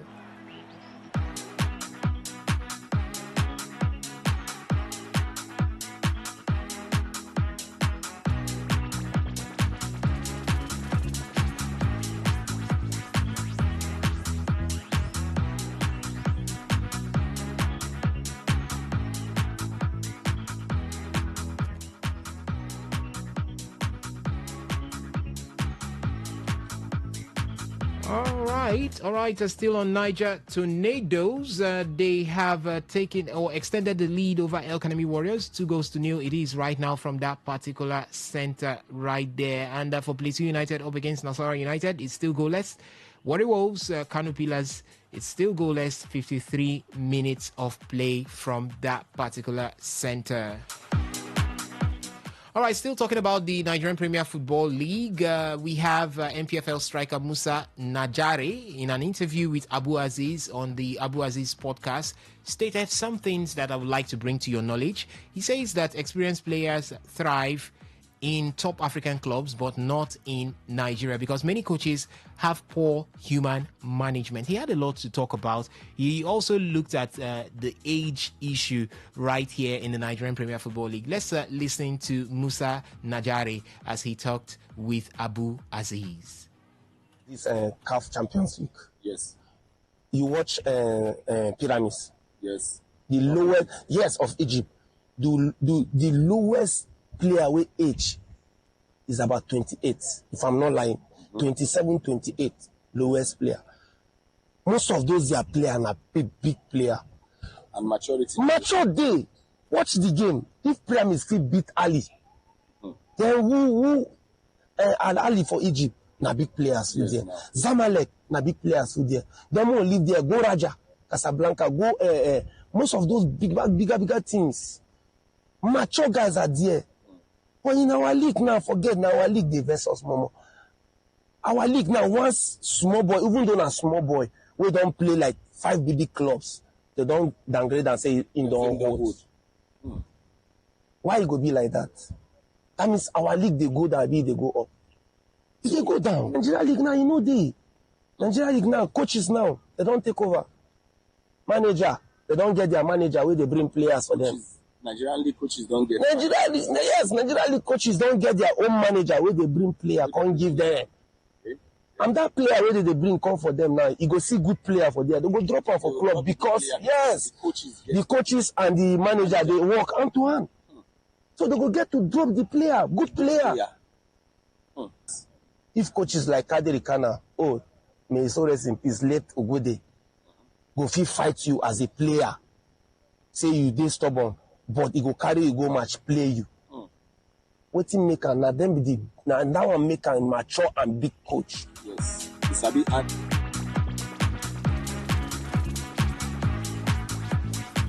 That was a huge expose right there by striker Musa Nagare in the Nigerian Premier Football League. But guys, by the way, we are joined by Blessing Thompson right here in the studio. Blessing, it's been a while. Welcome back to the fold. Good evening, sir. Thank you. Good evening to my colleagues in the studio. It's nice to be here. Good evening, Port Harcourt City. And yes, we have the AFCON upon us. We have the things that happen in the Nigeria Premier Football League. We're hearing different stories. We are seeing different fixtures, different scores. And then the AFCON that is coming up, we're looking at the Super Eagles of Nigeria. We're looking at their group. We're looking at how far the Eagles are going to fare. And we saw some African players in the Premier League today. We saw Adjunga up for Sunderland. We saw Christian Tsuchi, though he's not part of the 28-man list for the Eagles. We saw him playing today, Crystal Palace. And then we still have some African players that are yet to report to duty. They were giving clubs were giving the ultimatum of 15th of December to release some of their players. So we still have some players like in Manchester United. We're having Buemo, Ahmad, Mazarawi. We do not know if these players are going to join their teams on time based on what their clubs wants for them. But like I said, we have a lot to talk on the show today. The AFCON and the NPFL. Just sit tight. Definitely sit tight, and we'll be taking you through that rendezvous. But Ovie Wallace, you heard what the man Musa Nagari talked about right there. First of all, he talked about the fact that a young player will come up in the Nigerian Premier Football League, and the very first notion you have is an old man, just because he has played in one or two academies or it's one or two teams before time. You look at him as an old man. He made reference to clubs in Egypt, clubs in Morocco, clubs in Tunisia, having players who are in their 30s, mid-30s, 35, 36, 37, 38, and they're still playing actively for the club. But it doesn't work right here in the Nigerian Premier Football League, because the very first thing you do or you think when you see a young player is that he has falsified his age. But does this change anything? Is it clear to the eyes that these players falsify ages, or do you think it's just a figment of the ill performance? That's the reason why we just have that notion that a player, once he's no longer performing, or once he's pretty young and there's a record of him having played in several teams, then he's not actually in his 20s, but must have falsified his age. Thank God you were with me in the first part. We talked about age falsification and all. And yes, that was with the Athletics Federation of Nigeria. It's everywhere. We see even in secondary schools, grassroots. You see them when you're meant to go for under 16 competitions. They'll bring machineries, as they say. So we see it in all age grade competitions. So I'm not surprised with what he's saying. But does it really change anything? I don't know, because when it comes to Nigerian football, as you said, when we see them, we saw some of them in the Unity Cup and the rest, and we're like, this person is not this age, I know. And you look at other countries where you see, okay, some people in the South African league and the rest, and you see their age, you see their demeanor, and you're looking like, yes, this guy looks young, or maybe this guy does not look his age. We don't know about that, but it's something that really occurred in Nigerian football, because when it's time to go or compete with the Europeans, we aren't able to carry ourselves. We aren't able to hold our candle against the Europeans. So if it's not a skill issue, sometimes it might be an age issue, because we are carrying old men right there. We've seen that in most of the Chan, the B team, the Chan team. Some of the players taking there. You see that in the Unity Cup, and some of our the players called up from the Nigerian team to the Super Eagles squad too. It's just something that really, really destroyed our football in general, in local, and especially in the local scenes and everything. So, it's something that, as he said, I don't think we'll be able to get rid of it that easily, because the coaches are also in cahoots there. The NFF is they're also in cahoots there and everything. So, it's going to be something that is going to be hard to take out of the system. We talking about the first part, how the NSC and everything. If they don't do it, the AIU might put their work. This is something that CAF or FIFA have to be the ones to intervene. If not, it's going to be something that is going to keep on running rampant unless the right system is implemented. Unless we implement the right system and actually put the right people, actually follow the right, do the right things. I think that's when we can bring about a change in Nigerian football. But this doesn't really change any fact as of now. You look at some of the players, you think they are old or not. As you said, they play for one or two academies, and some of them we aren't even able to even trace where they are coming from. Also, as it is when it comes to the Nigeria Premier Football League, we aren't able to trace where players the transfers are. I think I was going through social media and I saw there was a time where Enyiba actually bought a player for 1 million. I think there was this time there, and I was reading the article. I was like, even Rivers United, Theophilus Afelohi at one point was signed for something more than that. Even his salary was even close to that. Yeah, so there was a time where the Nigerian Premier Football League was one of the big leagues then, as he said, when it was time where Idris Ekana was Kadri Ekana was one of the managers for Enyimba, going there, winning the CAF Champions League, winning the Nigeria Premier Football League. You're talking about looking at prestige of the manager like that. Those then, I don't think the players then were falsifying their ages, because you're 20 in the Nigeria Premier Football League, or you say you are 18 and then you look at the person and like this person will be reaching 30 or so. He talked about the other leagues, the leagues in Tunisia and the rest. You see a player 38, 40, they are still playing because they didn't go about that method.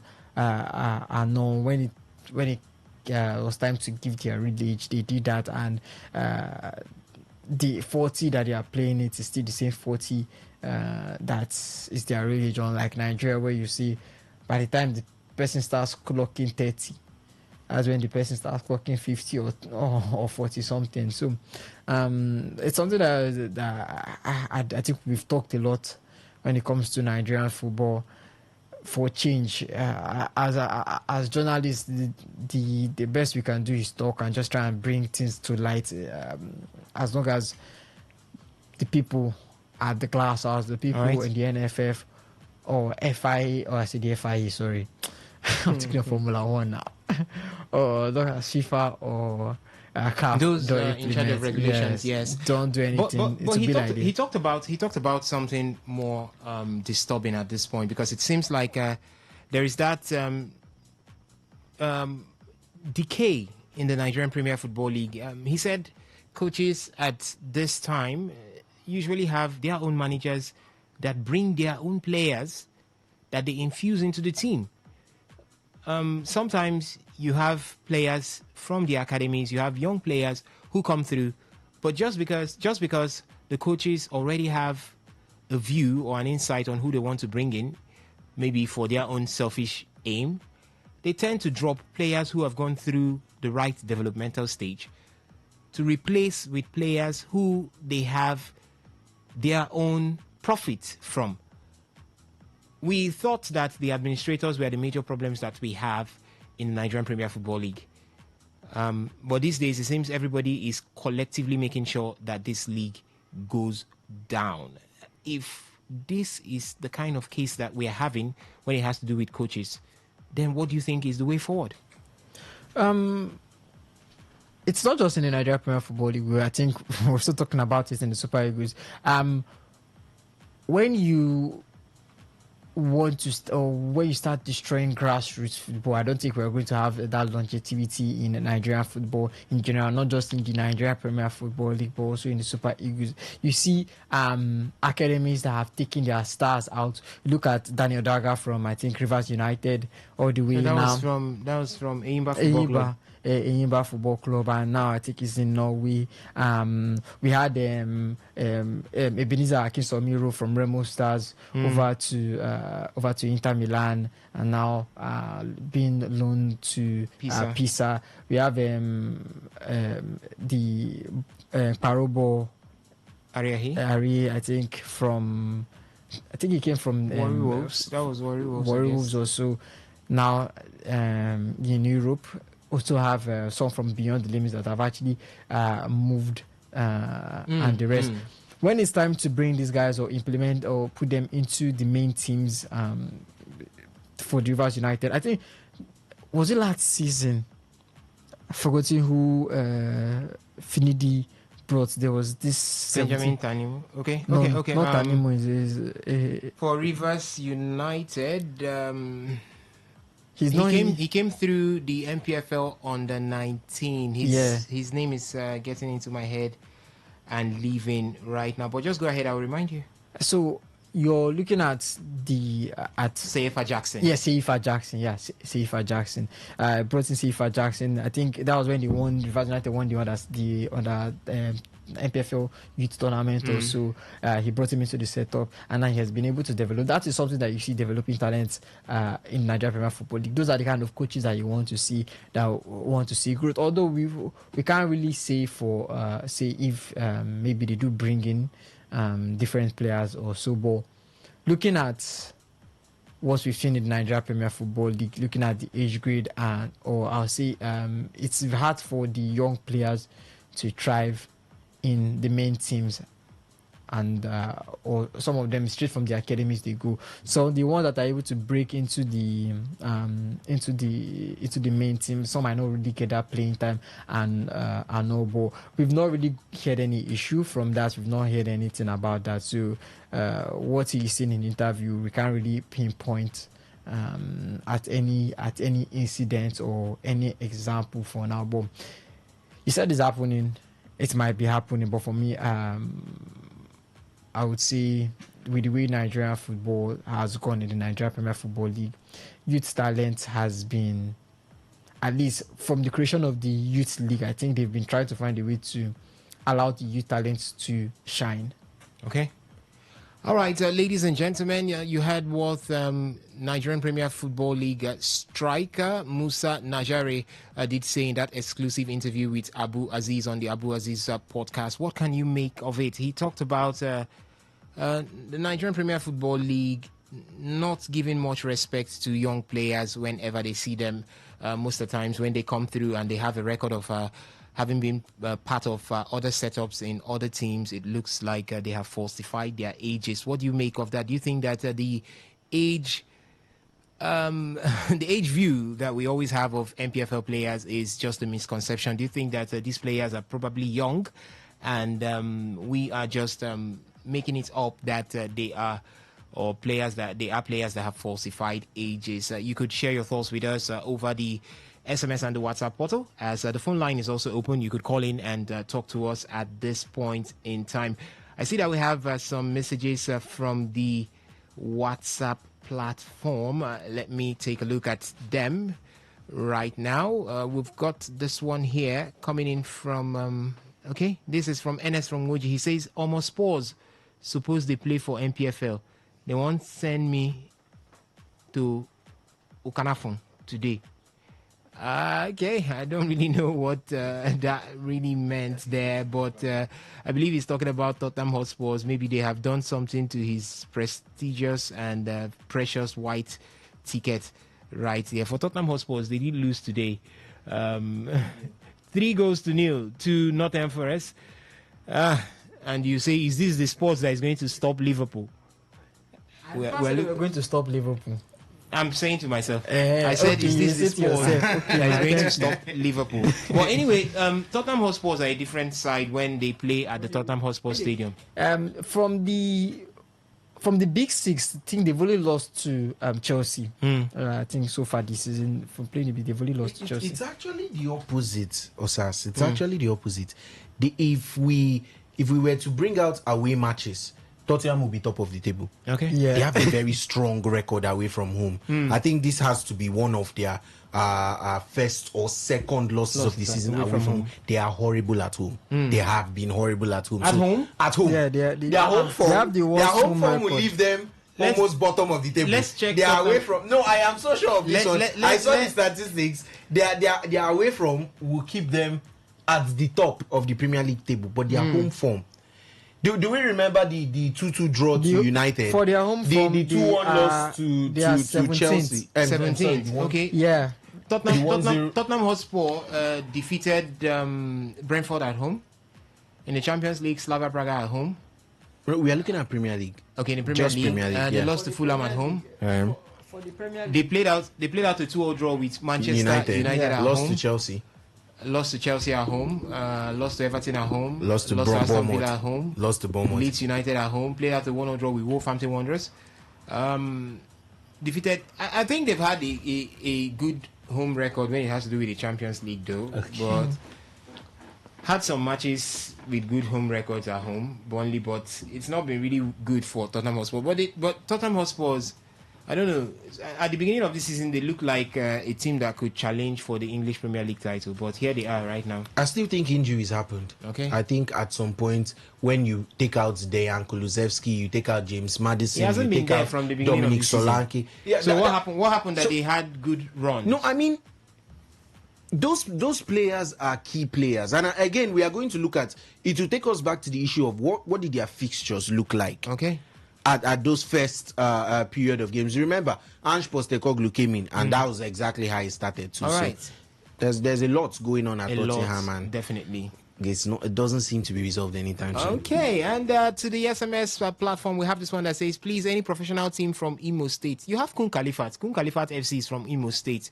Yes, in the MPFL at this point. There is also the Heartland FC, but they're in the NNL. Hopefully, they will be back to the MPFL.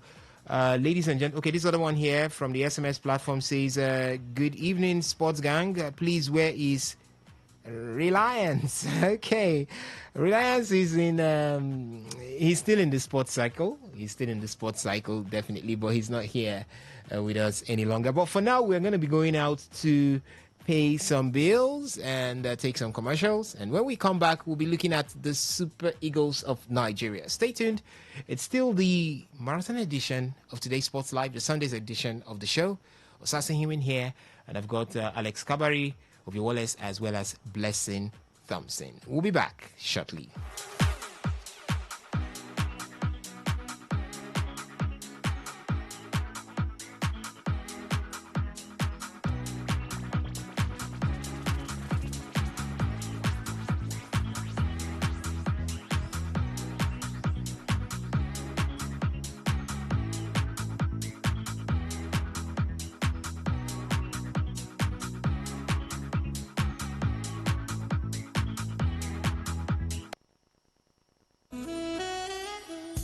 Verberge Imperial Hotel. Experience luxury and comfort. Verberge Imperial Hotel is a premier indigenous catering and hotel services provider in Port Harcourt. Our hotel offers a range of well-furnished rooms with modern facilities, ensuring comfortable stay for our guests. Our modern event halls can accommodate over 500 guests, making us the ideal venue for conferences, seminars, weddings, etc. Our state-of-the-art facilities include 24 hours electricity supply, constant and steady internet services, CCTV cameras for enhanced security, fully armed security guards, trained professional personnel. We pose a conducive environment as our hotel is located in a quiet and peaceful environment perfect for relaxation and focus. Our location is at Bank Anthony Avenue off Ordnance Junction, Transamadi, Port Harcourt. Contact us today for inquiries, booking and reservation. Please call 0803-272-4646, 0906-557-0873. Delivering Imperial Hospitality services at Verberg Imperial Hotel.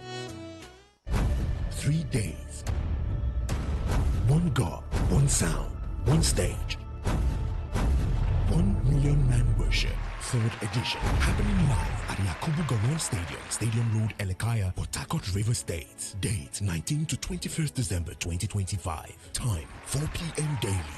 Ministry, Dusi Oyeko, Steve Crown, Travis Green, GUC, Wisdom K, Chinyere Udoma, Ada Ehi, God's Will Oil, Reverend Atenega, E-Ben, K-Strings, Gaze Baba, Joe Praise, Owe Abutu, Afi Douglas, Deborah, Prince Emmanuel, Minister Ale, Victor Sam, Victor Udo, Happy Pats, Sam Daniel, African Joy, Shinelo.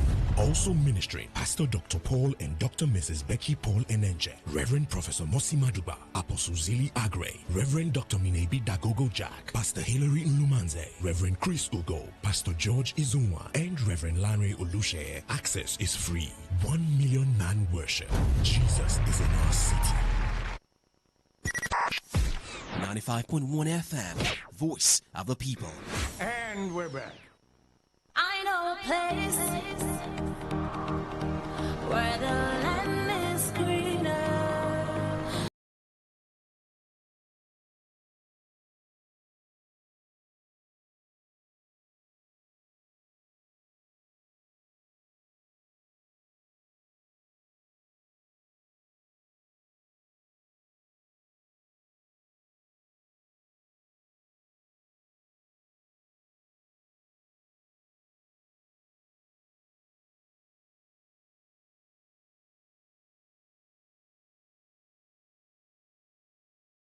That a brief commercial timeout, and it's still Assassin Hearing behind Mike One here, and I've got Alex Caberry, I've got Ovia Wallace, as well as Blessing Thompson on the other side of the divide to give you their undiluted analysis to things, topics that we're going to be talking about right here for the Super Eagles of Nigeria. Nigeria's preparation for the 2025 African Cup of Nations officially got underway in the early hours of Sunday, being today, as goalkeeper Francis Uzoho became the first Super Eagles player to report to camp in Cairo, Egypt. So the camp is open, and Francis Uzoho is the first to get into camp, telling you that I deserve my call-up. All of you that have been looking at Francis Uzoho and you have been saying, why did you knock out Maduka Okoye? If it's Maduka Okoye, would he come early? Answer me. So Francis Uzoho is right there in camp. He's the very first Super Eagles player to make it into the Super Eagles camp that opened early hours of today in Cairo, Egypt. Now, the Nigerian Football Federation confirmed that the team's camp opened on Sunday, 14 December, at the Reliance's hotels in Cairo, with members of the coaching crew and backroom staff already on ground. Francis Uzoho, who plays for Omonia Nicosia in Cyprus, arrived shortly after 2 a.m. local time, setting the pace for Nigeria's build-up to the continental tournament in Morocco. While Stanley Nwabali is widely regarded as the first choice option, Francis Uzoho brings significant tournament experience, having featured at the 2018 FIFA World Cup and 2 African Cup of Nations tournaments. Uzoho's recent club form has also boosted his case. Last Thursday, he delivered an impressive performance for Omonia Nicosia, making 6 crucial saves and keeping a clean sheet in a 1-0 victory over Rapid Vienna in the UEFA Europa Conference League. His display earned him the Man of the Match award in that particular encounter. And asking right here, all the Francis Uzoho haters, is that not a sign that he deserves his call-up to the Super Eagles of Nigeria? Blessing, Andrew. Blessing Thompson. Sorry for that. Maybe it's the time we just give this man a chance again to showcase what he has for the Super Eagles. Yes, he has his recent form is going well. He has been doing well this recent times. The last match he played, he made, I think that was 5 saves that particular match. And then if we are looking at some of according to reports that we heard, they said the list, the 28-man list, is based on current form. Well, maybe Francis Uzoho merits the list based on current form. And he has been with the Super Eagles before. Yes, he did not do it, but let's say this is a new coach, Eric Shell. Maybe he can find a new ground under Eric Shell. He can do better. He can prove himself. And then him coming early, maybe it's his way of saying, Nigerians, I beg, sorry for the last time. I'm ready to do better. I'm ready to perform and write the narrative. Yes, and represent Nigeria better this time. You know, him coming early, and he also shows discipline. He also shows discipline to a large extent. I just feel like we should give the man a chance to rewrite himself. This is a new coach. This is a new era. He can do something. All right, listeners out there, fans of the Super Eagles of Nigeria, is it time for us to cut Francis Uzoho some slack? I know that a lot of persons are not really comfortable with the fact that he was added to that list at the expense of Maduka Okoye. But this is Francis Uzoho telling Nigerians that I am here to stage a new leaf. I'm here to, on a different term, being the very first Super Eagles player to arrive camp as the camp opened earlier on today. 2 a.m. it was local time. He arrived camp right there. Do you think that it's a sign that Francis Uzoho could be pretty useful to the Super Eagles of Nigeria? Is it a good omen, a sign of a good omen for Francis Uzoho right there in the Super Eagles of Nigeria? You could share your thoughts with us right now. The phone line is open, 0810-9510-951. That's the number to call to talk to us right here in the studio. You could also make use of the SMS and the WhatsApp portal. It's doubled at 0701 933 9962. That is 0701 933 9962. This camp of the Super Eagles of Nigeria is open right now, and the players are trooping in. Stanley Nwabali is the second player to have arrived camp right there in Cairo, Egypt. And what does this make to you? The goalkeepers are really into the African Cup of Nations. Definitely, they would be one department to motivate other departments right there in the Super Eagles of Nigeria. You could share your thoughts with us right now. For Francis Uzoho, his early arrival, is that a good omen? Is that a sign of a good omen for Francis Uzoho's addition to the Super Eagles of Nigeria? By the way, the Super Eagles are scheduled to face seven-time African champions Egypt in the practice match on Tuesday, the 16th of December. Yes, at the Cairo Stadium. The fixture was postponed to comply with FIFA's regulations that allow clubs to retain players until the 15th of December. Now, according to reports, top players of the senior national team, that is the Super Eagles of Nigeria, with top striker Victor Osimhen inclusive, won't be a part of the team for this pre-AFCON friendly game against Egypt in 3 days' time, according to OwnGoalNigeria.com. According to the source, it states that, however, top players of the team won't take part in the game due to the risk of getting injured. They will instead fly directly to Morocco rather than Egypt, where the game will be played. Amongst them is top striker Victor Osimhen, new captain Wilfred Ndidi, goalkeeper Francis Uzoho, but Uzoho is already there in Egypt. Then we'll have a duo of Zaidu Sanusi and Bruno Onyemechi, as well as Cyril Dessers. Head coach Eric Chell is aware of the development and has already made plans to use the game as an avenue to assess the new players in the team, like Ebenezer Akinsamiro, Tochukwu Nadi, Usman Mohammed, and Ryan Alegbosu, amongst others. Talking about Usman Mohammed, Alex, I saw a video of Usman Mohammed when we had, I think, where was that match staged between the Super Eagles of Nigeria and the Atletico Madrid side. I think then Fernando Torres was part of that team. It was Usman Mohammed's goal that caught my fancy in that particular encounter. I didn't even know that he was the one. Sorry? The 3-2 encounter. The 3-2 encounter. Okay. He scored one of the goals that he mesmerized the Atletico Madrid defense. Yeah. And I'm saying, wow, thank God we are having him. But can he show that prowess in the African Cup of Nations? Because I would want to see the Super Eagles of Nigeria score such a goal where you mesmerize the defender, turn him inside out, and still show him the wrong way to go. That was what Usman Mohammed did to the Atletico Madrid defense in that particular encounter. But yeah, we have the game against Egypt. The big boys will not be here, so it's obviously an ample chance for the likes of Ebenezer Akinsamiro, Tochukwu Nadi, as well as this same Usman Mohammed to show what they've got to Eric Chell and prove to Nigerians that they deserve their addition to that squad.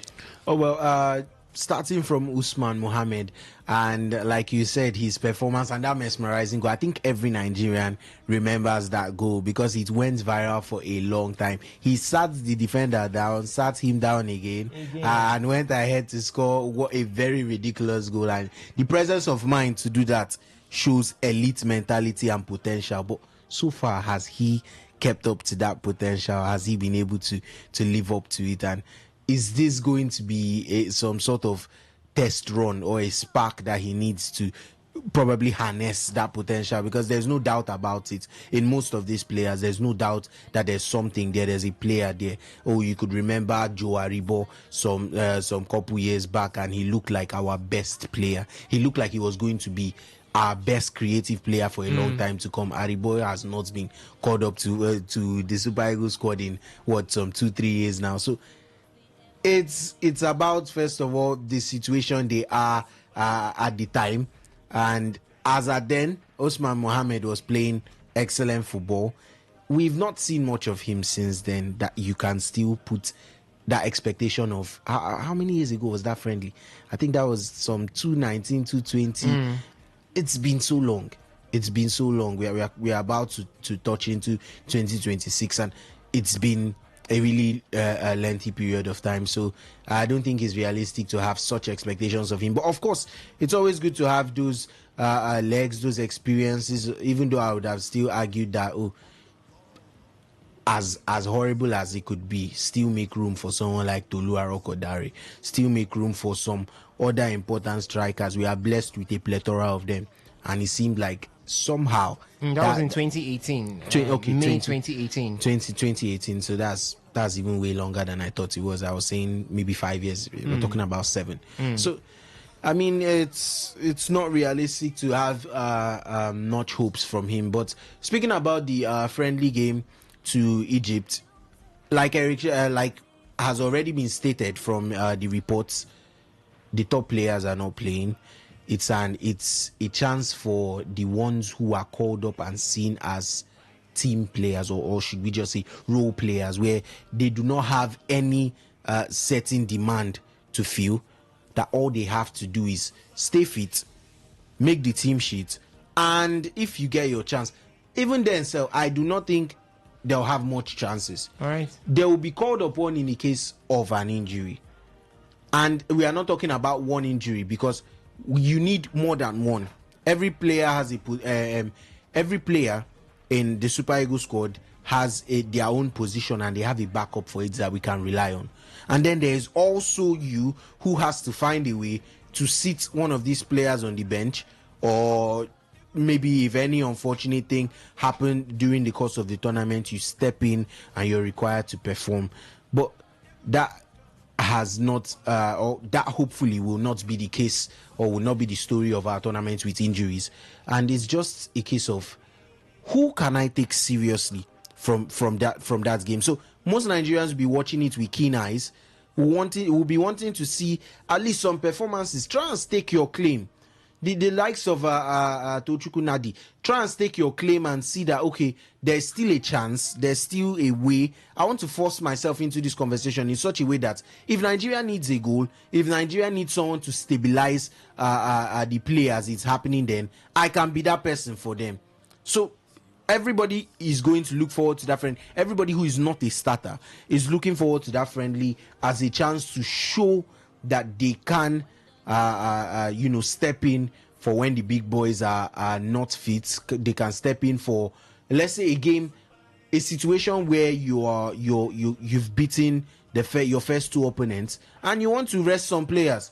You have 6 points. You've been guaranteed progression to the next round, and you just want to see, let's see a matter of fresh legs, particularly, of course, in the group stage. So you want to throw those players on, and you don't want to just straight up throw them in a game like that. Right. You would first of all want to try them out in a friendly. So that is the aim of this game, and we are going to be watching with keen eyes to see, are there certain persons of interest that we could say that, no, this person is more than just bench. Okay, you can call upon this person in a complex situation in the tournament. So that's what the friendly is going to be for, and we are definitely going to have our eyes on that one to see a handful of hopefully very impressive performances, and to see some certain players who could rise up and could be depended upon. All right. Okay, ladies and gentlemen, the phone line is still open right there. 0810-9510-951. You could react to this one. What are you expecting from the game between the Super Eagles of Nigeria and the Pharaohs of Egypt? That pre-AFCON tournament, that pre-AFCON friendly, yes, which will be taking place on Tuesday, the 16th of December 2025. It's quite obvious right now, according to reports, that the main guys in the Super Eagles of Nigeria, call them the top players, would not be part of that, as they will be traveling all the way straight to Morocco and not drop off in Egypt. The reason is because they do not want to nurse injuries before the tournament. Hello, good evening to you. Welcome to the show. All right, we lost that call there. Please, you can keep the calls coming in 0810-9510-951. So the Super Eagles of Nigeria will take on the Pharaohs of Egypt on Tuesday, but it's not going to be the big guys. There's no Victor Osimhen. There is no Wilfred Ndidi, no Zaidu Sanusi, no Alex Iwobi. They will be going straight up to Morocco. So it's going to be a chance for the likes of Ebenezer Akinsamiro, Tochukwu Nadi, Usman Mohamed, Rayan Alibosu to try their legs out with the Super Eagles of Nigeria. Blessing, you had something to say? Yeah, I am thinking of the reason behind the calling of Mohamed Usman to the Super Eagles squad. The man is 31 years old. He had just 3 caps for the Super Eagles of Nigeria. So you would not say he's bringing his experience. It's not like he has been with the boys. The last time he played, I think Mikel Obi was still active and part of the Super Eagles squad. So you wonder what exactly he's bringing to the squad. If he's experienced, then we can as well call back Ahmed Musa to come and bring his experience. Exactly. We can bring back these people to bring their experience. We have a lot to talk about. See, we have been talking about so much when it has to do with this Super Eagles 28-man list. Nigerian Football Federation President Ibrahim Gusau has given the Super Eagles coach Eric Chell the ultimatum to guide the team to the finals of the AFCON tournament in Morocco. That's the problem right now. He has given him the ultimatum to guide the team to the finals. Quite all right. Now look at that team. We have the news in town, in the air, that he wasn't totally responsible for that, because I don't see why so many of the players there, he has not worked with them before. Then you are not picking up players for a tournament and you've not worked with them before. And now you're giving this man ultimatum of getting to the finals. You are owing him 3 months' salary. I don't understand. Kablo Barry, welcome to the show. Yeah. Welcome back. Thank you. Go ahead. They get mind they keep this coach. Is Ibrahim Gusau the NFF president? It's not me. You see that man, Gusau? Anything where they plan for Nigeria, now you go using her carry him because he don't follow this man, go carry people where they're not supposed to be this list come. Okay. That man, now 2019 where they play that game with Atletico Madrid. Yeah. I watched that guy. 2018. So waiting that guy when they find for this Super Eagles team now. Maybe to score that kind of goal. This list, which goal? Then as soon scored that goals in 2019 when they up to now.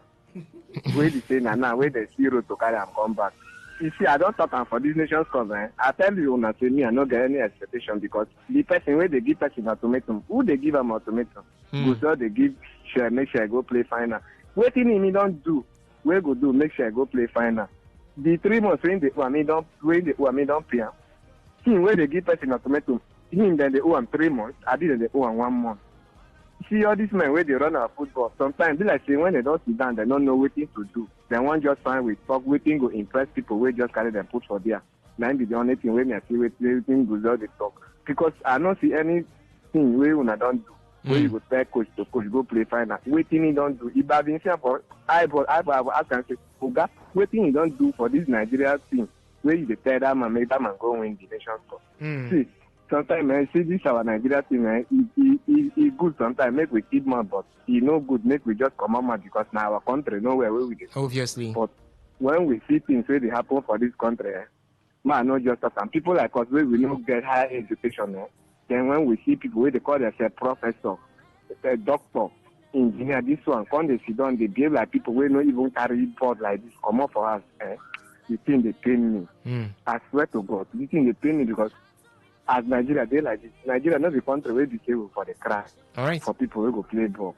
Because we get them abundant. Any type of thing where you want to do for this country, both play or run, anything, we get them plenty. But now people where they run our football and they run our sport.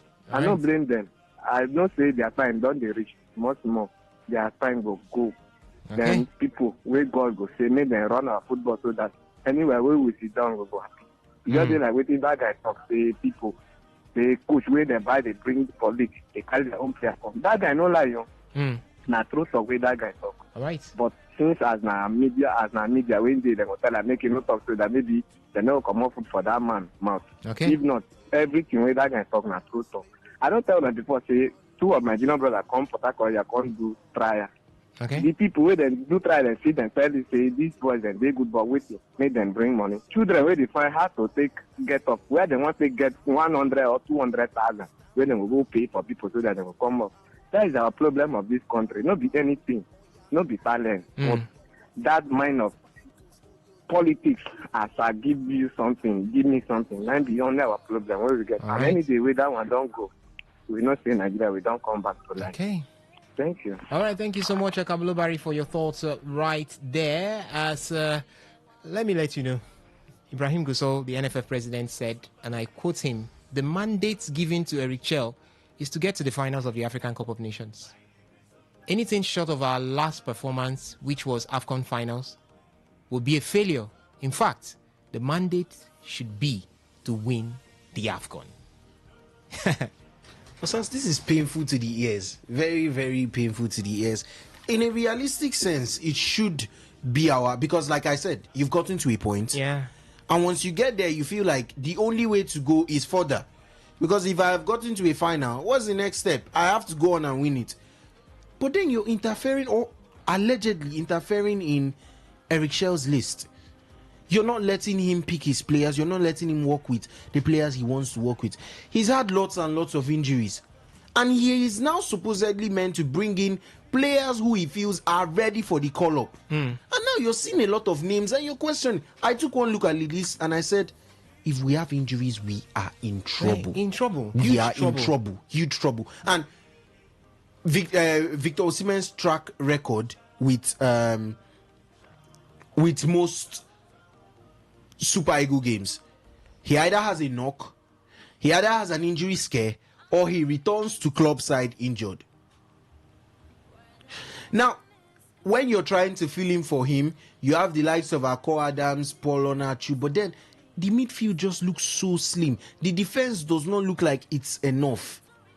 One injury to one or two key players in a tournament, especially when you start coming up against the big guns, you get high intensity matches, you get clashes that you'd expect, of course, to be something tumultuous. And then when you come up against those kind of opponents, and then one by one, a player goes down, especially these Super Eagles, current Super Eagles are formed with injuries. We've been so unlucky with them. All right.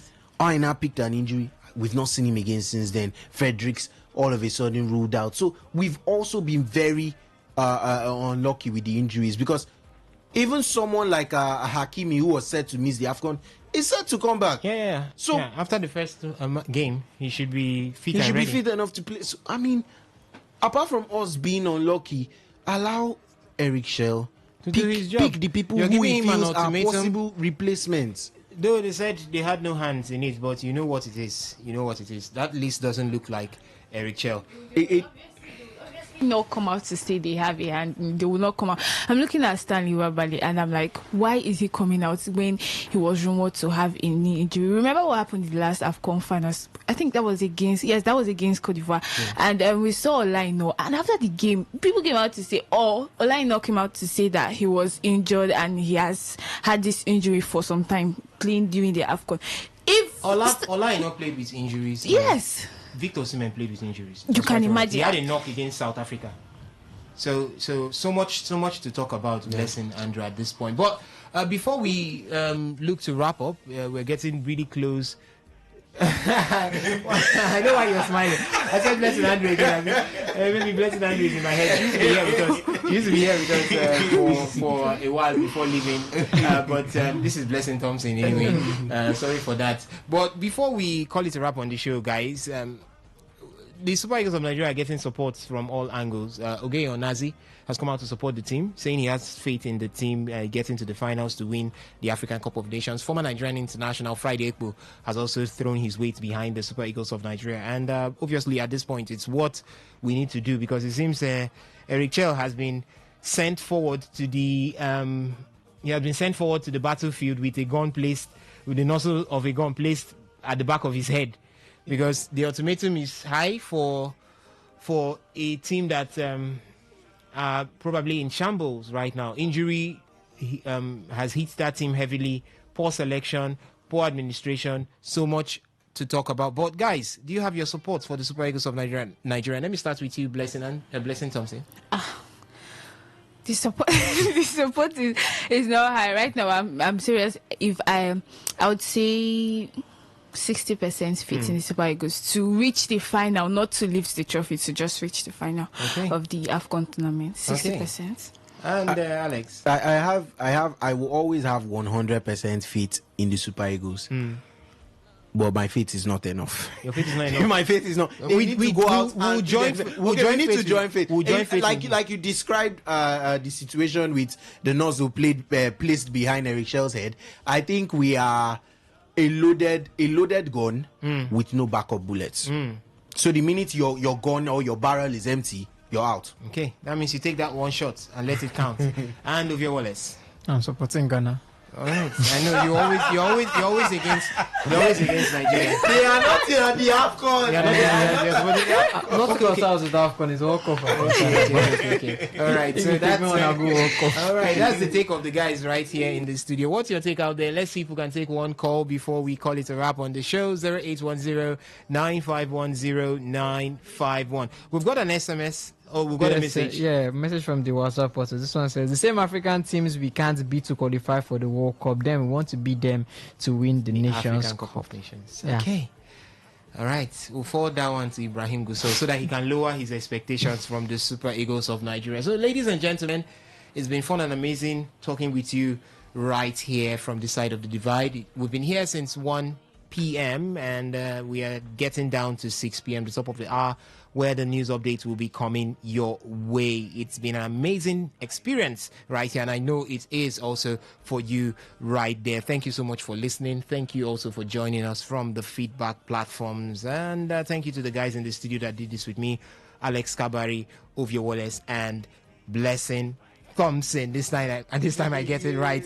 Thank you, everyone. We're going to be back here tomorrow, 6:30 a.m. for Sports Attack, where we bring you up to speed with everything that is happening and as well as has happened and would happen in the world of sports. My name still remains Osasi Hiwin. The beautiful Queen Chima is here to take the news updates. From me, I say adios.